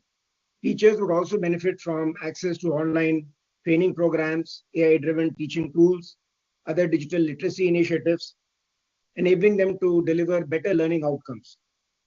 We would also be able to possibly integrate Samagra Shiksha, Ullas, and other initiatives to ensure that every child, regardless of geography, has access to real high-quality education. In terms of suggestions, which might be some kind of challenges which you need to deal with, would be to actually enhance the digital literacy, provide good quality content, maybe see how the next technologies such as 5G and 6G can bring AR, VR, high bandwidth technology to the schools to improve their uptake of knowledge. How do you provide support in a 24/7 initiative to all the large number of schools and students? Access to digital devices, both at home and as well as in schools, and possibly some kind of a language divide which might hamper the absorption and access to these programs. On the healthcare side, it was discussed that the telemedicine will bridge the healthcare gap for rural populations, allowing remote consultations, digital prescriptions, and better disease management. Electronic health records under the ABDM would ensure that patients have seamless access to their medical history and provide them a better level of healthcare in their homes in rural areas. Platforms such as eSanjeevani, Telemanas would also enable real-time medical assistance diagnosis and bring tier 3 best quality medical care to the doorsteps of rural patients. This, of course, there are some challenges which we have foreseen. Again, some of them are relating to digital literacy of handling, this kind of platforms in rural areas. Another challenge was, since these will be dependent on high bandwidth requirements, the consistency and quality of the BharatNet would be something which we have to be ensured. Capacity building of the PHC staff would be another challenge, and the use of concomitant digital infrastructure such as the ABDM would really bring benefits to everybody. This is not about just building digital highways, it is about building a stronger and inclusive India. And therefore, the bridging of digital divide, empowering of rural workforce, strengthening governance and service delivery in these areas is something that this project will deliver. We need to collaborate with our government stakeholders, educational and healthcare institutions, and community involvement. And we look forward with all the suggestions which have been received today to take it and make the Prime Minister's vision a success. Thank you so much. Thank you, sir. Now I request Sri Atul Kumar Tiwari ji, Secretary, Ministry of Skill Development and Entrepreneurship, to sum up the breakaway session on National Centers of Excellence for Skilling. Over to you, sir. Namaskar, Honorable Minister for Education, Honorable Minister for State, Independent Child Skill Development and Entrepreneurship, my colleagues, secretaries, and all those people who have joined on this webinar. Sir, first of all, I'd like to highlight what the Honorable Prime Minister said initially in his address, which was that the investing in people provides the roadmap for a Viksit Bharat, our vision of Viksit Bharat. And he also laid down there three pillars critical, which is education, skilling, and healthcare. Then he also mentioned that how many people have been trained and the upgradation of ITIs have been taken. And he emphasized that it is necessary for us to train our youth in industry-relevant fields, bridge the gap between industry and academia, and industry and academia have to play a crucial role in skill upgradation. Sir, we had a distinguished group of panelists from the state government, from the industry, from the academia, and also from the international experts. And we also had a question-answer session. And the points, the various suggestions were made by the industries in how the Center of Excellence are critical for transforming the skilling ecosystem. क्या हो गया? Yeah. So, and global partners also gave their suggestion, as well as states and academia. So, and this webinar was also viewed by webcasts and VC links, NCVT awarding bodies, assessment agencies, around 8,000 ITIs, NSTI, NIMIs, and apprenticeship JSS, and all put together, sir, we had almost total 12,642 people were there watching this session, sir. Sir, we have a small presentation in which I will just very briefly show you the key takeaways from the breakout session. Presentation, please.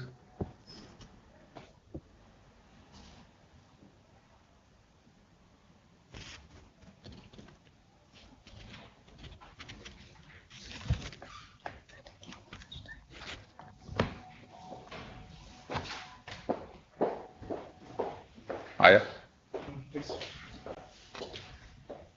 Yes. So this is the theme number 4 on investing in people, sir, in which the next slide, please. These are the National Center for Global Expertise, which was made in the budget announcement, sir. And this is what we say that this will be the where we like to go ahead, like the proposed features. How do you leverage global partnerships, research ecosystem, existing courses, and skill qualification framework, higher level. Next, please. And these were the panelists that from the state government of Odisha, Karnataka, and Gujarat, industry from Tata, sir, Reliance, and the J&K Siemens. From academia, we had the Institute of Competitiveness, and international, we had from the World Bank, sir, and 2 from Singapore. Next, please. So these are the detailed pointers from the industry. They say that the Center of Excellence are very critical for transforming the skilling ecosystem, and industry participation in training can happen through a revolving door mechanism so that the people work in the industry as well as they also come for the skilling institutions. And they also wanted that there should be industry investment in skill development over and above the CSR funds which is required. They also emphasized that we need to have a special cadre for the master trainers, and whatever COE which we have, they should integrate digital infrastructures and advanced technology. Next, please. The global partners, in some, they said, sir, that the collaboration with global institutions will enhance the course design. They also said the industry-aligned finishing schools may also be necessary to bridge the quality gap in vocational education. They also said that there should be intensive training of trainers much before they go for the local teaching. And they said that there has to be some mechanism whereby in lines of the what is happening in education, so continuous tracking of student progress, placements, and industry feedback. Next, please.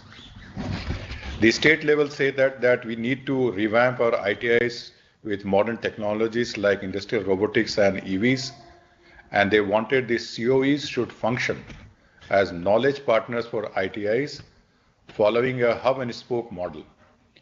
And they also emphasized that the public-private partnerships are essential for scaling the skill development, and there has to be certain autonomy given to Center of Excellence to introduce new courses aligned with industry needs, and the NSTIs should evolve also into finishing school for ITI graduates. Next.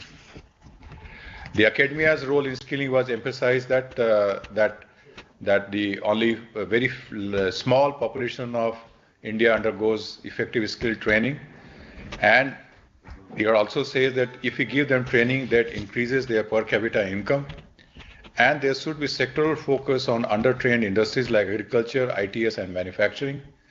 And they also wanted that the foundational learning should be strengthened before taking the large-scale vocational training. That's it. So the key takeaways are, sir, that which is a mixture of all that, sir, that it should be industry-led governance. There should be a partnership with global institutions. The curriculum needs to be continuously upgraded We should have a relationship with think tanks and partnerships. And the COEs could serve as a research and innovation hubs for the industry in terms of short-term training as well as and the curriculum design will be very important aspect of which I have said. And they also wanted that the trainer should be taken from the industry on rotation basis, and there has to be some amount of standardization along with the autonomy and flexibility in introducing new courses. They also, a very important point which was mentioned was, sir, that if you are going for manufacturing, generally the wages in the manufacturing are not good. So in order to attract, we need to think some possible ways in which we can have minimum wage support for manufacturing. So this sector becomes more attractive over and above the existing sector where all the youth want to go, sir. And of course, the focus has to be in digital infrastructure, for faculty exchange, high NSQL level courses, and focus on foundational skills. And the focus area should be identified. And they also mentioned which are the areas on which these center of excellences can focus on. And they very much emphasize that there has to be new age courses like data analytics and green skills. And there has to be continuous upgradation of curriculum to maintain industry-academia partnership. That's all I have to say, sir. Thank you very much. Thank you, sir. Now I request Ms. Punya Salila Srivastav, Madam, Secretary, Ministry of Health and Family Welfare, to sum up the breakaway session on expansion of medical education and daycare cancer centers in all district hospitals. Over to you, Madam. Yes, Sunil. I just have a small presentation which I'll share. So as Sunil mentioned, am I audible? Sunil, I'm audible, no? Yes, ma'am, you are audible. Okay. So, sir and dear colleagues, in our, as Sunil mentioned, our post-budget webinar focused on two budget announcements. One is relating to medical education and the other to cancer care. Our introductory session was spearheaded by Dr. V.K. Paul, who is member health of Niti Aayog. And in this session, he basically explained how in the progress over the last decade, we have laid a strong foundation for this year's budget announcements, both in the sphere of medical education as well as in the sphere of cancer care. So as Sunil mentioned, the first budget announcements relates to setting up of 10,000 additional seats this year in medical colleges as well as hospitals. And this is to achieve the goal of adding 75,000 seats in the next 5 years, which the Honorable Prime Minister had said in his speech on 15th August 2024. The challenges that were identified during the webinar primarily related to the shortage of qualified faculty and specialists, to affordability and accessibility of medical education, availability of adequate clinical resources as well as infrastructure, and it also spoke that there are limited opportunities for specialization, which leads us to a vicious cycle of not having adequate faculty. Next. Then we have tried to categorize the recommendations that came during the webinar into these broad categories. So as far as the faculty development and shortages were concerned, our experts who ranged from private colleges to government colleges to the regulators and very esteemed faculty were there in the whole session, which was managed by Director Ames. In that, the experts basically stated that we need to assess our faculty gap and ensure that the recruitment that we do aligns with the increase in medical seats which we are planning. So they thought of ways to expand the pool of faculty. They came up with a suggestion that maybe we can share faculties between medical colleges, especially with regard to non-clinical subjects. They also spoke of leveraging technology for teaching. Honorable PM also today in his address spoke of using technology for education. So this was a suggestion which came forward from our experts also. There was talk of strengthening of the faculty development programs so that our faculty can keep in tune with the emerging medical education, and this would bring in better remuneration and career progression for them also. So there was talk about flexibility in entry as well as in faculty norms. And in order to encourage research, they said that there should be adequate time available for research also to our faculty. And they spoke of having perhaps separate recruitment boards in states for faculty.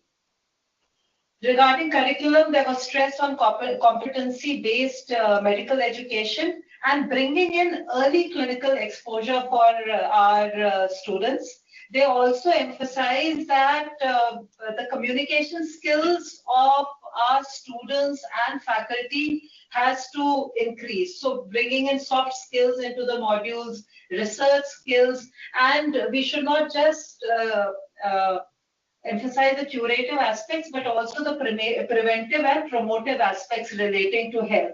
A lot was spoken on integrating AI, telemedicine, digital health into the syllabus. And there was talk of centralized digital libraries, tele-learning platforms, and simulation labs.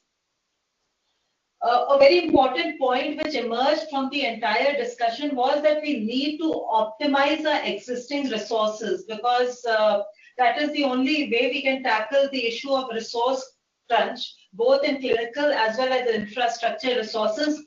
It was said that we have district hospitals, we have smaller hospitals, we have hospitals belonging to public sector units, central government hospitals, we have the private hospitals. So how can all of these be utilized for medical education was discussed, and bringing in public-private partnerships to enhance medical education was also touched upon.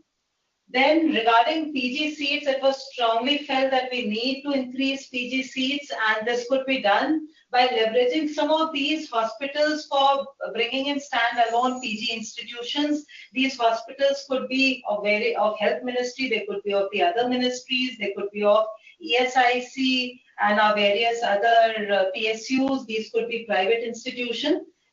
Another feedback which came from the state secretary was that we should implement the district residency program. Not only does it address, brings in clinical exposure to our students, but it will also help us bring in additional 25% seats. This came as a very good suggestion. Regarding affordability, there was talk that the regulation of fee structure should be done in a very fair and transparent manner, and we have to see how can we bring in more low-interest student loans as well as expand scholarship where required with the help of CSR. Based on these recommendations, a very tentative implementation plan has been drawn up. How states, during which timelines should states map the existing seats in their medical colleges? What is the possibility of expansion? Where can we start DMD courses, especially in private hospitals, where other ministries can identify their potential hospitals where we can start PG institutes, a stakeholder consultation to meet the faculty requirements as well as faculty development, how to strengthen competency-based medical education. We decided to set up a core committee which would look into integration of AI, digital technology, and research in medical education. So these were some of the points and we tried to draw up an implementation plan for ourselves. The next budget announcement deals with setting up of daycare centers in all district hospitals in the next 3 years and 200 centers this year itself. For this webinar also, we had experts from every tier of cancer care, as well as those who are working with patient support groups. We also had people from the NABH, from other foundations who are working in cancer care. The challenges which were identified during the webinar, of course, relate to manpower shortages because this is a very specialized field. There was emphasis on the training needs. the equipment and infrastructure, if it has to be brought in district hospitals, how to go about it, how to manage the drugs, because there would be requirement of specialized drugs for every type of cancer, and the talk of referral systems, because as Dr. Paul had also mentioned in the morning, at primary healthcare level, we are doing screening for 3 types of cancer. How to link it to our district hospitals, then to the state cancer institutes and other tertiary care institutes. So the recommendations was that we need to ASAP do a gap analysis of all our district hospitals. The training programs have to be very comprehensive. Luckily, in our expert group, we had people who have developed such daycare centers. So they had a lot of suggestions to offer to us how standardized training modules can be developed, how do we train the existing staff and local doctors, and also ensure the availability of these trained doctors in the district hospitals. Honorable PM spoke in the morning about daycare centers and digital health infrastructure, linking the two. So this will of course prove very powerful, because we are dealing with the poor population, which may also be migrant population, so we need to track them. So as another colleague spoke, it is very important to implement the Ayushman Bharat digital mission fully, and having broadband connectivity to our PHCs will help, because that is where the ABDM registration starts in most cases. There was also the talk of the importance of patient support groups in hand-holding the patients, because most of these daycare centers are going to look at chemotherapy. So that requires a lot of support from people. There was talk about, there were suggestions relating to equipment, infrastructure, how you do the drug management. It was emphasized that you need online platforms to do it. So we have a DVDMS platform which we will have to leverage for the purpose. How to maintain the equipment that we bring was also discussed, and how to handle the logistics of the drug supply. So that's why this recommendation for strengthening regional drug warehouses. The referral linkages, as I mentioned earlier, become very important, because this is going to be a hub and spoke model. So the district hospitals with tertiary centers on one hand, and the Ayushman Arogya Mandirs on the other hand. The entire cancer care works on SOPs. So we need to have clear protocols for the referral systems, as well as the use of the digital health infrastructure to implement these protocols, and training in these protocols for all the people involved right from the beginning. There was talk of affordability and accessibility. A number of suggestions came that the cancer patient transport becomes very important. And for this, we also thought we could leverage public-private partnership. Community engagement becomes very important in cancer care. Here also we tried to develop a broad implementation plan. Gap analysis of the facilities at our district hospitals, including the existing daycare centers, is very important. We have to work out a strategy for infrastructure development in a time-bound manner. The HRD part, which we spoke, we need to train staff in these specialized protocols. So this was our broad strategy, and I wish all of you good health. Thank you. Thank you, madam. Now, to sum up the breakaway session on strengthening urban livelihood and PM Swanidhi, I request Ms. Sophia Dahia, Chief Controller of Accounts, Ministry of Housing and Urban Affairs.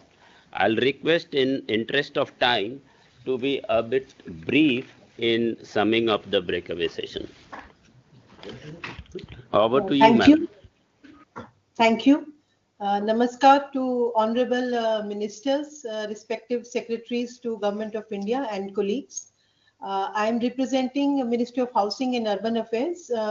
As we speak, an international conference is going on in Jaipur on circular economy, and Secretary Mahua and Honorable Minister are participating in that as we speak, and that is an international conference. So I've been asked to sum up the 2 breakaway sessions for the ministry. In line with the words of Honorable Prime Minister, that investing in people is as crucial as investing in infrastructure and the economy. Our discussion emphasized the importance of human capacity building, particularly as Indian cities will house 900 million people by 2047, as also mentioned by Honorable PM in his address earlier today. We had the privilege of engaging with esteemed speakers and experts who shared their valuable perspectives on strengthening urban livelihoods, digital and financial inclusion, and innovative support for vulnerable occupational groups. A key takeaway was the role of women-centric banking agent networks in expanding financial access. Promoting small savings among women fosters financial stability, and deploying women banking agents can bridge accessibility gaps. Investments in financial inclusion, particularly in urban slums, were highlighted as crucial. The panelists stressed the need for gender-sensitive training for all financial agents. Interesting recommendations and visions were therefore shared by several speakers for the women in the urban ecosystem. One such vision was that by 2030, at least 30 lakh women shall have a monthly income of 30,000.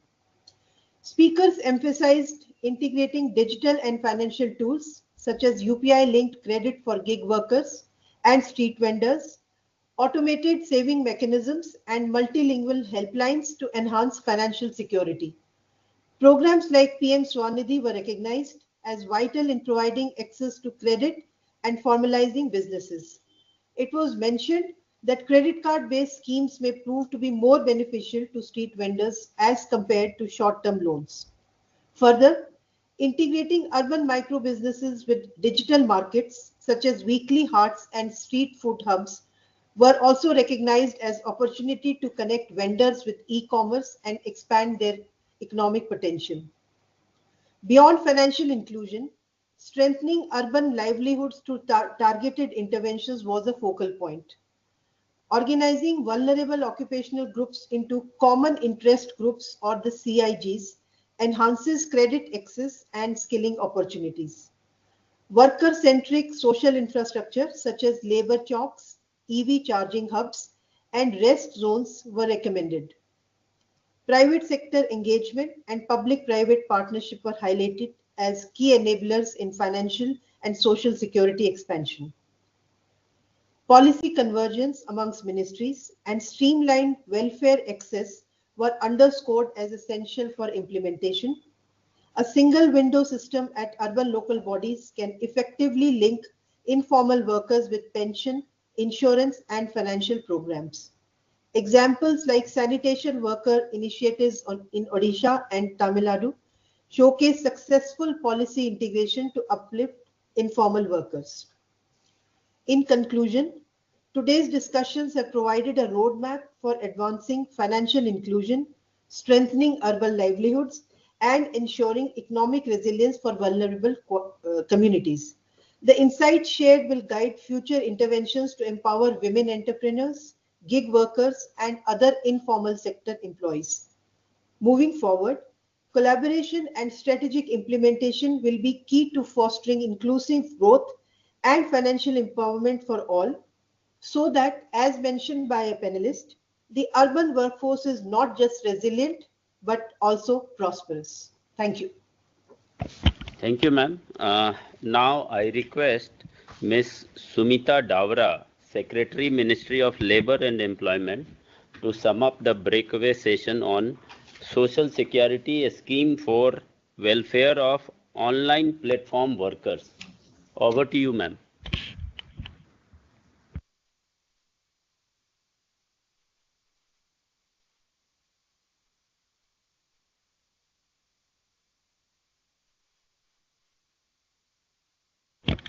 Ma'am, you are not audible.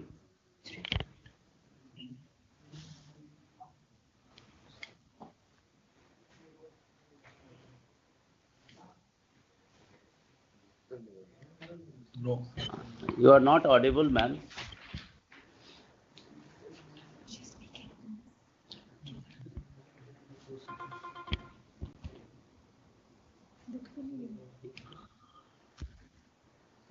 The minister.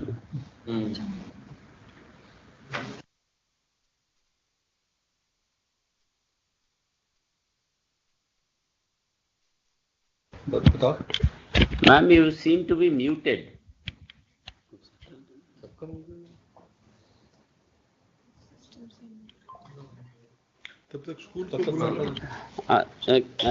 Can we just, yeah. Am I audible now? Yes, ma'am, you are audible now. सबको नमस्कार sir, आज हमारी चर्चा breakout session में budget announcement पर हुई। प्रधानमंत्री जन आरोग्य योजना जो कि प्लेटफॉर्म वर्कर्स के लिए मीडिया प्लेटफॉर्म वर्कर्स में जो डिजिटल प्लेटफॉर्म पे काम करते हैं उनको हम ये प्रधानमंत्री जन आरोग्य योजना में कैसे कवरेज दें, हेल्थ कवरेज। सर, हमारी चर्चा में हमारे एक्सपर्ट्स 11 एक्सपर्ट्स जुड़े और हमारी पार्टिसिपेंट्स जो कि थे उसके अंदर तो अच्छे नंबर में हमारे पार्टिसिपेंट्स भी जुड़े। तो इसमें जो चर्चा हुई है मैं थोड़ी सी स्लाइड्स में दिखाना चाहूंगी क्योंकि हमारे पास समय कम है, बट एट अ ग्लांस मैं प्रेजेंटेशन देना चाहूंगी हमारी पैनल डिस्कशन की क्या हाइलाइट्स थी। सबसे पहले तो social security to platform workers की जरूरत क्या है, इसकी नीड क्या है। तो हमने इसमें देखा कि लगभग 2% के करीब हमारे डिजिटल प्लेटफॉर्म पर वर्कर्स अब आ रहे हैं, तो इनकी संख्या बढ़ रही है और ये इमर्जिंग एरिया है एम्प्लॉयमेंट का। और ये क्या प्लेटफॉर्म वर्कर्स की देश की इकोनॉमी में बहुत कंट्रीब्यूशन है और उनको सफिशिएंट आर्थिक और सोशल प्रोटेक्शन सिस्टम की जरूरत है। इसके कॉम्प्रिहेंसिव सोशल सिक्योरिटी नेट की बहुत जरूरत है इन वर्कर्स के लिए और इन वर्कर्स को आइडेंटिफाई करने के लिए जरूरी है कि हम सही लोगों को लाभ दें। तो आइडेंटिफिकेशन और रजिस्ट्रेशन के लिए जो एग्रीगेटर मॉड्यूल हमने ई श्रम पर लॉन्च करा है उसका उपयोग हम करेंगे ताकि ये सभी वर्कर्स जो कि एलिजिबल हैं उस पर आ जाएं। और जिस तरह आप जानते हैं हम एग्रीगेटर का मॉड्यूल मंत्रालय लॉन्च कर चुका है और सभी वर्कर्स को जो इस पर जुड़ेंगे उसका एक यूनिक आइडेंटिटी नंबर मिलेगा जिसे हम यूनिवर्सल अकाउंट नंबर कहते हैं और वो उनके आधार के साथ भी सीटेड रहेगा। आगे चर्चा हुई सर एलिजिबिलिटी क्राइटेरिया, किन प्लेटफॉर्म वर्कर्स को ये पीएमजेवाई का बेनिफिट मिलना चाहिए। इस पर एक सभी ने इस बात पर एग्री किया कि एक वेल डिफाइंड एलिजिबिलिटी क्राइटेरिया और ये स्कीम वेल टारगेटेड रहे क्योंकि ये जो वर्कर्स है इनका बड़ा फ्लेक्सिबल नेचर ऑफ वर्क है और ये ट्रेडिशनल एम्प्लॉयमेंट एम्प्लॉय रिलेशनशिप से हटकर है। तो इसमें जो क्राइटेरिया पर बात हुई है सर वो है कि ये लोग कितने घंटे काम कर रहे हैं और कितने महीने, क्योंकि कई प्लेटफॉर्म पर जो वर्कर्स हैं वो साल में हमने देखा है 2 या 3 दिन भी काम कर लेते हैं, पर कई लोग हैं जो कि इससे जुड़े रहते हैं और कंसिस्टेंटली काम करते हैं प्लेटफॉर्म वर्क में। तो इस तरह की चर्चा हुई सर और इनको कितना पेमेंट मिल रहा है एग्रीगेटर से। इसके बाद अवेयरनेस आउटरीच की बहुत जरूरत है जिसमें मंत्रालय प्लेटफॉर्म एग्रीगेटर्स के साथ जुड़कर ये स्कीम का आउटरीच करेगा सर और इसमें प्लेटफॉर्म वर्कर एप्लीकेशन है एग्रीगेटर्स की उसका हम उपयोग करेंगे और मंत्रालय भी मिशन मोड में आईसी कैंपेन चलाएगा। इसके बाद रोल ऑफ टेक्नोलॉजी, जैसे कि हमने देखा ई श्रम हमारा एक बहुत ही अद्भुत और बहुत ही वेल एप्रिशिएटेड टेक्निकल प्लेटफॉर्म है सर जो कि हम ग्लोबल लेवल पर भी पोर्ट्रे करते हैं। इसके एग्रीगेटर मॉड्यूल से सीमलेस रजिस्ट्रेशन होगी और आइडेंटिफिकेशन जैसे कि मैंने अभी बताया और ये आधार लिंक रहेगा, सभी को उनकी यूनिक आईडी नंबर्स मिलेंगे। स्कीम का क्या इम्पैक्ट होगा, एक तो प्लेटफॉर्म इकोसिस्टम बहुत रोबस्ट और भी होगा और जो यूथ है और जो under employed female unemployed workers platform economy में काम कर रहे हैं इनको इंसेंटिव मिलेगा और इनकी प्रोडक्टिविटी बढ़ेगी क्योंकि हेल्थ केयर कवरेज एक बहुत ही बड़ा हिस्सा है सर प्रोडक्टिविटी में कंट्रीब्यूट करने के लिए। जेंडर एस्पेक्ट क्या है इसमें, जैसे कि हमने देखा विमेन्स वर्कफोर्स पार्टिसिपेशन को इंकरेजमेंट मिलेगा, उनको स्टेबिलिटी मिलेगी और एक फ्लेक्सिबल नेचर ऑफ वर्क जो कि विमेन करना चाहेंगी उसमें उनको एक हेल्थ कवरेज का एस्पेक्ट भी जुड़ जाएगा सर उनको और उनकी फैमिली। सस्टेनेबल फाइनेंसिंग, सर सभी पैनलिस्ट ने कहा कि सरकार ने बहुत बड़ी पहल करी है इसमें जो बजट अनाउंसमेंट हुई है हेल्थ केयर कवरेज की और इसके साथ साथ जो इंश्योरेंस और पेंशन है उस पर भी विचार होना चाहिए जिसके लिए सस्टेनेबल फाइनेंसिंग के लिए एग्रीगेटर्स या प्लेटफॉर्म वर्कर्स की भी कंट्रीब्यूशन को देखा जा सकता है। तो सर इस तरह हमारी चर्चा हुई आज और हम समझते हैं कि ये बहुत ही यूजफुल थी और हमें ये स्कीम रोल आउट करने के लिए और आगे नेक्स्ट स्टेप्स के लिए बहुत और भी क्लैरिटी मिली। Thank you ma'am. Now I will request Sri Sanjay Kumar, Secretary Department of School Education and Literacy, to sum up the breakaway session on Atal Tinkering Lab. Over to you, sir. Thank you Sunil. माननीय मंत्री शिक्षा, माननीय मंत्रीगण जो virtually हमारे साथ जुड़े हुए हैं और हमारे सभी सहकर्मीगण, सर हमारा बजट अनाउंसमेंट ये रहा है इस बार कि देश के जो सरकारी माध्यमिक विद्यालय हैं उनमें अगले 5 वर्षों में नवाचार को बढ़ावा देने के लिए 50,000 अटल टिंकरिंग लैब्स को स्थापित किया जाए। अब तक हम कुल 10,000 अटल टिंकरिंग लैब को हमने 2016 में इसे प्रारंभ किया था और उसे हम स्थापित कर चुके हैं। तो उससे हम लोगों की क्या कुछ सीख रही है और उसको किस प्रकार से आने वाले दिनों में हम स्केल कर सकेंगे। तो हमारा विजन है कि हम आने वाले 5 वर्षों में हम कम से कम 10 लाख ऐसे चिल्ड्रन को तैयार कर पाएं जो नियोटरिक इनोवेटर्स है। नियोटरिक का मतलब हुआ जो नई तकनीक से परिपूर्ण हैं, वो वैसे बच्चों को हम पहचाने और उनको हम तैयार कर पाएं। और ये हम अटल इनोवेशन मिशन के माध्यम से जो अटल टिंकरिंग लैब है, जिसे स्कूली शिक्षा एवं साक्षरता विभाग को उसको स्केल करने का दायित्व दिया गया है, उसके माध्यम से हम करेंगे। Next please. सर हम लोगों ने कुल ब्रेकअवे सेशन में 15 एक्सपर्ट्स विशेषज्ञों को रखा था जिन्हें अटल टिंकरिंग लैब की पूरी जानकारी थी और उसके साथ साथ जो हमारे स्टेट के स्कूली शिक्षा के सचिव हैं, एसपीडीज हैं, पीएम श्री के विद्यालय के प्रिंसिपल्स हैं, सीबीएसई के विद्यालय के प्रिंसिपल्स हैं, कुल ऐसे 22,000 स्टेक होल्डर्स जो लिसनिंग मोड में थे, आज वो हमारे साथ जुड़े और मुख्यतः 4 बिंदुओं पर हम लोगों ने चर्चा की कि ये जो 50,000 एटीएल बनाए जाएंगे, इनका क्या स्कोप रहेगा और इनको किस प्रकार से स्थापित किया जाए। पूर्व जो एटीएल बनाए गए हैं उसके सीख के आधार पर एटीएल को चलाने के लिए किस प्रकार की क्षमता की आवश्यकता पड़ेगी, ह्यूमन रिसोर्स की आवश्यकता पड़ेगी।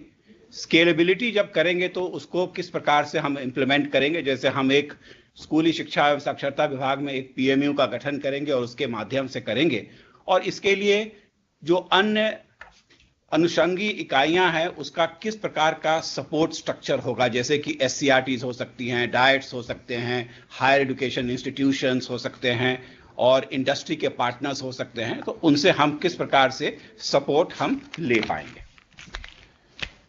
मूलतः सर आज की जो परिचर्चा थी वो हम लोगों ने 6 प्रश्नों के आधार पर किया था और ये 6 प्रश्न हम लोगों ने सभी के साथ साझा किया था। तो पहला था कि आने वाले दिनों में जो हम नेक्स्ट जनरेशन एटीएल बनाएं, उनका इंफ्रास्ट्रक्चर डिजाइन और कंपोनेंट में किस प्रकार से हम उसको बेहतर कर सके। नेक्स्ट, तो इसमें से जो सुझाव आए थे कि जो इमर्जिंग टेक्नोलॉजी है, लेटेस्ट टेक्नोलॉजी है, उसको हम लोग साझा करें। जैसे आर्टिफिशियल इंटेलिजेंस को हम लोग देखें और जो भी एडवांस इक्विपमेंट लें वो इमर्जिंग टेक्नोलॉजी के आधार पर ही लें। और एक जो चर्चा में बात बहुत स्पष्ट रूप से आई कि एटीएल के लिए जो मीडियम ऑफ इंस्ट्रक्शन है, जो भी गाइडलाइंस है, उसको सभी भारतीय भाषा में उसे बनाई जाए ताकि देश के सभी राज्यों में सभी बच्चों को हम आसानी से इससे हम वाकिफ करा सकें। और स्कूल के करिकुलम में इसका हिस्सा बनना चाहिए, एक सुझाव आया था। और हमारे विद्यालयों में इसके लिए एक स्पेसिफिक टाइम टेबल होना चाहिए। कुछ एक लोगों ने ये भी सजेस्ट किया कि इसके लिए क्रेडिट दिया जाए।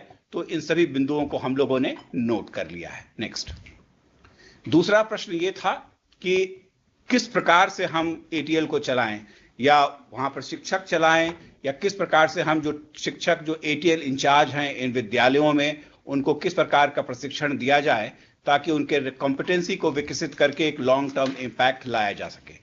इसमें जो सुझाव हमारे पास आए, जो अगली स्लाइड्स में दिखाया जा रहा है, कि सभी लोगों ने सलाह दिया कि एक dedicated full time ATL teacher या ट्रेनर होना चाहिए ताकि विशेष रूप से नवाचार पर ध्यान दिया जा सके।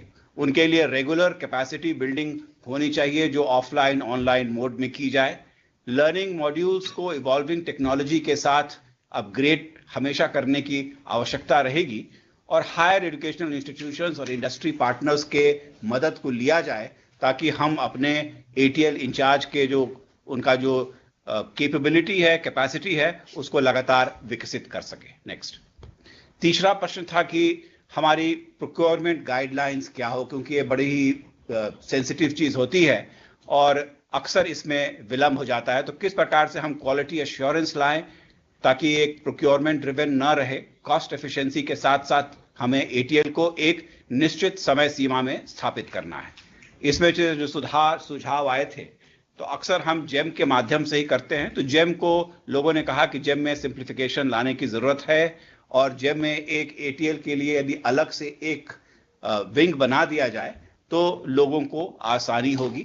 डिटेल्ड स्पेसिफिकेशंस एटीएल इक्विपमेंट के गाइडलाइंस जारी किए जाएं और जिस प्रकार की सामग्री सप्लाई हो रही है उसकी क्वालिटी एक इंडिपेंडेंट असेसर के माध्यम से भी कराई जाए ताकि हम श्योर रह सकें कि जो हम सामान एटीएल के लिए ले रहे हैं वो एक निश्चित मानक के ऊपर है। और प्रोक्योरमेंट प्रोसेसेस और गाइडलाइंस में सभी ने कहा कि उनको ट्रेनिंग की आवश्यकता है, हैंड होल्डिंग की आवश्यकता है, तो हम उनको इसके लिए डेडिकेटेड ट्रेनिंग कराने गए और निष्ठा के माध्यम से भी इसमें कराया जा सकता है और ऑफलाइन भी ट्रेनिंग कहने की आवश्यकता पर बल दिया गया। नेक्स्ट, क्या मैकेनिज्म ऐसा किया जाए ताकि एटीएल जो है वो डिफरेंट रीजन्स में डिफरेंटली थोड़ा हो सके। कहीं पर हर एक राज्य की आवश्यकताएं अलग हैं और वहां पर इंडस्ट्री की जो प्रेजेंस है वो भी अलग अलग है, तो किस प्रकार से उसको हम कस्टमाइज कर सकें।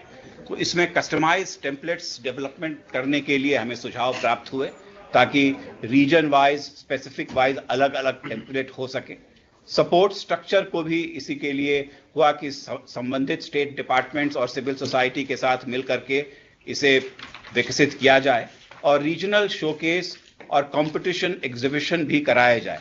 एक ये भी अभिमत हुआ था कि हर एक विद्यालय में एक हम एग्जीबिशन स्पेस बनाएं जिसमें जो भी एटीएल के द्वारा विगत वर्षों में विकसित हुआ है उसको हम डिस्प्ले कर पाएं ताकि लोगों को उसको बेहतर आइडिया हो सके। नेक्स्ट, एससीईआरटी और दो दूसरे रेलेवेंट स्टेट लेवल एंटिटीज हैं उनको कैसे हम उनसे मदद ले सके पॉलिसी के फ्रेमवर्क में और गवर्नेंस के मैकेनिज्म में, इस पर भी हम लोगों ने उनसे सुझाव मांगे थे। नेक्स्ट, और इसमें सुझाव आए थे कि ऑन ग्राउंड मॉनिटरिंग होनी चाहिए और डिस्ट्रिक्ट और ब्लॉक एजुकेशन ऑफिसर्स को ट्रेनिंग करके उनको इस अभियान से उनको जोड़ने की आवश्यकता है।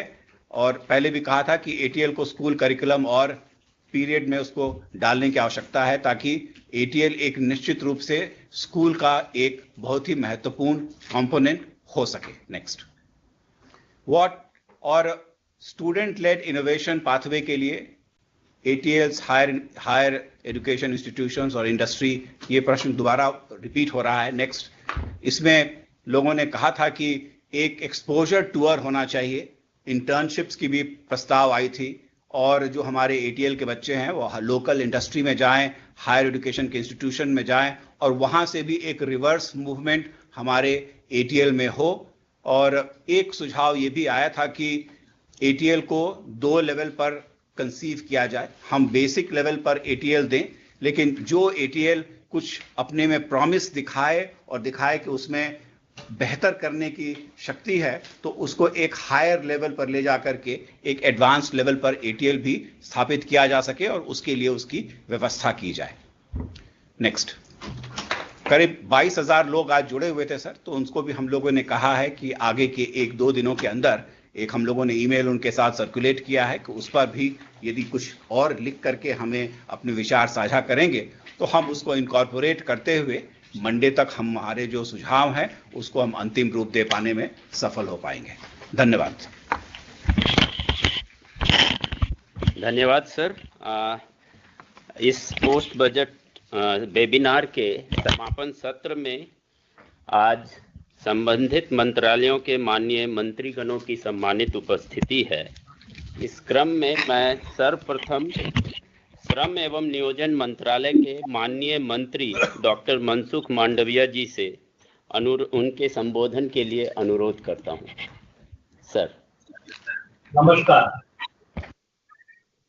पोस्ट बजट वेबिनार आज सुबह से प्रारंभ हुआ है। इस वेबिनार में समापन सत्र में जुड़े हुए सभी मेरे साथी मंत्रीगण, सचिवगण और अलग अलग डिपार्टमेंट में के साथ जुड़े हुए अलग अलग सेक्टर के सभी स्टेक होल्डर को मेरी ओर से हार्दिक शुभकामनाएं। पोस्ट बजट वेबिनार के संदर्भ में जब मैं बात करूं तो मेरे लेबर एंड एम्प्लॉयमेंट सेक्टर में जो कुछ महत्वपूर्ण पहलू हुई है और एम्प्लॉयमेंट की स्थिति देश और दुनिया में क्या है, कितने एम्प्लॉयमेंट में बढ़ोतरी हुई, पिछले एक दशक में मोदी गवर्नमेंट ने जो एफर्ट करा, ये विषय मैं आपके सम्मान में रखना चाहता हूँ। किसी भी देश की सबसे ठोस और महत्वपूर्ण संपत्ति स्वाभाविक तौर पर उसके लोग होते हैं। उनकी क्षमता को हम किस तरह देश की प्रगति में काम ला सकते हैं, उसके लिए एक रोड मैप बनाना एक चुनौती जरूर है, लेकिन हम भी तैयार उसके लिए हमेशा है। आज जब हम विकसित भारत 2047 के लक्ष्य को हासिल करने के लिए आगे बढ़ रहे हैं, ऐसे में इन्वेस्ट इन पीपल ये न सिर्फ वक्त की मांग है, बल्कि एक देश की सबसे बड़ी जरूरत भी है। एक इन्वेस्टर हमेशा मिड टर्म मिशन और लॉन्ग टर्म विजन के साथ आगे बढ़ता है। हम आज अगर इन्वेस्टमेंट इन पीपल की बात कर रहे हैं, तो हमारा भी एक मिशन है, हमारा भी एक विजन है। हमारा मिशन है कि हमारी युवा शक्ति स्किल्ड हो, और हमारा विजन है कि दुनिया के हर कोने में हमारे इंडियन टैलेंट की धमक सुनाई दे।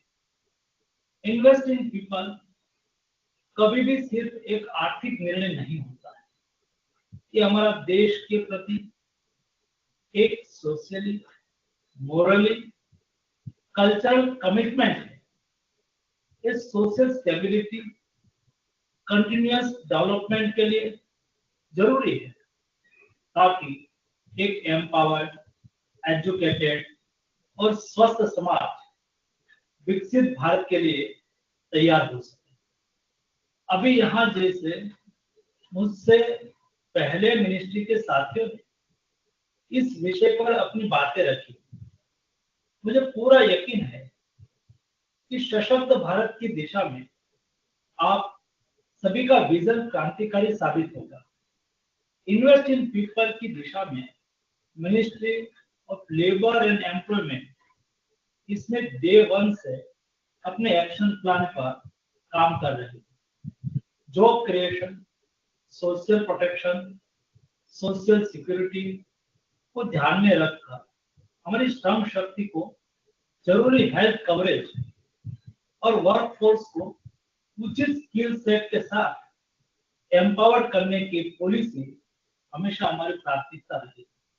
हमारी सरकार ने 2014 से 24 के बीच 17.1 करोड़ जॉब क्रिएट हुए हैं, और सिर्फ 2023-24 में ही 4.6 करोड़ नौकरी पैदा हुई है। ये डेटा दिखाता है कि बीते 10 सालों में देश विदेश की कंपनियों ने भारत के युवाओं में निवेश करने की गति बढ़ाई है। अनएम्प्लॉयमेंट रेट की मैं बात करूं तो 2017-18 में अनएम्प्लॉयमेंट रेट 6% था, तो एक दशक के 5 साल के बाद 2023-24 में वो घटकर 3.2% रह गया है। अनएम्प्लॉयमेंट रेट जो 17-18 में एम्प्लॉयमेंट रेट 17-18 में 46% था, वो 5 साल में बढ़ के 58% हो गया है। मैं 5 साल इसलिए बोल रहा हूं कि पहले तो एक डेटा क्रिएशन की कोई सिस्टम ही नहीं, लेकिन मोदी गवर्नमेंट के एफर्ट की वजह से आज इंटरनेशनल स्टैंडर्ड के मैकेनिज्म से देश में डेटा क्रिएशन हो रहा है। ये डेटा ILO ने भी मान्य करा है, वर्ल्ड बैंक ने भी मान्य करा है, दुनिया के सभी प्लेटफॉर्म पर ये डेटा को स्वीकृति मिली, इसलिए मैं डेटा के साथ उसको कंपैरिजन कर रहा हूँ। मैं सामान्यतः यूथ अनएम्प्लॉयमेंट रेट की बात करूं तो 5 साल पहले जब हमने डेटा क्रिएट करना चालू करा तो 17% था यूथ में, तो 5 साल के बाद वो 7% कम होकर 10% हो गया। यूथ एम्प्लॉयमेंट रेट, मैंने पहले अनएम्प्लॉयमेंट रेट की बात करी, लेकिन यूथ में एम्प्लॉयमेंट कैसे बढ़ा? तो जब ये डेटा पीएफएल का डेटा क्रिएट नहीं होता था और ये डेटा क्रिएट होना चालू हुआ 5 साल पहले, तो एम्प्लॉयमेंट रेट यूथ में 31% था, वो बढ़ के आज 41% हुआ है। ये बताता है कि देश में नौकरियों का सृजन हो रहा है। अगर मैं बात फीमेल अनएम्प्लॉयमेंट रेट की करूं तो 5 साल पहले फीमेल में अनएम्प्लॉयमेंट रेट 5.6% था, जो आज 3.2% है, यानी कि मेन और वुमेन में अनएम्प्लॉयमेंट सेम हो गया। वैसे फीमेल का एम्प्लॉयमेंट रेट भी देखो, वो जो 22% था उसमें से बढ़ के आज 40% हो गया। ये हमारे लिए बहुत बड़ा इंडिकेशन है, हमारी इमर्ज इकोनॉमी का एक सिंबल है। विकसित भारत की दिशा में, भारत की जिस ज्ञान परंपरा को समृद्ध करने की दिशा में आदरणीय प्रधानमंत्री जी जो बढ़ रहे हैं, मैं आप सभी को बताना चाहूंगा इस ज्ञान में जी यानी कि गरीब जो है, पिछले 10 सालों में इसे 25 करोड़ लोग गरीबी रेखा से ऊपर उठाए जा चुके हैं और हाथ को रोजगार मिल रहा है, उनके स्किल्स को सम्मान दिया गया है। ये सब उसी का ही नतीजा है। ILO international labour organisation world social security report 2024 और 26 के तहत भारत का सोशल सिक्योरिटी कवरेज 10 साल पहले तो 18% था, बाद में बढ़ा 24% हुआ, लेकिन एक दशक के बाद हमारा सोशल सिक्योरिटी कवरेज 48% हो गया है। और ये केवल जो 48% हुआ है, ये भारत सरकार की स्कीम है और उसमें भी मुफ्त अनाज योजना का कवरेज तो उसमें शामिल नहीं करा गया है। ये भी शामिल जो करा जाएगा और राज्य सरकार के द्वारा जो सोशल सिक्योरिटी दी जाती है उसको इंक्लूड करी जाए तो 68% एबव होगा। और आज हम जब इंटरनेशनल स्टैंडर्ड की बात कर रहे हैं तो डेवलप्ड कंट्री में भी सोशल सिक्योरिटी 60 से 90 100% है।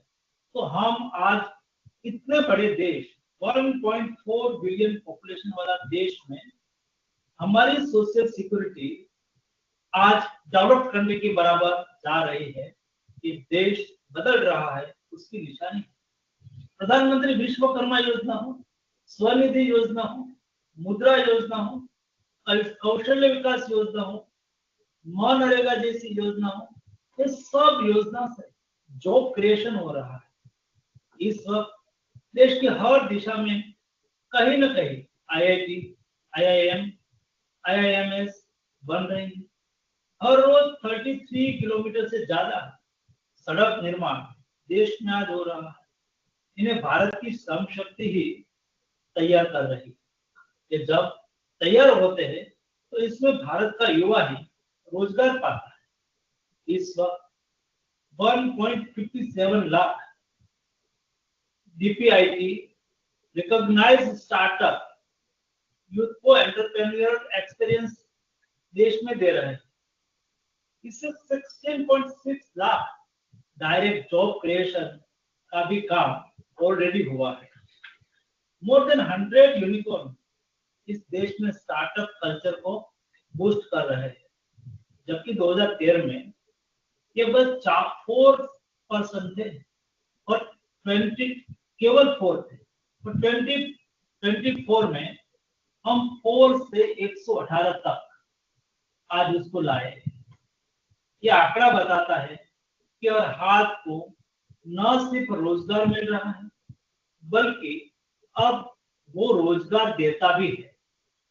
इन्वेस्टमेंट इन पीपल के महत्व को अब वो युवा बिजनेसमैन भी समझ रहा है, जिसमें उस साल पहले किसी और ने इन्वेस्ट किया था और आज वो राष्ट्र निर्माण में अपना योगदान दे रहा है। यूथ जनरेशन को एम्पावर्ड करने के लिए, उसे स्टेबिलिटी प्रोवाइड करने के लिए मोदी जी के विजन से स्टार्टअप, मेक इन इंडिया, आत्मनिर्भर भारत, डिजिटल इंडिया ने करोड़ों की संख्या में एम्प्लॉयमेंट जनरेशन का काम प्रभावित तौर पर किया है। इंडिया स्किल्स रिपोर्ट 2024 के अनुसार यंग ग्रेजुएट स्किल एम्प्लॉयबिलिटी 2013 में 33% थी, वो बढ़कर 2024 में एक दशक के बाद 54% हो गई है। मोदी जी की सरकार 2014-15 से 22-23 में कृषि क्षेत्र में 4.6 करोड़ जॉब पैदा हुई है। पहले की सरकारों में वो दौर भी था जब लेबर शॉर्टेज की कमी से हमारे एग्रीकल्चर सेक्टर जूझ रहा था, पैदावार लगातार कम हो रही थी, इन्फ्लेशन रेट हाई होता जा रहा था, मगर एग्रीकल्चरल सेक्टर के लोगों में इन्वेस्ट करने के महत्व को इस सरकार ने समझा और उस पर काम भी किया गया। नए भारत का किसान खेतों में फावड़ा भी चलाता है और ड्रोन भी उड़ाता है। आज का अन्नदाता ट्रांसफॉर्म एंड अपडेटेड वर्जन के साथ एग्रीकल्चर सेक्टर में बड़े एक्सपर्ट नेशन के तौर पर आज उभर रहा है। 2024-25 के केंद्रीय बजट में रोजगार से जुड़ी प्रोत्साहन ELI की घोषणा की गई और इस योजना के लिए 2 लाख करोड़ रुपए आवंटित किए गए। इस योजना का एम एम्प्लॉयमेंट क्रिएशन को बूस्ट करके स्टार्टअप को सपोर्ट करना था, नौकरियों को फॉर्मल रूप देकर और रोजगार क्षमता में सुधार करके 5 वर्षों में लगभग 4.1 करोड़ युवाओं को लाभान्वित करना था। हमने PLI स्कीम की बात तो बहुत सुनी है, लेकिन ELI लाके देश के युवाओं की जॉब को सुनिश्चित करना ये बहुत बड़ी बात है। Ministry of labour and employment एक एम्प्लॉयमेंट एक्सचेंज इनिशिएटिव को इंट्रोड्यूस कर रही है, नेशनल कैरियर सर्विस स्कीम और मॉडल कैरियर सेंटर। इसका एम जॉब सीकर्स को एम्प्लॉयमेंट अपॉर्चुनिटी के साथ कनेक्ट करने का है। ये लोगों के लिए वन स्टॉप सॉल्यूशन के तौर पर काम करता है, जहाँ जॉब खोजने वाला व्यक्ति भी होगा और जॉब देने वाली कंपनी भी होगी। इसमें विदेश में भी नौकरी के अवसरों की जानकारी पोर्टल से युवाओं को प्राप्त हो, हम इस पर भी गति से काम कर रहे हैं। हम व्यापारी नहीं है, जनसेवक है। जन सेवा के लिए आज हम इस मंथन में भागीदार बन रहे हैं।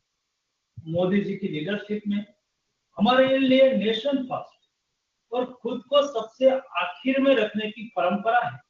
इसलिए हमारे इन्वेस्टमेंट इन पीपल के केंद्र में भी जन कल्याण की भावना रही है।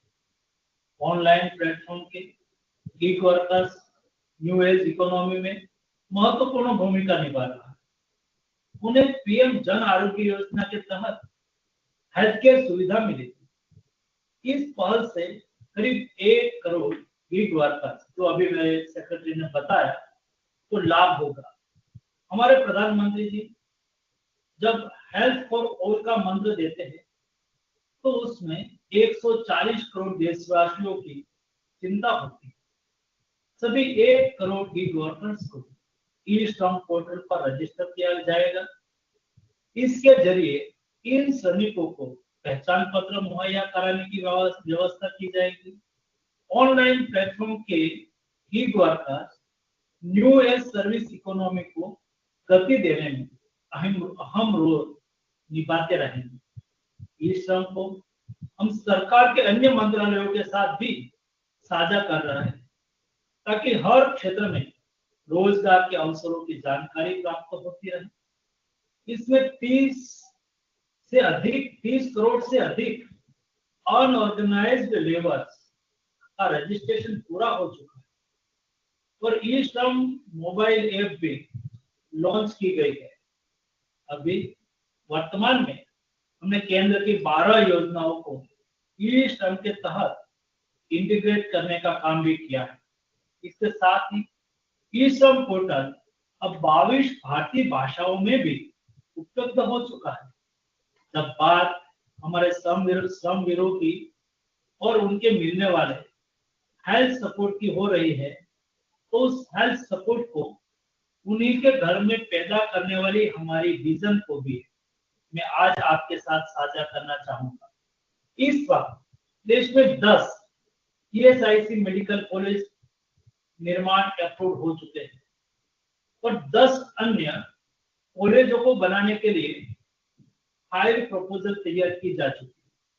हमारे मिनिस्ट्री ने यह तय किया है कि इन मेडिकल कॉलेजों में 50% तक का आरक्षण हमारे इन्हीं श्रमिकों के बच्चों को मिले, ताकि हर श्रमिक भविष्य में गर्व के साथ ये कह सके कि उनका बेटा या बेटी आज डॉक्टर है। ये बात सिर्फ इन्वेस्टमेंट इन पीपल की नहीं, बल्कि इमोशन की भी है। हम अपने काम से 3 पीढ़ियों को सुनहरा भविष्य देने की ताकत रखते हैं। आज हम जब अपने लोगों में इन्वेस्ट करेंगे तो इसका लॉन्ग टर्म बेनिफिट पूरा देश और पूरी अगली कई जनरेशन को मिलता रहेगा।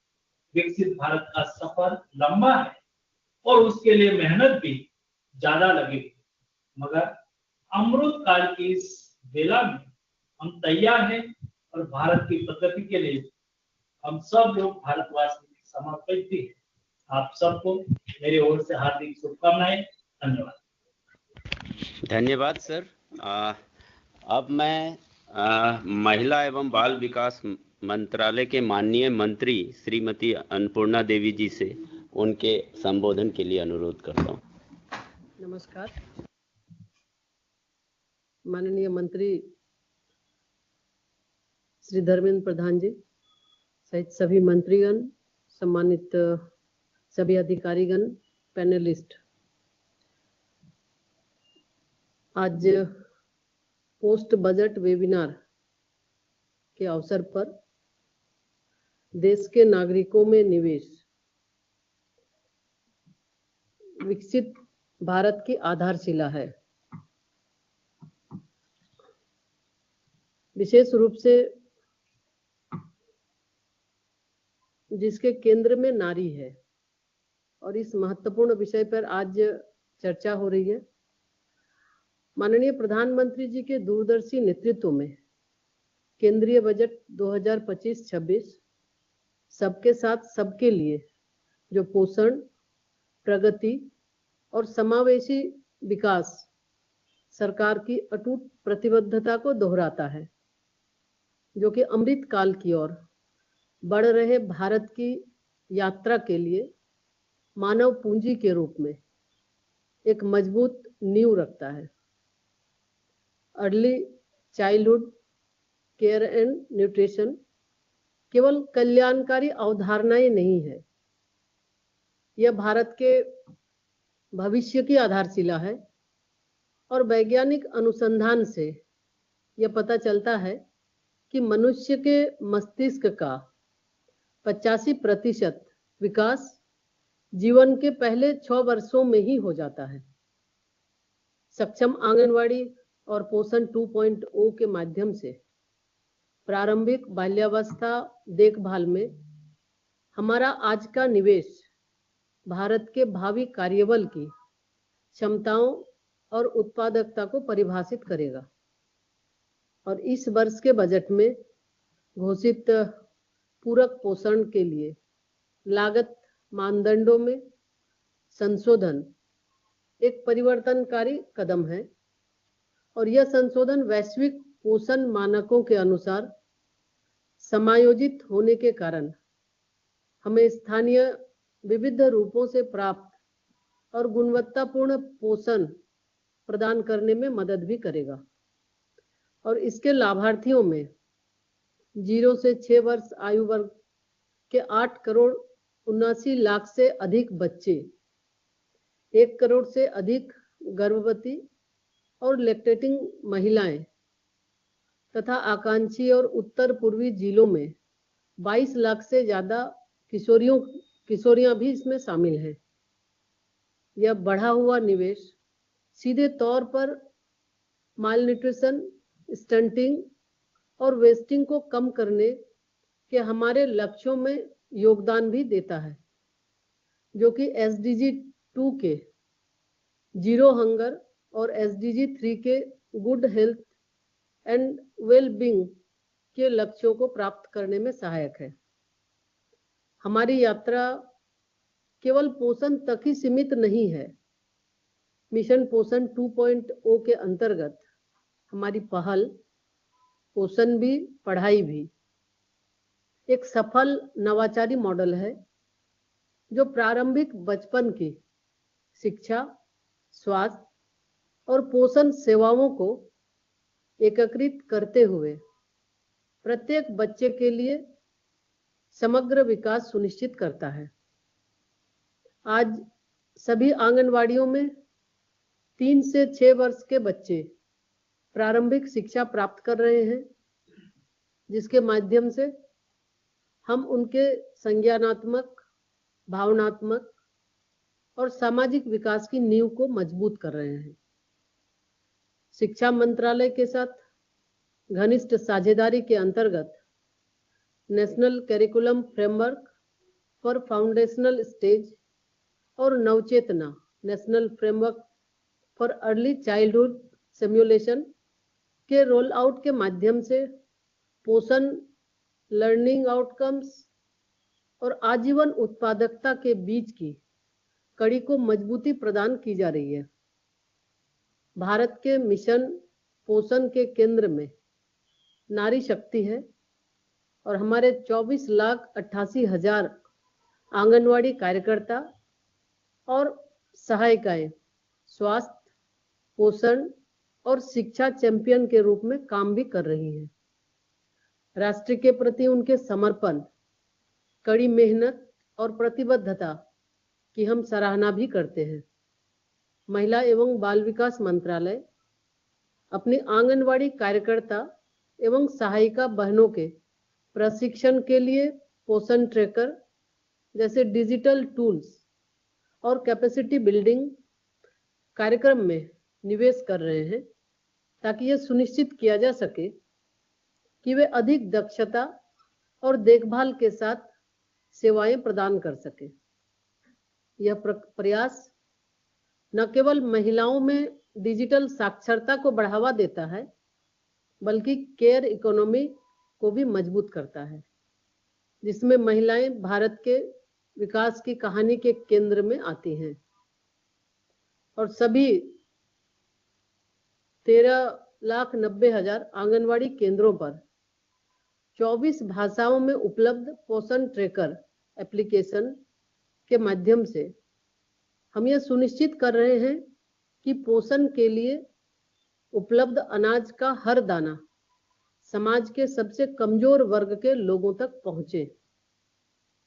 और हाल ही में नए जोड़े गए फेस रिकॉग्निशन सिस्टम और रियल टाइम डेटा कलेक्शन जैसे फंक्शंस द्वारा सेवाओं में पारदर्शिता के साथ साथ गुणवत्ता में भी सुधार हो रहा है और इससे सेवा वितरण को बढ़ावा भी मिल रहा है।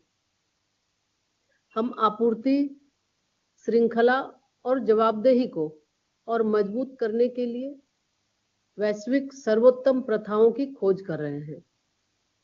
इसी तरह जन सहयोग के बिना सरकार कुपोषण जैसी बड़ी चुनौती से अकेले नहीं निपट सकती है। इसलिए जन आंदोलन को मिशन पोषण 2.0 के एक महत्वपूर्ण स्तंभ के रूप में देखा गया है। जन आंदोलन के अंतर्गत पोषण माह और पोषण पखवाड़ा के माध्यम से हम समुदायों को बेहतर पोषण प्रथाओं को अपनाने के लिए प्रेरित भी करते हैं, जिससे पोषण परिणामों में वृद्धि हो रही है। परिणाम स्वरूप बच्चे सुपोषित और महिलाएं सशक्त बन रही हैं। देश के नागरिकों में निवेश करने के लिए सामूहिक कार्रवाई की आवश्यकता भी होती है। इसलिए सरकार हमारे पोषण कार्यक्रम के प्रभाव को बढ़ाने के लिए CSR संगठनों, सामाजिक उद्यमों और स्वयंसेवी संस्थानों के साथ साझेदारी का भी स्वागत करती है।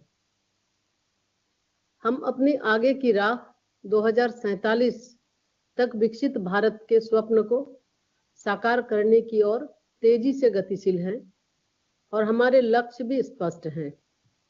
वर्तमान के 3 से 6 वर्ष के बच्चे बनेंगे भविष्य के सशक्त युवा। आर्थिक गतिविधियों में महिलाओं की 70% तक भागीदारी होगी सुनिश्चित और हर आंगनवाड़ी बनेगी पोषण और पढ़ाई का केंद्र। निरंतर निवेश, मंत्रालयों के बीच समन्वय और सामुदायिक भागीदारी के माध्यम से प्रत्येक नागरिक के लिए पोषण, विकास और सबका साथ सुनिश्चित करते हुए हम भारत की केयर इकोसिस्टम को बदल सकते हैं। जैसा हमेशा माननीय प्रधानमंत्री जी भी कहते हैं, तो हम भी आप सबसे आग्रह करेंगे कि हम सामूहिक रूप से सक्षम आंगनवाड़ी और पोषण 2.0 को केवल एक योजना नहीं बल्कि भारत के भविष्य के लिए एक आंदोलन बनाने के लिए प्रतिबद्ध हों। और मुझे पूरा विश्वास है कि नारी शक्ति, जन शक्ति और सरकार शक्ति, हम सभी एक साथ मिलकर एक स्वस्थ, अधिक समृद्ध और समावेशी भारत का निर्माण कर सकेंगे। बहुत बहुत धन्यवाद। जय हिंद। धन्यवाद मैडम। अब मैं दूरसंचार मंत्रालय के माननीय मंत्री की ज्योतिरादित्य सिंधिया जी से उनके संबोधन के लिए अनुरोध करता हूं। Over to you sir.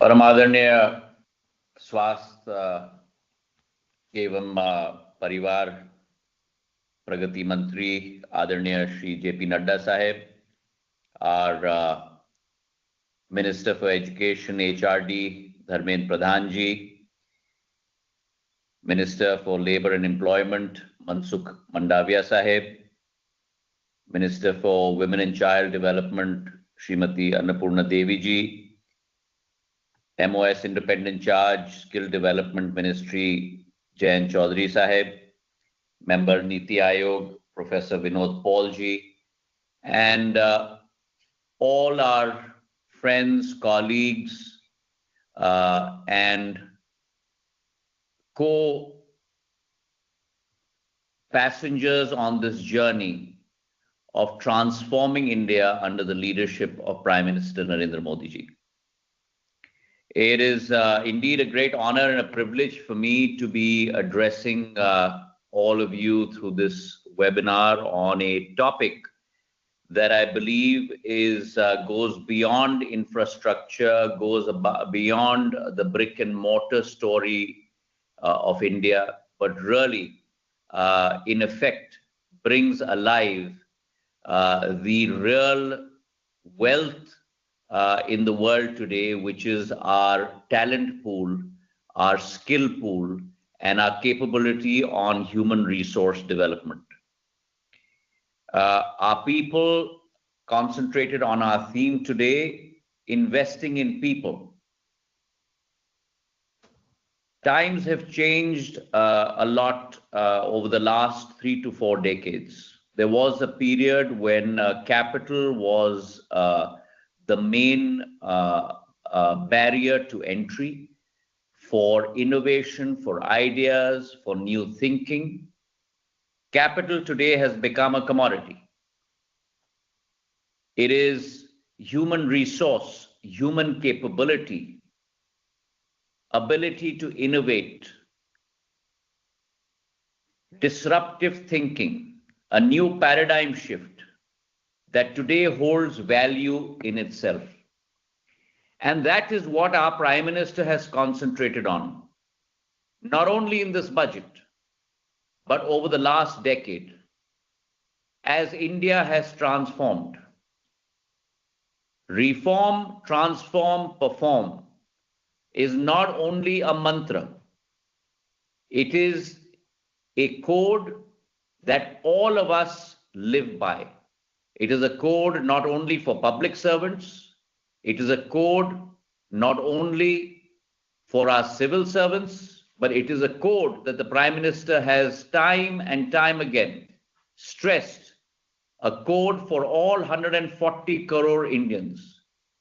If we are really to see the transformation of India, as he says in his own words, संकल्प से सिद्धि तक, अगर वो परिवर्तन हमें लाना है, भारत को आत्मनिर्भर बनाना है, भारत को एक विकसित भारत में परिवर्तित करना है, और भारत को अगर एक विश्व गुरु के रूप में स्थापित करना है, तो परिवर्तन एक एक व्यक्ति की अंतर आत्मा से आनी चाहिए। और इसी सोच विचारधारा के साथ, when we are talking today, we are not talking about only the infrastructure spend on broadband connectivity. It gives me great pride, not only as a worker of the Bharatiya Janata Party, but as a citizen, to today tell the world that India has embarked on a path that has not been tread before by any other nation. When we talk about BharatNet and amended BharatNet, our vision, our sankalp, our aspiration to connect every single village across the length and breadth of our country with broadband coverage. We have traversed a great journey where we had only close to about 250 million internet users. Today, India has 974 million internet users. A country that could only boast of 60 million broadband users of 2 Gbp and more. Today, India has close to 942 million broadband users. And accompanying that, and this is a point that I would like to stress with all of you, where we have increased connectivity, where we have engaged everyone onto the digital platform. At the same time, we have applied Moore's law in terms of costs, where costs have fallen exponentially. 1 minute of voice would cost 50 paise a minute in 2014. Today it costs less than 3 paise a minute, 0.03 paise a minute. At the same time, when we look at broadband costs, 1 GB of data would cost 287 rupees. Today it costs only 9 rupees. We are in India today the cheapest data provider in the world. And correspondingly, we have gone up the consumption path in terms of data. Today, the average consumer consumes close to 22 GB of data per month, which I would like to mention to everyone on this webinar is the highest data consumption in the world today. So what this infrastructure will be, which is the world's largest rural broadband network, $16.1 billion is going to be invested in this broadband network. It will be the equivalent of the Bharatmala highway, where we have a cement and concrete physical highway across the length and breadth of India. We are today, under the Prime Minister's leadership, building a digital highway. And that digital highway will allow every single citizen across the length and breadth of our country to be connected with not only the rest of India, but to be connected with the world. And what that opportunity gives us in India if we look directly at 3 or 4 verticals: education, healthcare, and governance, and economic empowerment. This is not an infrastructure play. This is nothing less than a social revolution, a development revolution.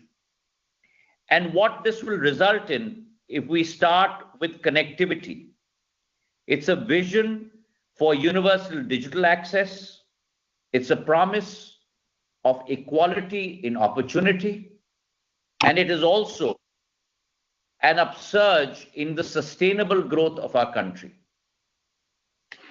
Now, with this dynamic and with this paradigm, there is going to be transformation across multiple verticals. But today I would like to concentrate on 3 verticals in particular. The first is revolutionizing education. Every child and every classroom will be connected onto the knowledge superway, not the highway, but the knowledge superway of the world.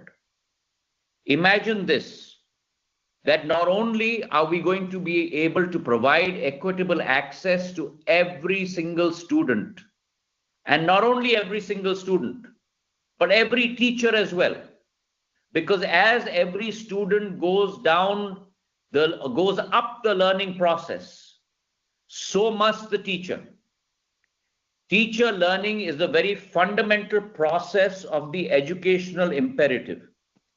And this digital superhighway will not only allow our children to engage themselves with the world, with smart classrooms, AI-powered learning, virtual teacher training programs, but also along with Samagra Shiksha, along with Nipun Bharat, along with Ulhas, really connect into the lifeblood of knowledge-seeking processes. Imagine a young girl in a far-flung village in rural Madhya Pradesh or rural Orissa, sitting in her house coding for one of the big AI companies across the world.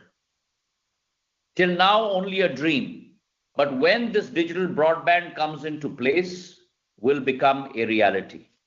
Imagine a teacher to be able to improve his repertoire and improve his own teaching process, connecting onto the Stanford network or Harvard network and engaging into research projects or capsules of learning from that network. That will no longer be a dream, but will become a reality with this digital superhighway. And similarly, in the case of health, this digital superhighway, indeed, ladies and gentlemen, will also help in saving lives. This BharatNet program will allow telemedicine, e-consultations, digital health records, all come to the doorstep of every single Indian across the length and breadth of our country. It will aid and give impetus to projects like e-Sanjeevani, Telemanas, where rural patients will no longer have to wait to go to district hospitals, but on a virtual network will be able to get referrals, doctor's appointments, and each one of their issues being treated on a digital platform. You will also have an opportunity where professional doctors sitting in AIIMS in Delhi will be able to perform robotic surgeries in hitherto unmedicated areas. And that capability will be brought to life with this broadband new system that we are talking about. So no one will be denied medical attention due to the tyranny of distance or the shackles of affordability. The third area is the issue of economic empowerment and unlocking opportunities for each and every one of our citizens. And this BharatNet project will not only aid in skilling each one of our young men and women across the length and breadth of our country, but will allow them to have economic independence, will allow them to come up with new paradigms and new business thoughts and business ventures, will allow them to connect with the world. And imagine a rural craftsperson, a weaver in, let's say, Chanderi in my parliamentary constituency, that can now sell her woven Chanderi sari to an aggregator across the 7 seas. That will be possible with this digital broadband. At the same time, think of a young entrepreneur who can launch a business from a small town, and at the same time, a student who can pursue higher education from his own village by logging into courses across the world. So this is not just a promise for infrastructure, but it's the true essence of empowerment, which is the Prime Minister's goal. So in conclusion, I'd like to say this, that we are changing the very foundation of how we function as a country through this digital highway. We are ensuring equal empowerment, a progressive India, a nation where every child will have access to quality education, a nation where every patient will receive medical care, a nation where every aspiring entrepreneur can dream, innovate, and build. And so therefore, I'd like to invite all of you to come and participate in this journey. Build an India that is built on innovation. Build an India that is built on inclusivity. Build an India that is built on empowerment. Thank you very much. Jai Hind, Jai Bharat. Thank you, sir. अब मैं स्वास्थ्य एवं परिवार कल्याण मंत्रालय के माननीय मंत्री श्री जगत प्रकाश नड्डा जी से उनके संबोधन के लिए अनुरोध करता हूं। सर। धन्यवाद।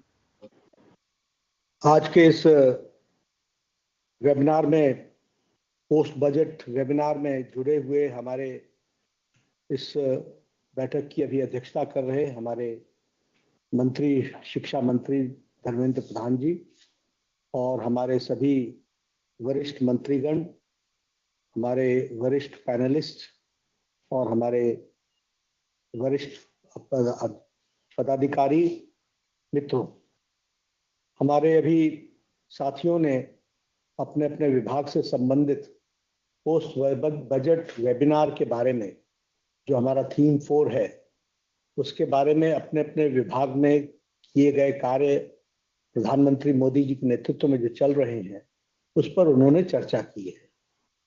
मैं भी अपने चर्चा को अपने विभाग तक सीमित रखता हुआ जो विषय investment, investing in the people, इस पर, इस थीम पर जो हम सब लोगों ने काम किया है, उस पर चर्चा करूंगा। जहां तक इन्वेस्टिंग ऑन द पीपल का सवाल है, आज ही हमको हमारे प्रधानमंत्री जी ने बताया कि इन्वेस्टमेंट इन पीपल और इन्वेस्टिंग इन पीपल की जब हम बात करते हैं तो उसके 3 पिलर्स हैं, शिक्षा, स्किल और स्वास्थ्य। धर्मेंद्र प्रधान जी शिक्षा के बारे में बताएंगे, कम्युनिकेशंस का किस तरीके से रोल है ज्योतिरादित्य सिंधिया जी ने भी बताया है, और हमारे स्किल डेवलपमेंट से जुड़ा हुआ बहुत बड़ा विषय जो हमारी लेबर सेक्टर है, उसमें मनसुख भाई ने भी अपने बातों को पर प्रकाश डाला है। अब जब हम स्वास्थ्य की बात करते हैं तो हम ये जरूर कहेंगे कि बिगेस्ट इन्वेस्टमेंट जो है वो लोगों पर है, और जब हम लोगों की बात करते हैं तो शिक्षा विभाग में इस बार, वैसे तो हमने हेल्थ में होलिस्टिक अप्रोच को 2017 में जोड़ा है, और 2017 की हेल्थ पॉलिसी के तहत जो पॉलिसी हमारी कभी सिर्फ क्यूरेटिव पार्ट पर जोर देती थी, वो आज प्रिवेंटिव, प्रोमोटिव, क्यूरेटिव और साथ में पैलिएटिव, रिहैबिलिटेटिव, इस तरीके से होलिस्टिक अप्रोच में आज हेल्थ केयर को हम देख रहे हैं। और होलिस्टिक हेल्थ केयर की दृष्टि से जब हम बात करते हैं तो उसमें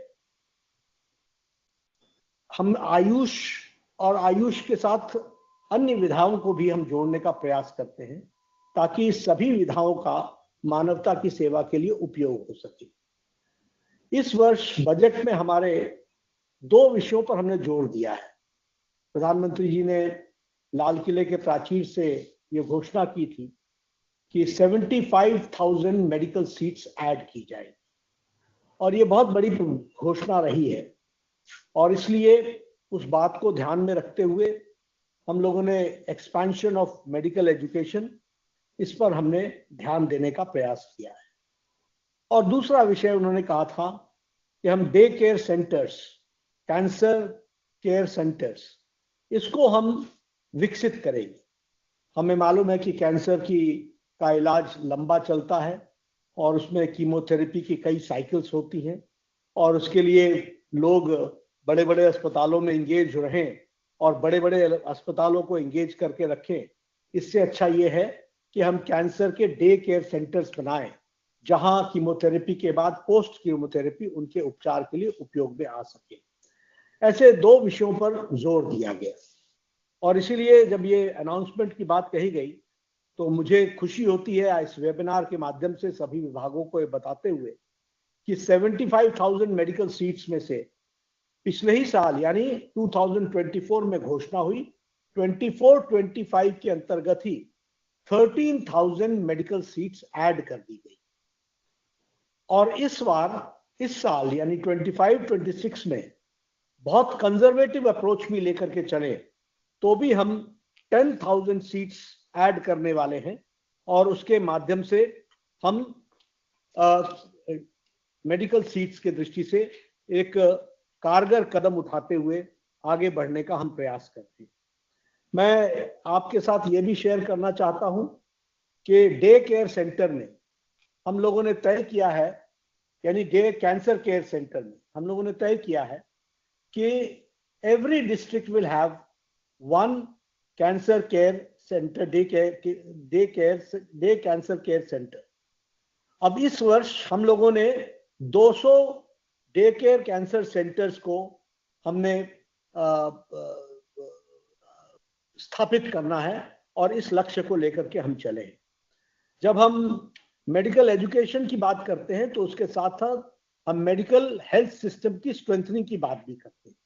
मैं यहाँ आपसे एक बात को शेयर कर दूं कि लगभग 1,75,000 हम लोगों ने आयुष्मान आरोग्य केंद्र खड़े किए और ये आयुष्मान आरोग्य केंद्र, ये जो प्राइमरी हेल्थ सेंटर यानी जो फर्स्ट कांटेक्ट पेशेंट का या जिसकी हेल्थ की हम चिंता कर रहे हैं उसका करने का कांटेक्ट पॉइंट होगा आयुष्मान आरोग्य मंदिर। और इसमें हम लोगों ने 12 टाइप्स के पैकेजेस की बात कही है और 12 टाइप के पैकेजेस के साथ साथ हम लोगों ने 30 साल की उम्र में वॉलंटरली स्क्रीनिंग की बात भी कही है। और स्क्रीनिंग में 3 तरीके के cancer, oral cancer, cervix cancer, breast cancer, महिलाओं के सर्विक्स कैंसर और ब्रेस्ट कैंसर, और पुरुष और महिला दोनों के लिए ओरल कैंसर की स्क्रीनिंग की बात कही है। उसी तरीके से हाइपरटेंशन और डायबिटीज, ये दोनों के विषयों के बारे में भी स्क्रीनिंग को हम लोगों ने जोड़ा है। हम लोगों ने नेशनल क्वालिटी असेसमेंट स्टैंडर्ड्स को भी मेंटेन करने की बात कही। तो एनक्वास में हम सेल्फ असेसमेंट की ओर हम आगे बढ़ रहे हैं। यानी ये आयुष्मान आरोग्य मंदिर जो 1,75,000 है, जो सारे देश के लोगों की चिंता करने वाले हैं, ये क्वालिटी स्टैंडर्ड्स के हों, नेशनल क्वालिटी असेसमेंट स्टैंडर्ड्स बने, उसको अडहर करने वाले हों और एक हम क्वालिटी हेल्थ सर्विसेज दे सकें, इस बात का हम प्रयास इसमें करने का कर रहे हैं। मेडिकल एजुकेशन की अगर हम बात करें तो मैं आपसे शेयर करना चाहूंगा कि 2014 में हमारे पास 387 मेडिकल इंस्टीट्यूशंस थे। आज हमारे पास 780 मेडिकल इंस्टीट्यूशंस हैं और 130% of under graduate MBBS seats का इजाफा हुआ है। उसी तरीके से पोस्ट ग्रेजुएट में 135% सीट्स का भी इजाफा हुआ है। मैं आज के मंथन में एक बात और बताना चाहता हूं कि जो हमारे हेल्थ सेक्टर की दृष्टि से चर्चा में आया है उसको हम लोगों ने बखूबी ध्यान में लिया है और मेरे अधिकारी स्वास्थ्य मंत्रालय इन सारी बातों को की चिंता करेंगे। जैसे मंथन में सुझाव आया कि हम अपनी फैकल्टी डेवलपमेंट को एक हम मैंडेटरी बनाएं कि पीरियोडिक हमारे फैकल्टी की डेवलपमेंट का प्रोसेस चले। बहुत अच्छा सुझाव है और इस सुझाव को हम आगे बढ़ाने का प्रयास करेंगे। हमारी नेशनल मेडिकल कमीशन है, उस नेशनल मेडिकल कमीशन के साथ बातचीत करते हुए इसको हम बढ़ाने का प्रयास करेंगे। एक सुझाव और भी आया है क्योंकि हम एक लंबे लीप ले रहे हैं मेडिकल एजुकेशन में और नीति आयोग का भी इसमें समर्थन मिलेगा। वीके पॉल साहब इसको विशेष करके ध्यान में रखेंगे कि हम timely recruitment after the assessment of the faculty gap, यानी जो फैकल्टी गैप होती है उसमें टाइमली हम रिक्रूटमेंट कैसे कर सकते हैं ताकि रनिंग इंस्टीट्यूशंस में कोई प्रॉब्लम ना आए और मेडिकल एजुकेशन स्मूथली चल सके और एनएमसी का उनको समर्थन बराबर मिलता रहे। इस बात को भी हमको ध्यान में लेने की जरूरत है। अगर हमने मेडिकल एजुकेशन को एक्सपैंड करना है तो एक और सजेशन आया है कि हम फैकल्टी पूल बनाएं और वो फैकल्टी पूल जो है वो मेडिकल फैकल्टी को शेयरिंग बेसिस पर in medical institutions which are in the vicinity. 2 medical colleges हैं, अब 2 मेडिकल कॉलेजेस अलग अलग किस्म की फैकल्टीज रखे, इसके बजाय हम लिवरेज कर सकते हैं कि विसिनिटी में अगर 2 मेडिकल कॉलेजेस हैं तो हम फैकल्टी को उसमें उपयोग कर सकते हैं, उसमें हम एक्सचेंज कर सकते हैं, फैकल्टी को हम शेयर कर सकते हैं। तो इस तरीके की बात भी आई है। मुझे धर्मेंद्र जी प्रदेश का जो ध्यान में आता है, जब मैं प्रदेश में स्वास्थ्य मंत्री था तो उस समय हम लोगों ने नया विषय चलाया था कि हम रिटायर्ड टीचर्स को भी फैकल्टी के रूप में उनको हम विजिटिंग प्रोफेसर्स के रूप में हमने लाने का प्रयास किया था। बड़ा सफल प्रयास हुआ था और हमारे जो नए मेडिकल इंस्टीट्यूशंस थे जो अनवायबल थे उनको हम वायबल करने में हमें सफलता मिली थी। तो इस तरीके से उसको भी हम करने में सफल होंगे ऐसा मेरा मानना है अगर इन सुझावों को हम आगे बढ़ाते हैं। हमारी जो प्रैक्टिकल स्किल्स हैं और हमारी कॉम्पिटेंसी है उसको बढ़ाने के लिए एजुकेशन को हमको प्रैक्टिकल स्किल्स को भी हमको प्रोत्साहन देना पड़ेगा और हमें अपने करिकुलम को, अब करिकुलम हमारा मेडिकल एजुकेशन का बहुत पुराना हो गया है, नई चीजें आ गई हैं, नई चीजों में डिजिटाइजेशन, एआई, आर्टिफिशियल इंटेलिजेंस और इसके साथ साथ टेलीमेडिसिन, ये सारी चीजें आ गई हैं और हमारे बहुत से डिजिटल हेल्थ टूल्स आ गए हैं और इसलिए हमको करिकुलम और ट्रेनिंग में भी परिवर्तन करने की आवश्यकता है। जो हम पोस्ट बजट वेबिनार में जब हम बैठे हैं तो हम अपने बजट को इन बातों में भी हम यूटिलाइज करने वाले हैं और इसको हम मीनिंगफुल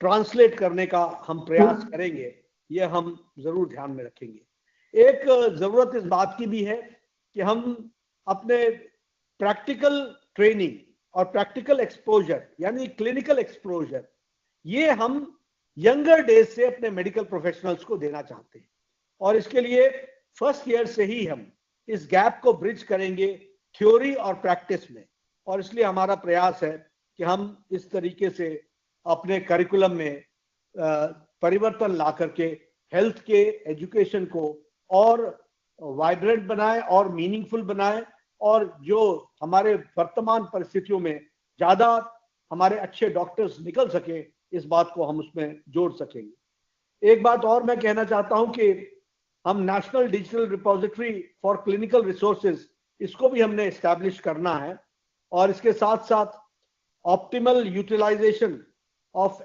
एग्जिस्टिंग हेल्थ इंफ्रास्ट्रक्चर और एक्सपेंशन ऑफ मेडिकल एजुकेशन ये हमको करने की आवश्यकता है और जब हम मेडिकल एजुकेशन की को हम फुल इम्प्लीमेंटेशन करें तो उसमें हम डिस्ट्रिक्ट रेजिडेंसी प्रोग्राम इसको भी हम आगे बढ़ाना चाहेंगे क्योंकि इसके माध्यम से हमारा मैन पावर बढ़ेगा, क्वालिटी मैन पावर बढ़ेगा और हम अपने हेल्थ फैसिलिटीज में बेटर फैसिलिटीज देने के लिए मैन पावर से हम उनको युक्त कर सकेंगे। यह और पीजी के स्पेशलाइजेशन में भी यह इंक्रीज जब हम सीट्स कर रहे हैं तो उसमें भी ये लाभकारी होगा, ऐसा मेरा मानना है। हम अपने एजुकेशन के करिकुलम में सॉफ्ट स्किल को भी हम जोड़ना चाहते हैं और उसमें ट्रेनिंग में भी हमारी एम्पैथी आए, हमारे एथिक्स मजबूत हो, मोरालिटी को हम मजबूती केंद्र स्थान दें और हमारे कम्युनिकेशन स्किल्स बढ़ें, इस बात की भी आवश्यकता होगी जिसको हम पूरा करने का प्रयास कर रहे हैं। मुझे पूरा भरोसा है कि जो आपके सजेशंस आए हैं वो सराहनीय हैं, मैं उनका स्वागत भी करता हूं और मैं कॉन्फिडेंट हूं, मैं आश्वस्त हूं कि बजट के इम्प्लीमेंटेशन में और जो अनाउंसमेंट्स हमने कही है उसको पूरा करने में ये सारे सजेशंस मेडिकल एजुकेशन को एक्सपेंशन करने में लाभकारी होंगे, ऐसा मेरा मानना है। मैं जब कैंसर के डे केयर सेंटर की बात करता हूं तो कैंसर का ओवरऑल पिक्चर भी आपके सामने रखना चाहता हूं। जब मैं ओवरऑल पिक्चर की बात करता हूं तो आपको जानकर के खुशी होगी कि पिछले 10 सालों में हमने जहां झज्जर का कैंसर सेंटर बनाया, जो लगभग 700 से ज्यादा बेडेड हॉस्पिटल और 5,500 करोड़ रुपीस खर्च करके स्टेट ऑफ आर्ट यानी जो बेस्ट कैंसर पेशेंट को डिटेक्ट करने से लेकर उनको इलाज करने की जो इक्विपमेंट है, जो मशीनरीज है, जो कहीं और नहीं है, और दुनिया की बेस्ट मशीनरीज वहां ला करके स्टेट ऑफ द आर्ट को हम लोगों ने क्रिएट किया है। उसी तरीके से हमने Chittaranjan national cancer unit Calcutta, उसको भी हमने अपग्रेड किया है और इसी तरीके से 20 कैंसर केयर सेंटर्स और 19 cancer institute, state cancer institute और 20 कैंसर सेंटर्स, ये हमने टर्शरी कैंसर सेंटर्स ये हमने बनाया है और जिसके माध्यम से हम लोगों की सेवा कर रहे हैं। इसके साथ साथ मैं आपको ये भी बताना चाहूंगा कि सभी all India institute of medical sciences यानी आज जिनकी संख्या 22 हो गई है, 22, वो सभी में हमने ऑन्कोलॉजी डिपार्टमेंट, कैंसर और वेरियस काइंड्स ऑफ कैंसर, उसके इलाज के लिए डिपार्टमेंट को हमने युक्त किया है ताकि हमारे लोग उसमें जुड़ सके और उसमें इलाज करा सके। तो एक तरीके से कहा जाए कि basic infrastructure, quality infrastructure tertiary cancer care के लिए एक बहुत बड़ा हम लोगों ने उसको रोप इन करने के लिए, ताकि हम कैंसर का इलाज सही ढंग से कर सकें, सही समय पर कर सकें, इसकी फैसिलिटी को हम लोगों ने बनाया है। इस वर्ष इसी को आगे जोड़ते हुए जो हर डिस्ट्रिक्ट में day care centre, day care cancer centre या डे कैंसर केयर सेंटर जो हमने बनाने का निश्चित किया है, इस साल हम 200 यूनिट्स में, हम डिस्ट्रिक्ट्स में हम इसको लागू कर देंगे। और आपको जान करके खुशी होगी कि अभी लैंसेट ने अपने रिपोर्ट में लिखा है कि कैंसर ट्रीटमेंट का इनिशिएशन यानी डिटेक्शन से इनिशिएशन, ये आयुष्मान भारत के कारण यानी प्रधानमंत्री जन आरोग्य योजना के तहत लगभग 90% एक्सेस टू कैंसर ट्रीटमेंट गरीब लोगों का बढ़ा है, and to the tune of 90%, और उसमें भी treatment within 30 days of the detection. यानी आप समझ सकते होंगे कि एक आम आदमी को कैंसर के इलाज के डिटेक्शन में कितनी दिक्कत आती थी और डिटेक्शन के बाद इलाज तो बड़ा दूभर था। आज हम 90% हम डिटेक्ट कर, जो डिटेक्शन होता है उसको 30 डेज में हम उसके इलाज के लिए आगे बढ़ने का हम प्रयास कर रहे हैं। जब हम, जैसे मैंने बताया कि 25-26 में 200 हम कर लेंगे और अगले 5 साल में हम अपना day care centre, day care cancer centre, ये हम सभी डिस्ट्रिक्ट्स में इसको बना देंगे, इस बात का हम प्रयास करेंगे। हम लोगों ने सिर्फ डे केयर सेंटर ही बनाने की बात नहीं कही है, बल्कि हमने अवेयरनेस और स्क्रीनिंग, इस पर भी बहुत जोर दिया है। और जैसा मैंने पहले आपको बताया कि आयुष्मान आरोग्य मंदिर के तहत इसको हम लिवरेज कर रहे हैं। हमारी कोशिश है कि हम सप्लाई चेन्स को मजबूत करें, टेक्नोलॉजी को लिवरेज करें और डायग्नोस्टिक्स को हम मजबूती प्रदान करें और पेशेंट्स की हम मॉनिटरिंग कर सकें। इन सब पर हम तीव्र गति से काम कर रहे हैं और मैं अपने साथियों को ये विश्वास दिलाना चाहता हूं कि हम मेहनत करके ये जो हमारे गोल्स हैं इनको हम पूरा करने का भरपूर प्रयास करेंगे और आप सबके सहयोग से होलिस्टिक अप्रोच में हम आप मेडिकल एजुकेशन को भी जहां बढ़ाएंगे वहीं मेडिकल हेल्थ केयर को स्ट्रेंथन करेंगे और वहीं कैंसर पर विशेष रूप से ध्यान देंगे। एक बात और मैं जरूर मेडिकल एजुकेशन के बारे में बताना चाहता हूं कि मेडिकल एजुकेशन का एक्सपेंशन हम सिर्फ डॉक्टर्स और पोस्ट ग्रेजुएट डॉक्टर्स इसके ही इंक्रीज की बात नहीं कर रहे हैं। हमारा ये इंक्रीज निरर्थक हो जाएगा अगर हमने पैरामेडिक्स को स्थान नहीं दिया। इसलिए हमारा पिरामिड का बेस स्ट्रांग होना चाहिए और पिरामिड के बेस को स्ट्रांग करने के लिए हमारी ये आवश्यकता होगी कि हम नर्सिंग स्कूल्स, पैरामेडिक्स और हमारे जो सपोर्टिंग स्टाफ है उनको अभी हम टेक्निकल नो हाउ बढ़ाएं और उनकी ट्रेनिंग बढ़ाएं, उनकी रिक्रूटमेंट बढ़ाएं ताकि हमारे डॉक्टर्स को फैसिलिटेट कर सके और हम एक अच्छा क्वालिटी हेल्थ सर्विस अपने सिटीजन्स को दे सके। तो जो आज का थीम है कि इन्वेस्टिंग ऑन पीपल, ये इन्वेस्टिंग ऑन पीपल में हेल्थ सेक्टर में हम अपने अपने अधिकारियों के साथ दिन रात मिलकर के बजट के इम्प्लीमेंटेशन से लेकर के क्वालिटी इम्प्लीमेंटेशन से लेकर के ट्रेनिंग को पूरा जोर देते हुए आगे बढ़ने का प्रयास करेंगे। आप सब ने मेरी बात सुनी, आपका बहुत बहुत धन्यवाद। धन्यवाद सर।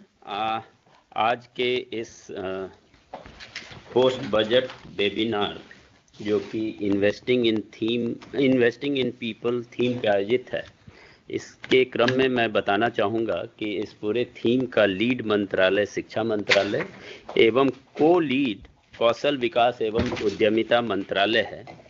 इसी क्रम में मैं अब कौशल विकास एवं उद्यमिता मंत्रालय के माननीय राज्य मंत्री स्वतंत्र प्रभार श्री जयंत चौधरी जी को उनके संबोधन हेतु आमंत्रित करता हूं। Sir. I take this opportunity to thank and commend my colleagues, my senior ministers, esteemed participants for all the enriching contributions made today during the discussion on the critical theme of investing in people. Our Honorable Prime Minister Shri Narendra Modi ji has issued a clarion call for our nation to collectively deliberate and commit to a path to building a developed India by 2047. And when you start to think, to imagine and dream, is when you build the desire and the willpower to transform. It is clear that this ambition for India is only made possible by investing in the sustainable and the inclusive development of all our communities, regions, and our people. Today's discussions have underscored the importance of convergence, collaboration, cross-sectoral collaboration across key sectors. And we must work with the states, UTs, and all agencies and increase resource allocation for people-centric policies, programs, and schemes. But doing this with an eye to boost efficiency of resource allocation and enable multiplier effects of bottom of the pyramid interventions. I remember Union Finance Minister during the budget, introduction of budget in the House, she had said that this is a budget by the people, of the people, and for the people. The budget is a testament to this commitment with significant investments in education and skill development to create opportunities for every Indian. The budgetary announcements focus on making India a global hub for talent, innovation, and inclusive growth. The government has prioritized education and skill development as the twin pillars of a knowledge-driven economy. And we are empowered by the National Education Policy 2020, which is already transforming India's education sector, and further investments will ensure its full-scale implementation. To enhance STEM learning and innovation, 50,000 Atal Tinkering Labs will be set up, building on the success of the existing 10,000 labs across 720 districts. And today, we heard Sanjay Kumarji, our Secretary in School Education, talking about the ideas, and when he was summarizing it, one of the ideas was that we need to introduce modules of entrepreneurship. We need to select some key students coming through those labs and perhaps give them a second tier and layer of skilling. I think our ministry will take that suggestion on board and we'll work in close coordination with education.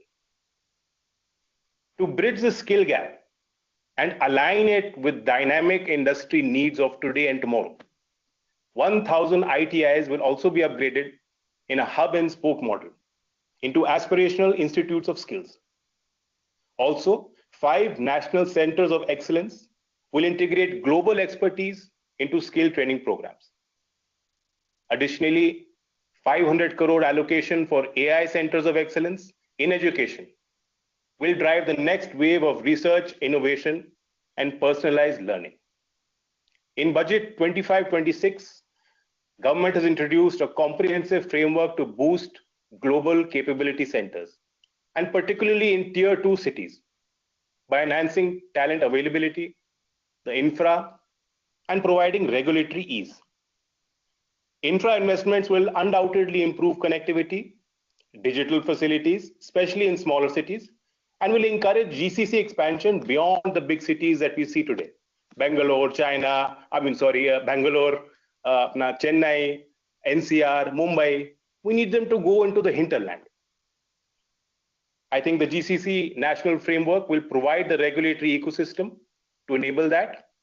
Additionally, my ministry, our Ministry of MS Skills, needs to work in a targeted and strategic manner in collaboration with those GCC that are shifting to tier 2, tier 3 to ensure that the workforce of the GCC is encouraged to constantly update their skills, to upskill and reskill. Also, tax incentives and funding, as per the national framework for GCC, will support innovation, R&D, and will foster a startup ecosystem. Simplified regulatory environment will further ease GCC operation and strengthen India's position as a global GCC hub. Make in India for the world. Recognizing trailblazers in innovation, research, and technology development. The Honorable President recently conferred the Visitors Awards. And I'd like to share, post the event, Dharmenji was also there. Honorable President took out time and in an intimate gathering and exchange, some donors and eminent alumni of very prestigious higher education institutions of India, including IITs, IIMs, Indian Institute of Science. One of the senior alumni donors said something about his life journey. Amongst all the inspiring conversations we had that night, what he said has stayed with me. He said that I was born in a very normal, impoverished Indian rural village setting. No resources to speak of. But the inspiration and spark provided by his parents, somehow he got into IIT. Because he passed out from IIT, he got into IIM. He said, because I passed out of IIM, I got into Harvard. And because I passed out of Harvard, he got into one of the world's leading technology firms. But he said the trail of because that led him to success was made only because of India.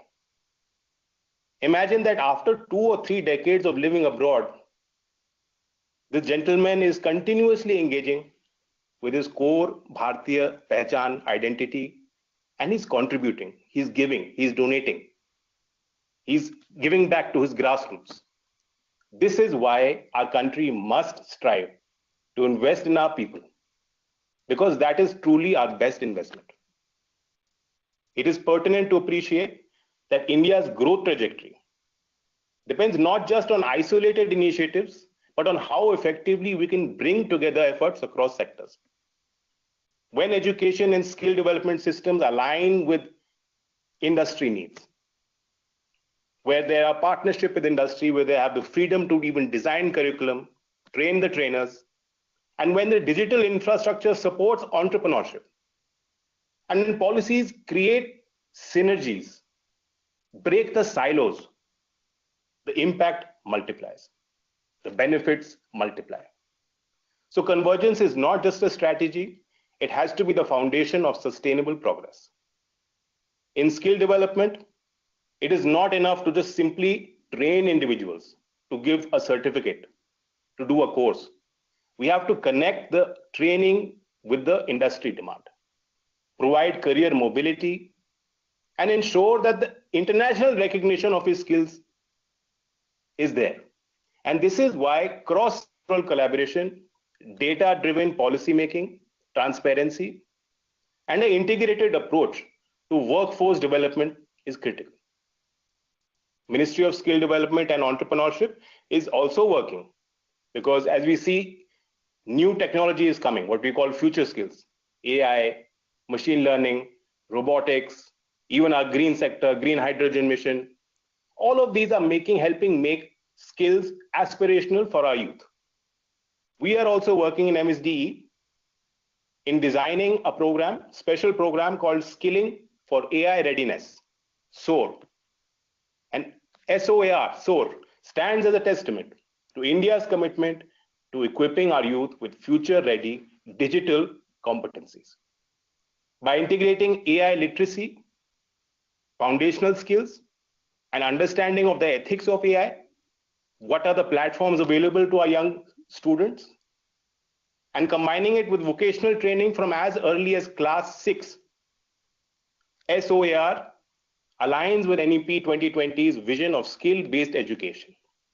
And the idea here is to foster computational thinking, analytical thinking, problem solving, and industry-aligned foundational AI skills in our young students.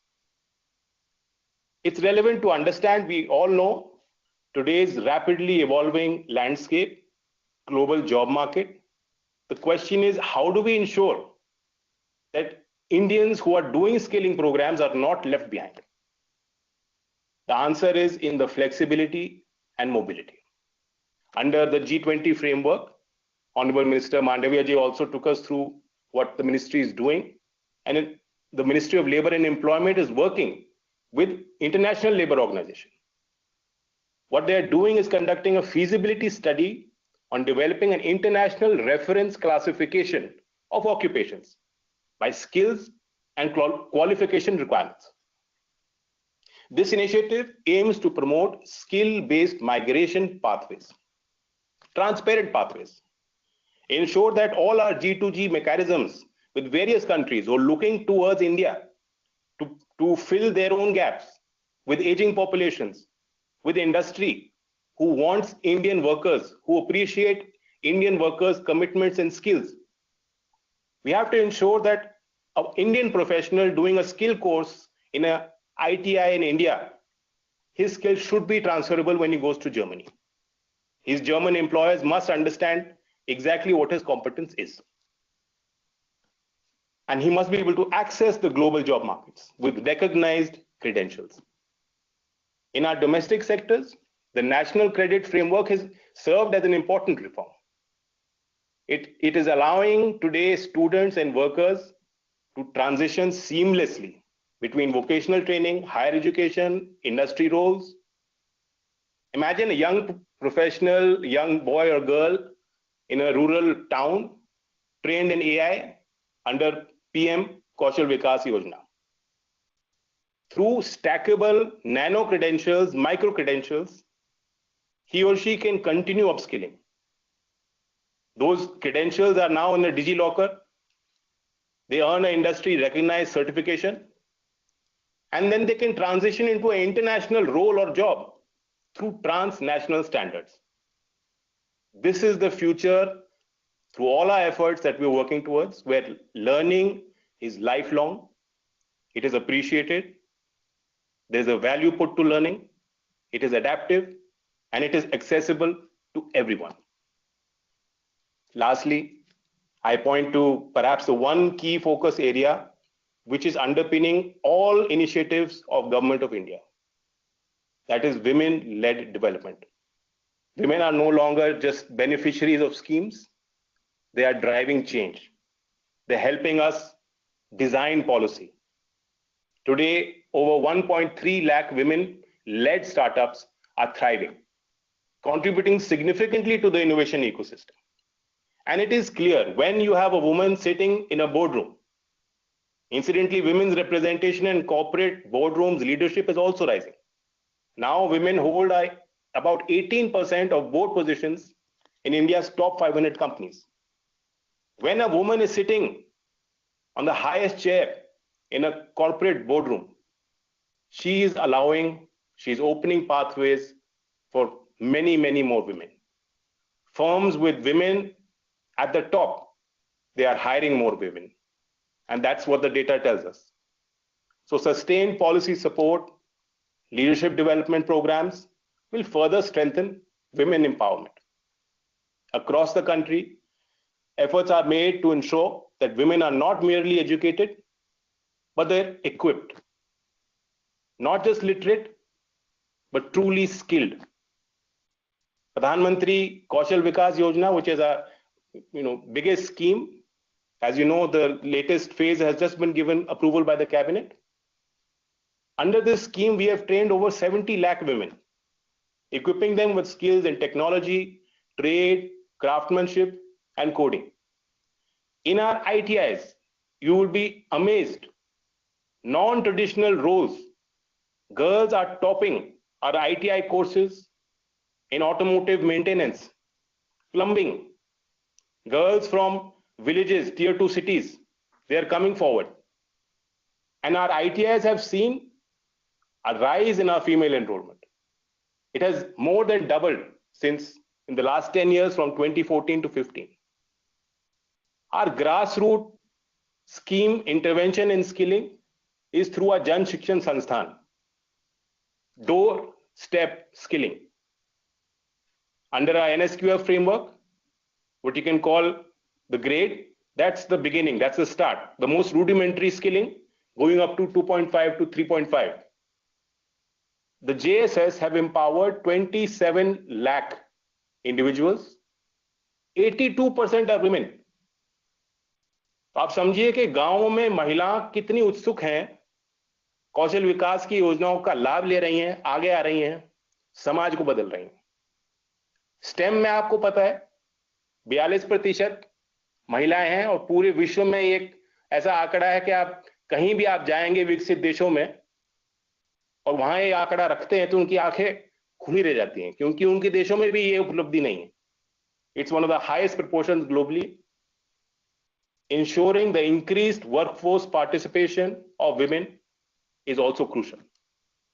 So as we approach International Women's Day, it's imperative to recognize that women-led development, it's not about just economic growth, it is about community growth. Because when one woman progresses, entire families, communities, and ultimately the entire nation thrives. With that, I thank everyone. Jai Hind. धन्यवाद sir. अब मैं समापन सत्र के अंत में माननीय शिक्षा मंत्री श्री धर्मेंद्र प्रधान जी से उनके संबोधन एवं क्लोजिंग रिमार्क के लिए आमंत्रित करता हूं। सर नमस्कार। आज के वेबिनार की इस क्लोजिंग सेशन में उपस्थित हम सभी के नेता, देश के आदरणीय स्वास्थ्य मंत्री श्री जगत प्रकाश नड्डा जी, देश की माननीय संचार मंत्री ज्योतिरादित्य सिंधिया जी, महिला और बाल विकास विभाग के मंत्री आदरणीय श्रीमती अन्नपूर्णा देवी जी, श्रम तथा रोजगार नियोजन विभाग के मंत्री आदरणीय डॉक्टर मनसुख मांडविया जी, स्किल डेवलपमेंट तथा एंटरप्रेन्योरशिप विभाग के मंत्री आदरणीय जयंत चौधरी जी, नीति आयोग के आदरणीय सदस्य, सभी विभागों के आदरणीय सचिव तथा वरिष्ठ अधिकारी मित्रगण, ये मेरे लिए अत्यंत सम्मान की अवसर है।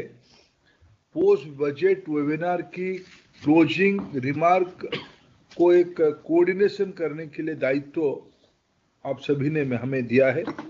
मैं उसके लिए आप लोगों का आभार प्रकट करता हूं। आज दिन भर की चर्चा में 7 मिनिस्ट्री की 12 बजट घोषणा के बारे में आज 11 कोहोर्ट में 11 ब्रेकआउट सेशन में दिन भर की चर्चा हुई। सुबह 11 बजे से शुरू होकर वर्तमान शाम 7 बजे तक ये वेबिनार बड़े सफलता के साथ चली रहा है। मैं सबसे पहले माननीय प्रधानमंत्री नरेंद्र मोदी जी का इस वेबिनार में हम सभी को संबोधित करने के लिए आभार प्रकट करता हूं। उनको धन्यवाद देता हूं। उन्होंने एजुकेशन, स्किलिंग, हेल्थ केयर और सोशल डेवलपमेंट पर अनेक मूल्यवान सुझाव, जो वेबिनार की विषय इन्वेस्ट इन पीपुल ही है, उसमें ये सारे सुझाव उनकी बहुत महत्वपूर्ण ही है। यह सभी एक सेल्फ रिलायंट और प्रोग्रेसिव भारत बनाने के दिशा में एक कलेक्टिव आइडियाज की मंथन हम लोगों ने दिन भर किया है। हम सभी के लक्ष्य विकसित भारत 2047 ही है। माननीय प्रधानमंत्री कहते हैं, investing in people, economy and innovation ही विकसित भारत का ही मंत्र है। इन्वेस्टिंग इन पीपुल, ये एक जन आंदोलन की रूप इस बजट में दिखा गया है। भारत की मानव संसाधन पूंजी ही है। हमारे देश की 140 करोड़ लोगों में से 35 साल की आयु में 60% लोग हैं, यानी लगभग 75 करोड़ लोग हैं। आज जो समूह की वेबिनार हुई, जो 12 घोषणाएं हुई, सबकी एक इंटरकनेक्टेडनेस है, सभी से जुड़ते हैं। सक्षम पोषण से लेके डिस्ट्रिक्ट सेंटर में डे केयर, कैंसर सेंटर, माननीय नाडा जी को का काम आसान हो, भगवान सबको किसी को अवसर ना दे कैंसर सेंटर में जाने के लिए, लेकिन एक संवेदनशील सरकार के नाते सरकार सभी के लिए एक मानवीय अधिकार के नाते सभी प्रकार की व्यवस्था की चिंता की है।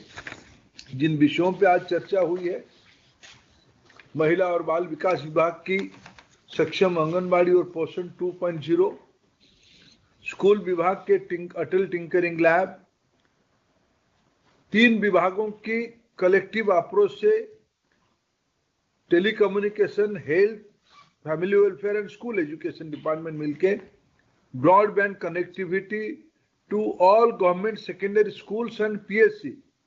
यही एक ही कदम आने वाले दिनों में भारत जब डिजिटल वर्ल्ड में अपना नई परचम लहरा रही है, मेरे को लगता है व्यक्तिगत रूप में ये एक ही निर्णय भारत की जन जन तक स्वास्थ्य सुविधा और ज्ञान प्रवाह ये एक नई ऊंचाई तक ले जाएगी। माननीय प्रधानमंत्री जी की प्रतिबद्धता है, भारत एक युवाओं की देश होने के नाते स्किल हब दुनिया की भारत बने, और जिस प्रकार की रचना, जिस प्रकार की बजट अनाउंसमेंट हुई है, निश्चित रूप में 1000 ITI और 5 सेंटर ऑफ एक्सीलेंस, ये निश्चित रूप में एक नई आयाम हमारी व्यवस्था में जुड़ेगी। राष्ट्रीय शिक्षा नीति 2020 में भारतीय भाषाओं की एक महत्व बढ़ाई है। उसमें केवल भारत सरकार की एक स्लोगन नहीं रहा, भारतीय पुस्तक योजना ऐसे एक महत्वाकांक्षी योजना जिसके बारे में आज दिन भर चर्चा भी हुई है, आप सभी लोग उसमें पार्टिसिपेट किए। ये एक नई अध्याय हमारी पब्लिक पॉलिसी डोमेन में जुड़ रही है। हमारी IITs आज ग्लोबल ब्रांड बन चुके हैं। उसमें हमारी 6 IITs में, 3rd जनरेशन IITs में, IITs की अपग्रेडेशन के लिए सीट बढ़ाना और उनकी इंफ्रास्ट्रक्चर बढ़ाने के लिए योजना बनाई गई है। AI आज एक अनिवार्य व्यवस्था बन चुकी है। शिक्षा में AI, उसमें सहजता कैसे लेके आया जाएगा, इसके बारे में एक सेंटर ऑफ एक्सीलेंस अपने आप में खोलने की निर्णय किया गया है। 10,000 नए मेडिकल सीट्स इसी साल, जिसके बारे में माननीय नाडा जी एक विस्तार से उसकी वर्णन कर रहे थे। 10,000 नए मेडिकल सीट्स भारत की एजुकेशन एडमिनिस्ट्रेशन में एक नई परचम लहराने वाली है। शहरी विकास विभाग की जो 2 महत्वपूर्ण घोषणा बजट में हुई है, स्वनिधि और अर्बन लाइवलीहुड, शहरी गरीबों की रोजगार के लिए समाज जीवन की अंतिम घटक की अंत्योदय हो, इस बजट की एक नई उपलब्धि में मानता हूं। ऐसे ही एक वर्ग सहज उससे जुड़ती है, हमारे गीग वर्कर। श्रम विभाग ने उनके बारे में एक विस्तार से योजना निश्चित रूप में बजट के उपरांत पिछले लगभग महीने भर में बनाया होगा।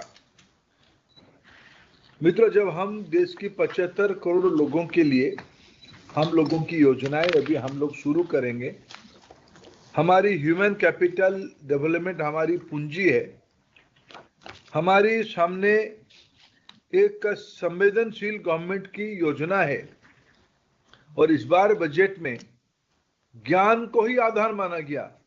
गरीब, युवा, अन्नदाता और नारी, ये इस बार की बजट की जो मैंने 12 घोषणा बताई, 7 विभागों की सामूहिक प्रयास बताई, इस ज्ञान को और मजबूत करने के लिए माननीय प्रधानमंत्री जी ने देश के सामने विषय रखा है और मैं फिर एक बार उनको धन्यवाद दूंगा। उन्होंने स्वयं आज वेबिनार में आके इस सेक्टर की प्रमुख पॉलिसी स्टेक होल्डर के सामने अपना विचार को रखा है। पिछले महीने भर में कई प्रकार की चर्निंग हुई है, विभागों ने अपना अपना योजनाओं को रूप देने लगा है, एक्सपर्ट्स अपने सुझाव भी दिए हैं और ग्रेटर सोसाइटी उसको स्वागत भी किया है। मैं शिक्षा विभाग की दायित्व में हूं। अटल टिंकरिंग लैब को एक पिछले 5-7 साल में 10,000 संख्या तक पहुंचाई गई थी। इस बार की बजट में उसको 50,000 करके देश की किशोर बालक बालिकाओं के अंदर एक साइंटिफिक टेम्पर को नई दिशा देने के लिए इस बजट ने योजना बनाई गई है। माननीय प्रधानमंत्री जी ने एक नया शब्द संयोजना किया है, एजुकेशन टूरिज्म। ये निश्चित रूप में आने वाले दिनों में ये सारे स्टेक होल्डर्स उसकी परिभाषित करने में काम पे लगेंगे। ये बजट सर्वांगी, सर्वस्पर्शी, सर्वसमावेशी ये हो, इसकी अपेक्षा सबकी है। कई विषयों के साथ साथ एआई पे आज हम सभी को, कभी कुछ साल पहले औद्योगिक क्रांति की किसी क्षण में हम लोगों को बिजली एक गेम चेंजर हुई थी, एनर्जी गेम चेंजर हुई थी, सुपर कंप्यूटिंग भी एक गेम चेंजिंग इनोवेशन हुई थी, इंटरनेट उसको आगे बढ़ाया था, अभी एआई उसको मल्टीप्लाई करने वाला है। सभी विभागों के अंदर एआई के दक्षता ज्ञान बढ़े, ये इस बार की बजट की एक महत्वपूर्ण आयाम है। मित्रों, एजुकेशन, एम्प्लॉयमेंट, हेल्थ केयर और social welfare, whole of government approach के साथ हम लोग काम करें। और मैं अंत में इतना ही कहूंगा, बहुत विचार विमर्श हुई है। भारत सरकार की सभी जिम्मेवार अधिकारी, भारत की सभी प्रमुख पॉलिसी स्टेक होल्डर्स इस वेबिनार में इन्वॉल्व हुए हैं। मैं इसमें कितने लोग इन्वॉल्व हुए उसकी उस आंकड़ा की उल्लेख करने की मोह में नहीं हूं, क्योंकि अभी अभी मैं दिन भर जो समझ रहा था, नंबर्स बढ़ते जा रहे थे। शायद कल तक उसकी एग्जैक्ट पार्टिसिपेंट विभाग वाइज अपने अपने सेक्टर से सब लोग बताएंगे, लेकिन मेरा अंतिम निवेदन रहेगा, मैं माननीय नाडा जी के सामने उसका धृष्टता करूंगा कि कम से कम माननीय प्रधानमंत्री जी कई सालों से प्रयास करके बजट को 1 महीना आगे लिया है। फरवरी 28 आज बजट की तिथि बनी है, आज हम लोग मार्च 5 में बैठे हैं। पिछले 1 महीने में बजट की स्ट्रैटेजी, बजट की प्रायोरिटी, बजट की फोकस की भरपूर कम्युनिकेशन नीचे हुई है। इस सीरीज ऑफ वेबिनार उसको और स्पेसिफिक तक ले जा रहा है। माननीय प्रधानमंत्री जी की अपेक्षा फिर भी हमारे हाथ में 1 महीना और है। 1 अप्रैल को नए, और इन दिनों में सारे राज्यों ने भारत की पब्लिक पॉलिसी गवर्नेंस में एक पैराडिम शिफ्ट हुई है। राज्य केंद्रीय बजट फरवरी में आने के बाद हम उसको पारित करने के लिए अभी 10 मार्च में बैठेंगे। शायद ये अप्रैल प्रथम सप्ताह तक ये पारित भी हो जाएगा, यानी 1 अप्रैल को नया बजट से खर्चा करने की व्यवस्था हमारी हाथ में पहुंच जाएगी। और इस महीने, इस 1 महीने में हमारी पुराने हिसाब किताब को भी पूरा करना है और नई ऊर्जा के साथ हम लोग इस वेबिनार तब सफल होगा अगर हम जो घोषणा हमारी जिम्मे में है, हमारे लिए विकसित भारत, भारत की सभी हायर सेकेंडरी स्कूल में इंटरनेट पहुंचाने वाला डिपार्टमेंट टेलीकम्युनिकेशन है, उसके लाभार्थी बनेंगे सारे पीएचसी और सारे हाई स्कूल्स, दोनों लगभग देश में अमूमन एक ही जगह पे होते हैं। इसको एक होल ऑफ गवर्नमेंट अप्रोच में कैसे हम लोग काम करें। 10,000 नए मेडिकल सीट बढ़ेंगे तो एनटीए की जिम्मेवारी बढ़ जाती है और बढ़िया परीक्षा करवाने के लिए। हमारे देश में पिछले 10 साल के प्रयासों से लगभग 1,10,000 सीट्स 50,000 से बढ़ के 1,10,000 सीट्स हो गए हैं।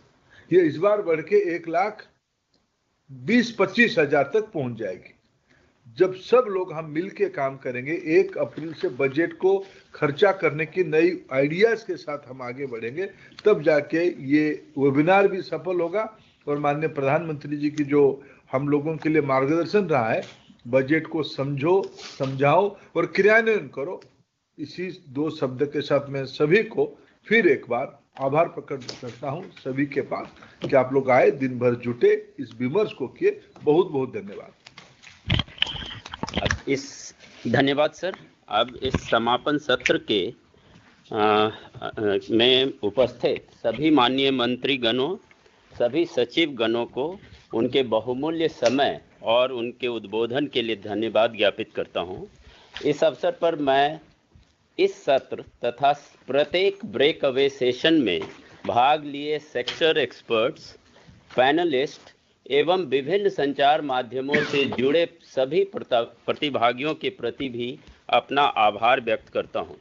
इसके साथ ही इन्वेस्टिंग इन पीपल थीम पर कई टेक अवे के साथ इस सत्र की समाप्ति की घोषणा करता हूं। सभी को बहुत बहुत धन्यवाद। धन्यवाद।